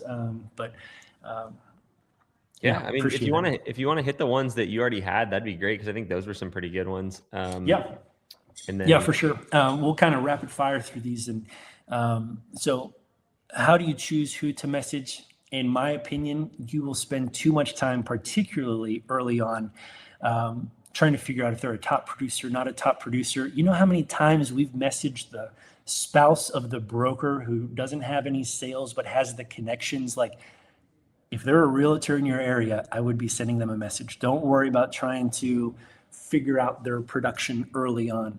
I would just be sending everybody a message. And the other thing is you might land on a new agent and that agent might take off, or Eli taught me that you might connect with that new agent and they have had one listing, but they go into that sales meeting and share their great experience with a new photographer, and all of a sudden you've infiltrated that broker meeting. So who are you messaging? Everybody. Best way to follow up if they don't respond, it's the same way. Authentic. Hey, just want to follow up. Would love to work with you on your next listing. A lot of times people just don't have listings. The average realtor, you could ask ChatGPT, I would guess has like 4 listings a year if you average the best of the best and the people that have 0. So there's just a chance that they don't have a listing. So I never want to like pressure them and make them feel bad that they don't have a listing to work with us on. But the other way to follow up is say, hey, I want to let you know that offer still stands. Would love to work with you whenever. Or we just added floor plans. You know what? We're going to add a floor plan to that offer too. To this day, still trying to come up with ways just to make an excuse to get in front of people. Okay. Is it best to use a personal or a business account? Early on, I went personal because I wanted my brand to be me. I wanted people to, again, that's not an ego thing, but I wanted people to connect with me and feel like they had a connection to the person that was showing up to the house and meeting them. So I built it on my personal page. And then at some point, we had grown so much, we were starting to get the issue of like people wanted me to shoot, but I'm not available anymore. It's our team. So then we kind of rebuild a business account. So however you want to do it, I would just be intentional on that early on. What should the first free shoot include? I gave away everything early on. Twilight photos, video, drone. I didn't have a cap on it because to me, there was an opportunity to get reps in all of these services. And so, yeah, early on, I would just give it away, all of it. Now, at some point, things are going to pick up where people want to pay you. And so you got to make sure that you have time for those paid shoots. And maybe at that point, you can dial things back. But early on, I just want to work with you and throw it out there. You're investing in yourself. How many DMs a day? You just got to figure this out for you. I would probably set it at like, be consistent, 10, 15 a day, and just don't miss on that would be my goal. And then what's a realistic timeline to get momentum? It took me 2 months to see that momentum come through. That timeline's not true for everybody, but I think it's based on the quality of your messaging and the consistency of your messaging. And just even outside of Instagram, making sure that people know you exist outside of the Instagram world. You're showing up to realtor events, you're popping by offices. This is just like a part of the introduction. This isn't the only thing that you're doing right away.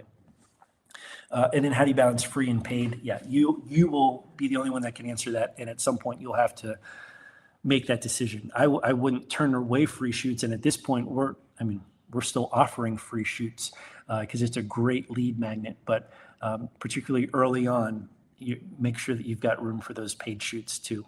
And surprisingly, there's even sometimes we offer free shoots and the realtor's like, we're paying you anyway. This is great. And so I offered free and they still paid us $300 for the shoot, which is like best case scenario. So those are some of the most common questions about the IG method, and would be happy to answer any questions that anybody has. But as always, man, thank you so much for the opportunity to be part of this, and excited for anyone that's thinking about starting a real estate photography company. Man, real quick, competition is not an issue. There are so many realtors. You just focus on your lane, you build your business, you do your IG method. Don't worry about what other people are doing and be scared. It is a free market. And if you provide good service and good quality, great, go compete for that business, and would encourage you to do it. I don't know of any other industry, I'm sure I'd have to think about it, but like that you can get started for relatively low startup costs and that you can get rolling this quickly. I don't know if you've already talked about it, the 3 R's that you taught me, repeat business, referral, and like required. Yeah. That's best case scenario. It's insane. So just as an encouragement, if you're on the edge thinking about it, it's a great industry. Final thought is there is an easy plan that's laid out there, but also it can be hard. Like this, we didn't get here by just saying, oh, we're going to shoot some houses. Like it has been a lot of work to get here. And so just know that like it's a grind, but our lives have changed in 3 years. That's a pretty short time, and a lot has happened in 3 years. So not necessarily easy, but the plan's laid out there. And if you're willing to put in the work, I think that it can be a very rewarding business and career for anyone that wants to do it and commit to it. Yeah. Well, thank you, Scott. I'm glad you mentioned, thank you for all of that. But at the end, you mentioned the work. And I think that's a really important thing to consider, because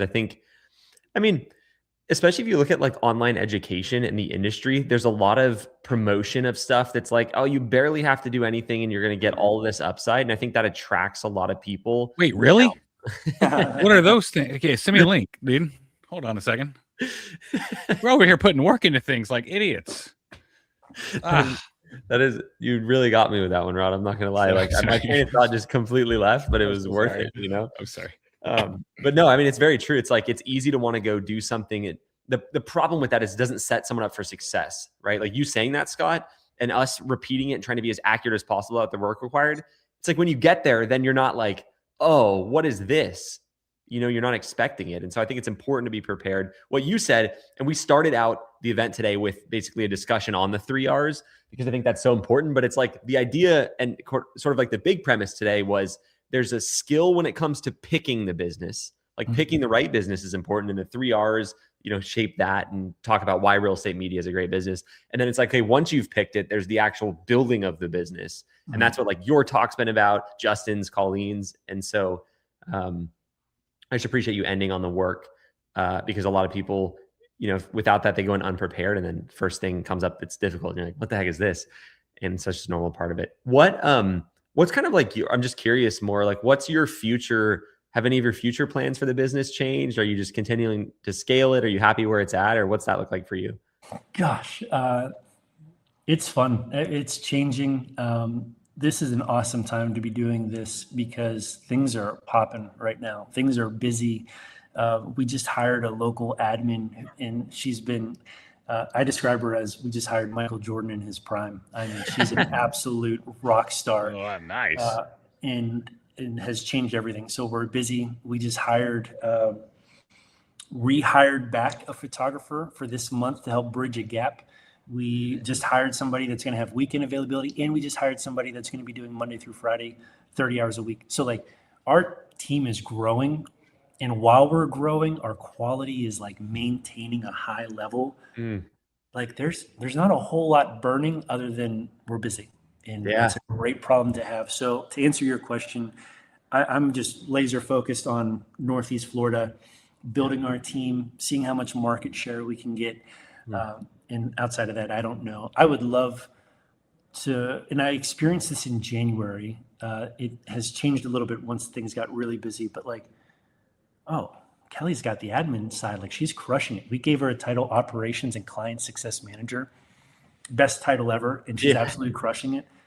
But like things are working without me, and then I can be working on growing the business. So like we're entering that territory, and I'm so stoked. You're in the fun stage.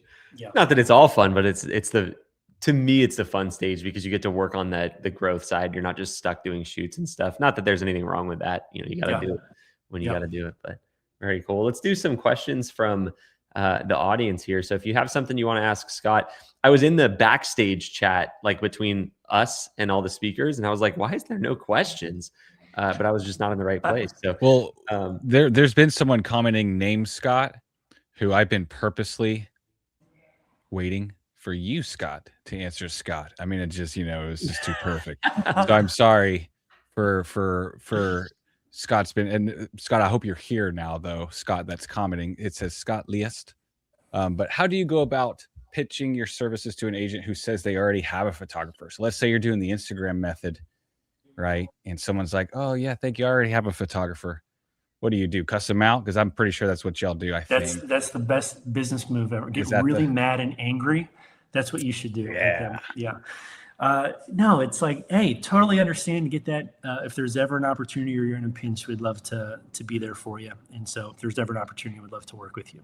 Man, you throw that word opportunity in there as much as you can. That's the nature of the beast. You just started a business, and anyone that's been a realtor longer than you just starting a business has a photographer. So you will run into this all the time. It's amazing how often realtors are willing to try out somebody new though, and you never know the timing. So it's always just a very pleasant, hey, well, if there's ever a chance or if you ever need something, we'd love to help. There's a lot of not to like beat down a lot of people that run real estate media businesses, but there's a lot of like very poor business owners. And I think sometimes the problem with having 3 really good real estate media business owners as speakers is everybody thinks the competition is going to be like, I'm competing with Justin, I'm competing with Scott, I'm competing with Colleen. It's like, sure, but there's also a lot of providers that just really don't, maybe they stopped for whatever reason, they became kind of burned out. They really don't care about their clients and they don't treat them very well. And they become kind of, I don't know, just like disengaged from that customer service thing that probably was how they initially built their business. And so when you think about like what Scott's saying of offering to be a backup, you're not offering to be a backup from someone that's currently using Scott. likely, right? It's going to be someone who has a photographer who kind of jaded, maybe not super interested, like maybe is just, they're burned out or whatever, right? Or their photographer just moved, or they retired, or they decided they didn't want to do this. Like there's a million reasons. And so I just wanted to highlight what you said, Scott. I already have a photographer is the default. Like that is the default setting if you're talking to them. Rod, they're on vacation, or a lot of people don't choose to scale. And so they're maxed out. There's a lot of solo photographers that are out there. And so they might be that realtor's photographer, but eventually when things get busy, they're booked out and they have no solution. And so you're always going to be there, and they're always going to be looking for somebody. How can you make sure that they know that you have a business, that in that moment, their next call is to you? That's what you're trying to get them to do. Yeah, agreed. Rod, you definitely have another question in there. You're just waiting to pin as the designated. Oh yeah, I mean, when I see him, I like him. Wait, where'd it go? Oh, no. See, I will say you pulled this first question for Scott. That was from the first session today. Was that not? It was. Like you made this poor guy wait literally 6 hours to get his question. I meant to say something each time, and it just didn't hit me until now. So Scott, I'm so sorry. Oh, I got a good one for you. Yeah, that was the one. There it is. Thank you for finding it. I was looking for a question mark. That's why I couldn't find it.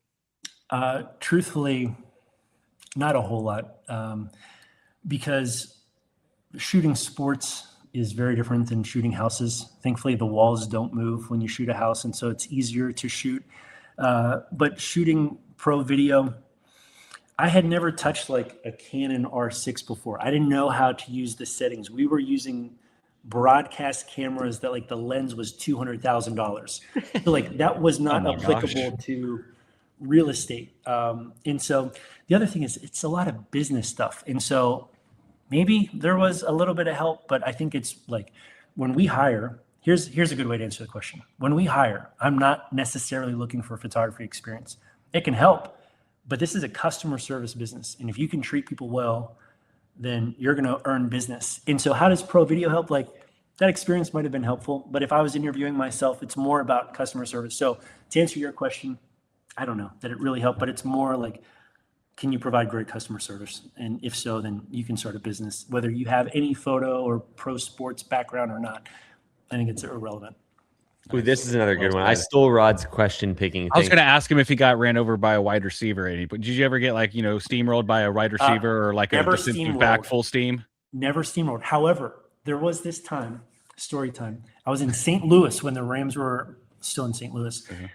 Sam Bradford drops back. He's in the red zone. He throws the ball. I'm sitting. If you watch the Super Bowl and you see the guys in a blue vest that are on the white dashed line, that's NFL Films. I got to shoot for NFL Films. You get to sit right there in the corner of the end zone. Sam Bradford throws the ball, overthrows it. So I'm tight on the ball. I'm zooming out. Receiver dives this way. DB drives this way. My eyes in the eyepiece. The ball lands in my lap. I catch the ball while I'm shooting. The crowd starts cheering. Cameraman. It was unbelievable. That part's not true, but in my mind, in my memory, it was true. It was the greatest athletic moment of my life. Shooting and cut the ball at the same time. So thankfully, that story, not getting run over story. Oh, that's even better. Oh, I couldn't even imagine. That's just way better than I could imagine. Thank you. I don't know how we're going to pivot to a more serious question now, but Florida is a great market. I'm asking the same for the rest of the world. Well, I just wanted to ask Scott this because like I can answer from our end. Obviously, we work with people all over the country. Our fastest growing students are actually not in Florida. Like our biggest of all time, not in Florida, actually in Tennessee, strangely enough, in Knoxville. But anyway, you talk with a lot of other real estate media companies. What are your thoughts on this? I think we overrepresented Florida on today's live without thinking about it because we had Colleen as well. That was accidental. Yeah. So what's your thought? I mean, I was at the REPP conference and I met a ton of very successful real estate photography companies that are not from Florida. And so I don't know their market, but I know that they're crushing it. I know that they're doing more than we are. And so I think it's no matter where you are, it's just being the best known in that market. And so, Rod, I've heard you do the deep dives and Eli into like, let's look up your market and see. The slow season might be a month longer. That's about it. I think outside of that, I mean, we're Jacksonville. We're not a luxury market. And there are Pacific Northwest. There are a lot of places that have much higher average order values than we do. So I think people are always moving. and that there is an opportunity to start this business anywhere. And Florida's good, but I think the rest of the country can be good too. It's different markets, right? Like you said, some markets where you are, for example, you're not having an $1,000 average order value. That's just not going to happen. And so, yeah, there's a lot of volume in Florida. The seasons are slightly different because you have like people moving during the winter, whatever. You said this, but I mean, if you're talking about like great markets, at least from an average order value standpoint, there's always gives and takes, right? Like Pacific Northwest, we repeatedly see people get $1,000 average order value out there. In fact, the best solo student we've ever had was in the Pacific Northwest. And it's really him and his wife, but they did, what did Jericho do? Like 56K solo, Rod? I caught him off. He just left. I don't know if he heard the first thing, but insane. Yeah. So you see some crazy, it's just differences. And so I think, if you look at a market like Florida, it's like, there are some things that are better. There's also a lot of photographers there. There's some markets that have less photographers and so it's always what about this market is going to benefit me and what's going to be a challenge and how do I build the business to do that? But you said it so much more simply, Scott. It's like, you just become the best known, which sounds harder than it actually is. You just got to put in the raw grunt work to reach out to people, which is not hard. It's boring. And people fail at boring more than they fail at hard, I think. That's interesting. It's a good line. Just real quick on that. Another way to become best known, we do a lot of events, and by we, I mean me. And it's not my favorite thing because it's evenings, but there's a lot of value. So I'm going, and this isn't probably the right away thing if you're just starting, but I'm shooting like the annual awards at these different brokerages. I get to be the one that takes the picture of this agent in their like most prized moment of the year, celebrating. I get to say congrats, and then I deliver them the photos. Like, that is an easy way to become the best known photographer in the area. That's one thing. And then the other is like, might be too soon to talk market share, but let me share my numbers with you. Mm-hmm. If you're worried about competition, or you're worried about like, oh, there's not enough business to go around, or Florida's great, whatever. I figured out our market share.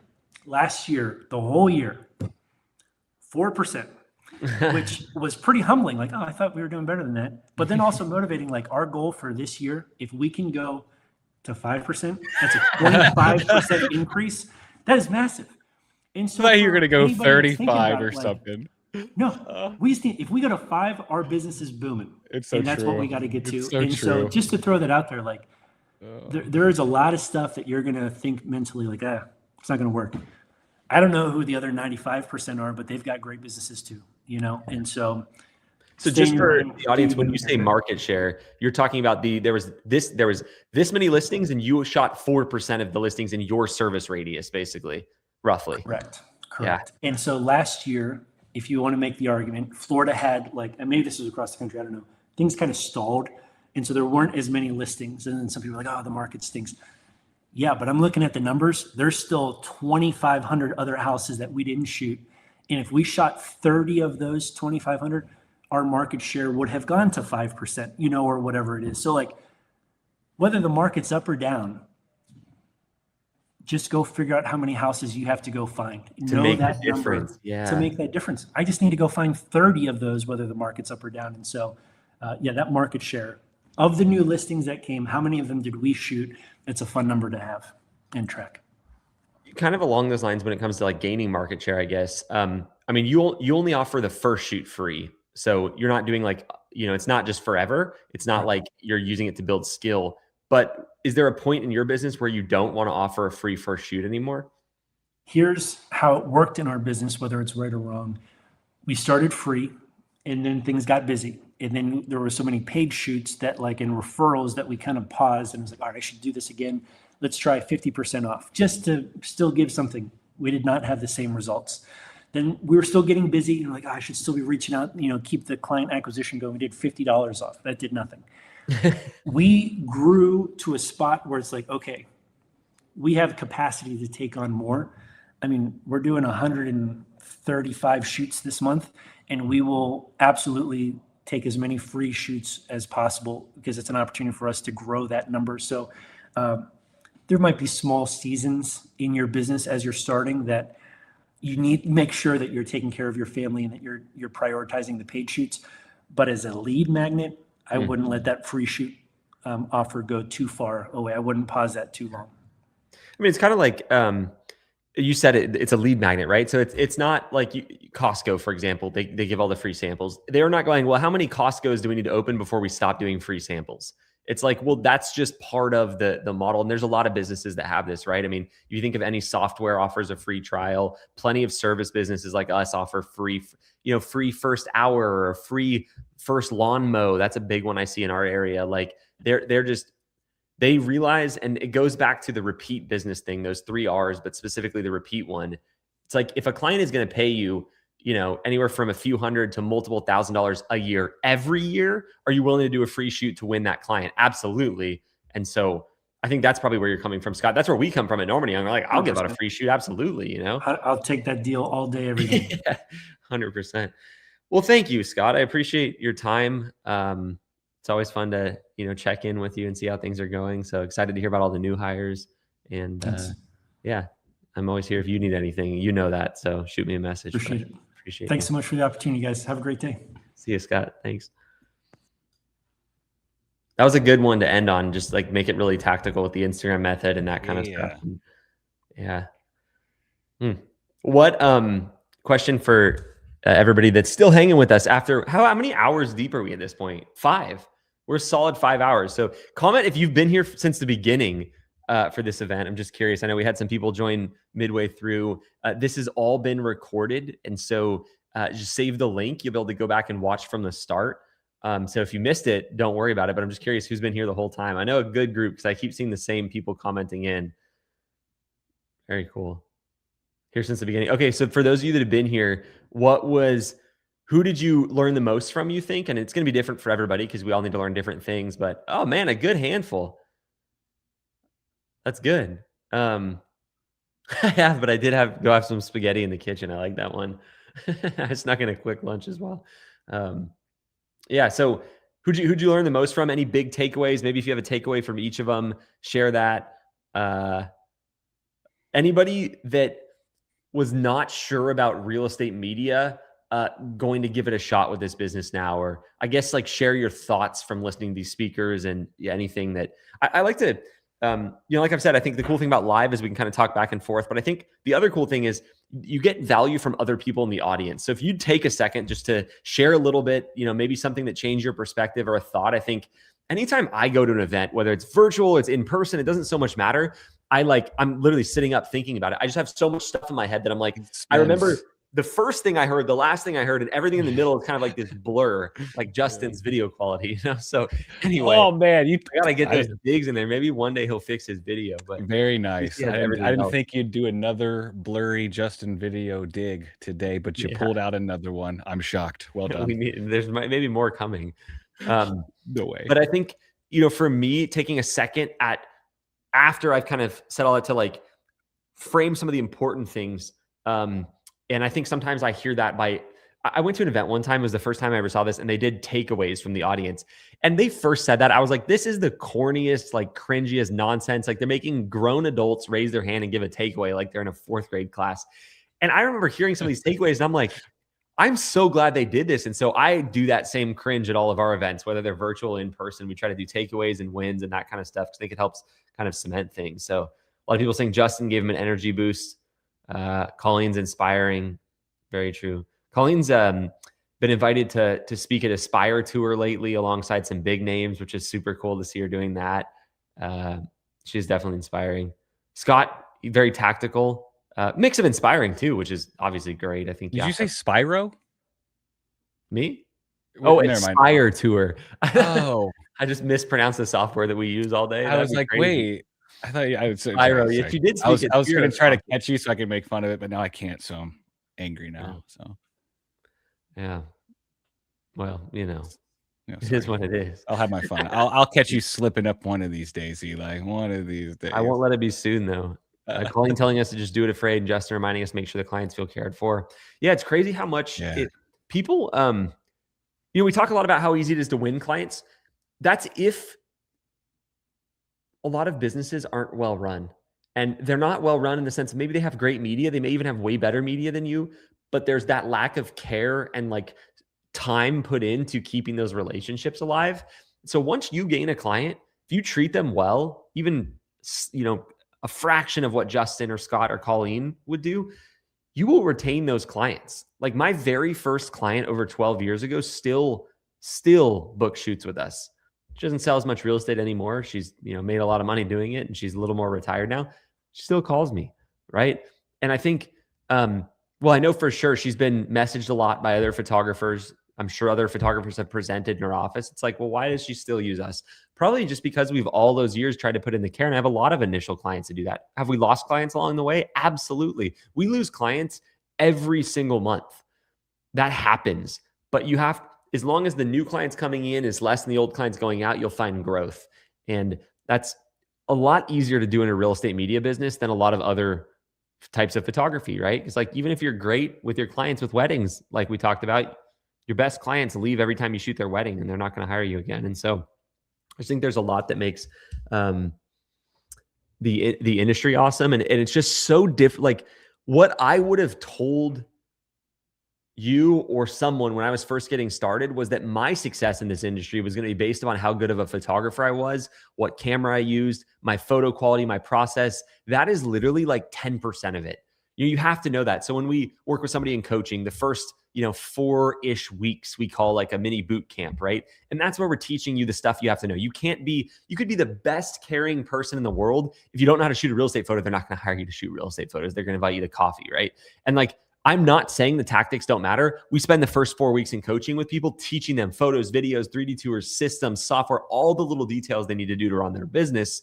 But they can know all that. And that's why 90% of what we help people with, when we worked with Scott, we worked with Colleen, worked with Justin, like what did we help them with? Most of it was the actual business side of that. And so that's the biggest thing that I hope that you took away from today. You have, in front of you some work to do, some things to learn. We'll spend a few minutes talking about coaching and kind of how we do things. Objectively, I think it's a great move. It's something I wish I would have pursued, but everybody has their own process. And like Scott was kind enough to say, we have a bunch of stuff on YouTube, a bunch of things you can learn. And that's our way of showing you value and kind of a taste of what it looks like in coaching. So I'd love to share a little bit, if it's okay with everybody, about what coaching looks like. I know many of you have talked with our team. And so if you have, shout them out. And if you have any questions. Yes, please. Today, we had a couple shout outs in the comments earlier and I screenshotted it and put it to, it was a comment for Isaac and Ryan and Jake. We saw in the comments, I screenshotted to them and everyone emojied it on the team. So our team here, we really, really want to lead with support and grace and understanding, and coaching and working with us is a big decision. It really is. Doing this business is a big decision, and it's good. Making big decisions is where it takes you to big places, right? But our team here, we really want to facilitate with that, through that with you and help you decide and give you the information and make sure things are actually a fit for you too as well, and that it makes sense and you have the time and you're not on an island somewhere with only one home and one agent. That location might not work, to be fair, right? But we like to discover those things with you and not push you into those decisions, but let you comfortably decide. So if you have spoken with our team already, shout them out in the comments. Isaac and Megan, there we go. James got a shout out for Isaac and Megan. Yeah, I just want to, and if you haven't spoken with our team, we'll let you know where to go to speak to them too, so you can look at everything and see how coaching works as well. So yeah, and I'll kind of just talk you through what the process looks like, so you kind of know what you're in for, so to speak, what coaching looks like. The first step, and many of you have already done this, but if you go to replaunch.com/rep live room, that's the link from today, the main link. Rod's, as we speak, typing it. If you scroll down, you'll see an application. So that is the first step to working with our team. Rod mentioned this, but the reason we do an application is because, and I briefly mentioned this at the start, we have a guarantee associated with the program that I'll speak more in depth on in a second. But basically it involves, if you don't get the result and you did the work, we give you all your money back. And so we are just as much invested in working with you as you are in us, in terms of making sure that this is going to work in your area and with your schedule. So you fill out a short application. And then the next step is going to be to talk with our team. Depending on your application, we're going to route you to the right person on our team. So you may book directly into someone's calendar right then, or you may get a message that says, we've got your application. Our team will reach out shortly. Either way, we'll be in touch with you. And those calls are just all about clarity. We're going to ask you some questions. You don't have to come prepared. It's not like an interrogation, but we just want to know like where your market is, what your work schedule looks like. We'll research it with you, make sure that, we have criteria we want to see in terms of population. It's not like you have to be in a huge city, by the way. And sometimes Smaller cities can actually have advantages, but we look at that with you because we're not just going to tell you. And that's why we don't just say, hey, click this button and join coaching, because we need to make sure this is going to work for you. We also want to talk about your schedule a little bit. Like I said, most people have a full-time job, or at least some full-time form of work, right? Because there's just very few people that are just like, no, I don't need to work to survive. And so we'll talk with you about that. And then we'll tell you exactly what coaching looks like and how it would work for you specifically. From a high level view, there's sort of 4 pillars to how we do coaching. And I would say the first thing that I just want to cover is that it's not a course. I think courses are fine. I've bought a lot of courses that were great. The problem is, I think the real success comes from custom help, like someone working with you one-on-one. And so here are what the 4 pillars look like. There's a checklist that runs the entire 6 months of the program every week. And that thing is like your roadmap. Like you can put off everything else and just do only what that checklist says. We've coached over 1,000 people at this point in that one-on-one coaching format, right? Where they have a coach on our team, someone's experienced in the business. And what we know is that there is a route to follow that will give you the highest chances of success. And that is important because it tells you what to do. But I think the most important thing is it just tells you what not to focus on. You don't have to think, what do I do next? You just hit the checklist. And the checklist is cool because it's like, watch this video. Okay, do this thing. Submit this to your coach and they'll give you feedback on it. Do this thing. Watch this video. So it's not just watch these videos. It's like practically applicable, right? You actually do the steps. And so that checklist is the core of the program. And then the support element you get to move through that checklist is where some of the coaching and other stuff comes in. So the second pillar, were you about to say something, Rod? He opened. But no, but the value in the checklist is just the mistakes that you'll avoid. Like Eli said it the other day on something, I can't remember where it was, but just like the big thing with coaching is all the mistakes and all the wasted time you'll avoid. Like when I get back when I had a lot of conversations on the front lines here, I would speak to people who have done this for 20 years and are at like a certain revenue per month, which is great, but we'll also see students get to that in like literally 2 to 3 months. So it's just, there are thousands and thousands of things that you'll have to figure out in a business and do it right every single time. To me, running a business is like putting a puzzle together where it's one solid color and every shape is the exact same size. Or wait, no, every shape is different sizes. I don't know. Y'all know the analogy. That would be hard as hell, basically. You know what I'm trying to say? You have to figure it out, trial and error the whole entire time to put it together, or you just have someone saying exactly where to put each piece the entire time, So that checklist, if you're in coaching, like really follow that. Like the biggest thing I've seen is people sometimes deviate from it. They get fancy, not on purpose, but they see things and they're like, oh yeah, let me try that too as well. But like really try to stick to that checklist as much as humanly possible, because we have that dialed down so much over time and have chiseled it to almost perfection, to where it's like you're not spending any second doing things that don't matter, and you're spending every second on the things that do matter. That's why people sometimes wonder, how are people with full-time jobs able to do this? Because they're so focused in and dialed in with that checklist. So if you're in that, really follow that thing. Don't deviate. It just like really keep your focus with it. And sometimes your coach might be like, hey, let's get back to that idea. Let's get back to the checklist. And it might feel like, oh, that's a big deal to do that. So that checklist is, to me, like that's your North Star. As long as you follow that, you're golden. It's been a big common denominator. The ones that crush it, they just stuck with just the checklist, not the checklist plus other stuff, but the actual checklist. So sorry for my ramble on the checklist, but I love that thing. I like a good checklist. You know what I'm saying? Same. I mean, really, it's like, it's built through a bunch of people going through it. And if I was restarting my business and was just starting, like I would just blindly follow it. And that's not because, oh, I'm so smart. It's like I did everything wrong when I was building my business. And that's why to me, it's so valuable now, because I'm like, man, I wish I would have had that. But it's not just my experience, right? It's refined through a lot of people. And so there's that element, right? And then surrounding that, I think is some really important stuff. You have a one-on-one coach on our team. You meet with them. It's usually every other week on a Zoom call, one-on-one. It's not a group call. It's you and them. They are experienced. They work with our team. They know your business. They've worked with a lot of real estate media companies that have grown their businesses. And so you meet with them on Zoom. But the cool thing is you talk with them between the calls. We have a portal called Circle, and you get to message them on there like you're text messaging them, basically. And so they don't help you just on those calls. They're always keeping a pulse. And their job is to work with, like, their full-time thing is working with you. And they work with only students trying to build the business you're trying to build. So it's like, think about how good you get when you do something full-time. Like, they are coaches full-time for us. They don't coach some people on weight loss and this other stuff. Like, they're real estate media business coaches, and they understand that. And I think that's really important. They create 6-figure earners for sport at this point, I'm pretty sure. Karen, one of the coaches on the team, is a job killer. You know, her pastime is getting people out of jobs they don't like. That's what she does. A job assassin, as they call her. So there we go. So you have the coach, and then the final two pillars are the community, which I think is really great. So you're in our circle group. There's basically a 24/7 help support group. We have specific channels dedicated to tech help and wins. That's a good channel to come share what's working for you, general questions. And these are all people, you know, at or past your level that are growing their real estate media business. And it's just a great community. You hear people talk about the community a lot. You know, like, for example, just in the case of Scott and Colleen, like, they met through the community we've created. And I think there's a lot of relationships that are built there that are really important. It's good to have like a business buddy, so to speak. And we actually make that happen as part of the coaching process. But it's a great community, a lot of solid support. And then the last one is the group calls. So every business day, we have at a minimum of one group call, but usually it's like 12 a week. So it's more than one average per business day.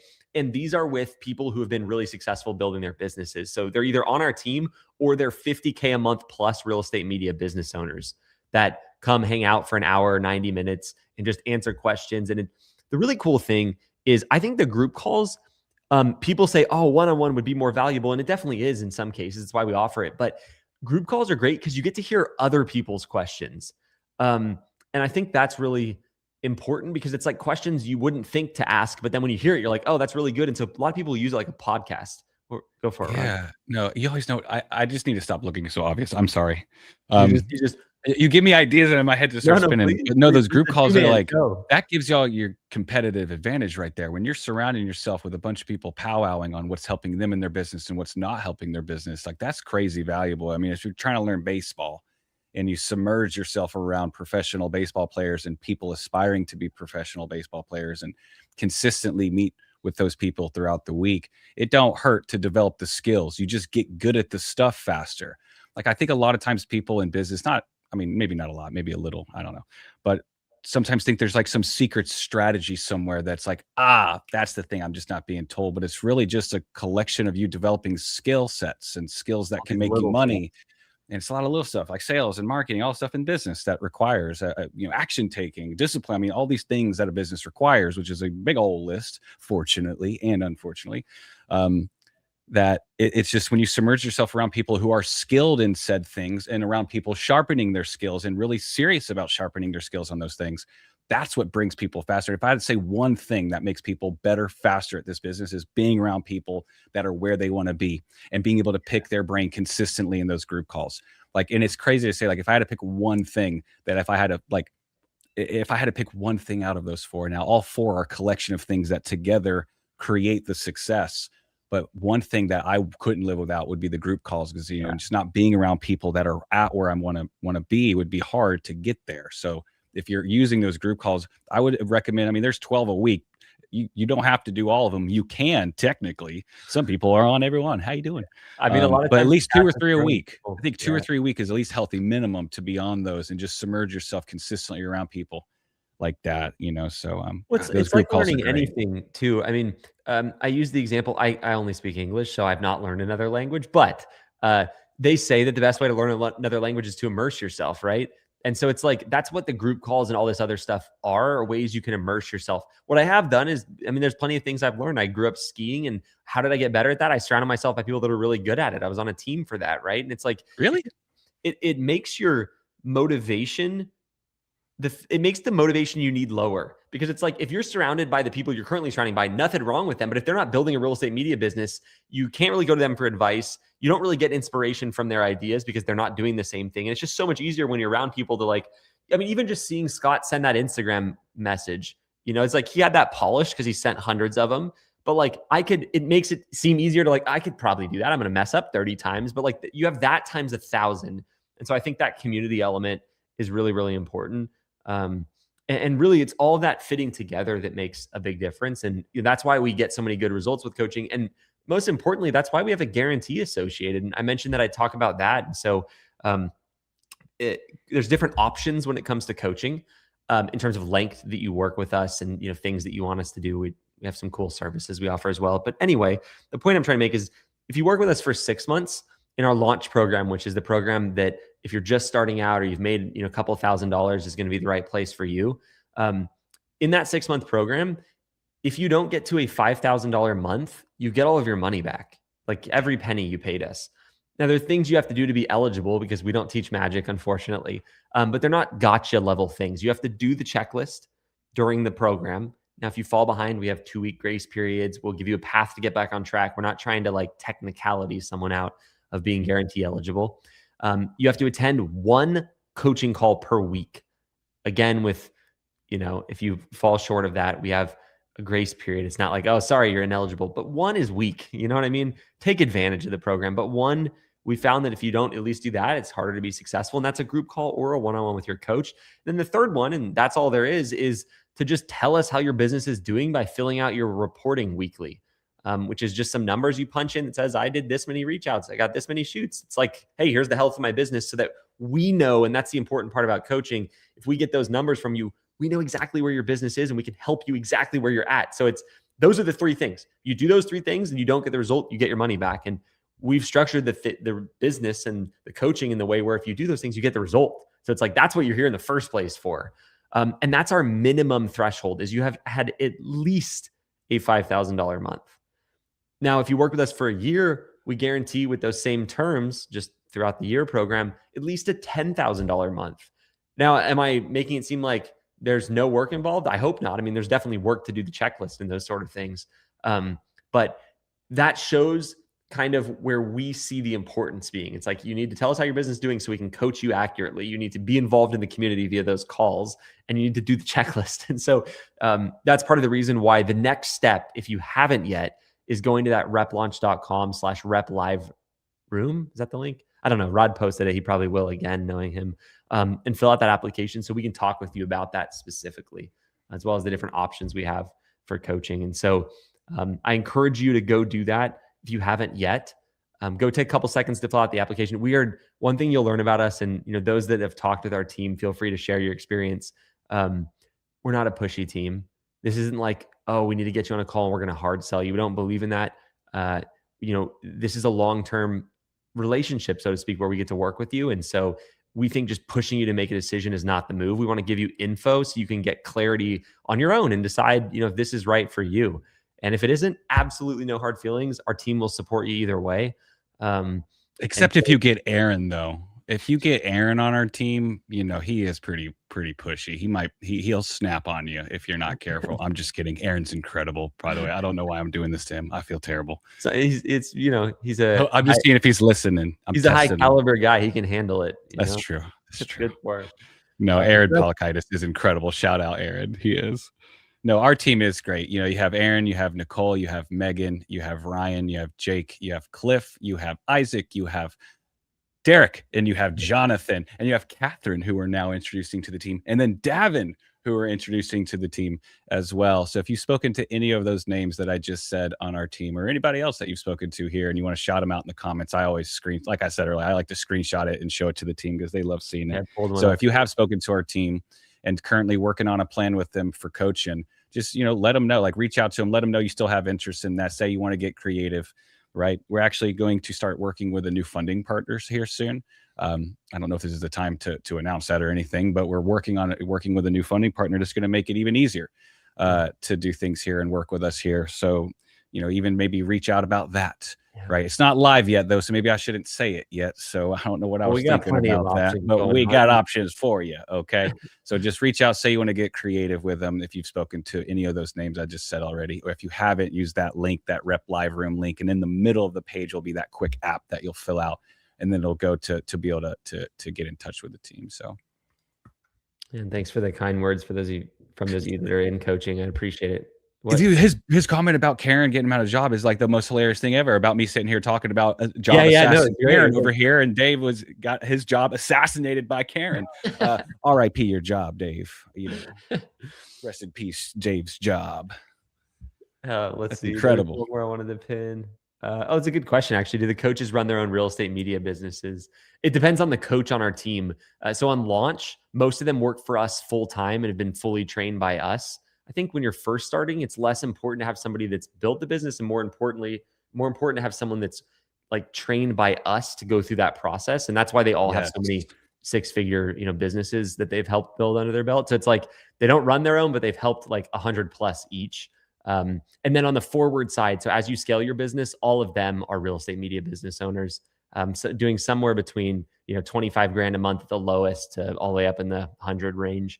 So we have a very experienced team. And then we have our Orbit program, which is incredible, which for our real estate media business owner students who are doing more than $50,000 a month, can be coached by Todd, who's a good friend of ours who runs a $300,000 a month business up in good old Ohio. He's on our YouTube channel many times. He's very well-spoken individual, very good podcast voice. If you've ever heard him, he's what I aspire to be. So. Well, what a day, everybody. 5 hours, 30 minutes in. Big shout out to the OGs that have been here since this morning. Yeah, wait. Say me in the comments if you've been here literally the whole time. If you didn't click away, because that was the instructions on the breaks, was not to click away. Say me in the comments if that was you, because you win. You win. I don't know what you win. You win something, though. You win, hopefully, a lot of helpful knowledge. That's right. There you go. If not from us two, from those three who were speaking. So, yeah. A lot of you. Here we go. Hope you got a ton out of it. I hope it was worth your time. I know, that's a commitment just to stay on a live stream for 5.5 hours. So, I'm as close to in love with this business as you can get. So of course I'm here, but it's always great to see people that are equally excited about it. So this has been Rep Live. I appreciate all of you. Have a great evening. Go take your next steps, whatever that is for you. Keep the momentum going. It's easy to get excited about an event and let things wane. So if you're interested in coaching, go chat with our team. If you're like, hey, I'm never going to do real estate photography after hearing for this, awesome. Find what it is for you. Oh, come on, man. You got to find what's right for you. And so on that note, have a great evening. Go make it happen. Like Colleen said, you got to do it scared sometimes. And it's always going to feel like you don't know enough yet to do the next step, but you just got to take the next step, and we'll see you later. Bye, everybody. Bye.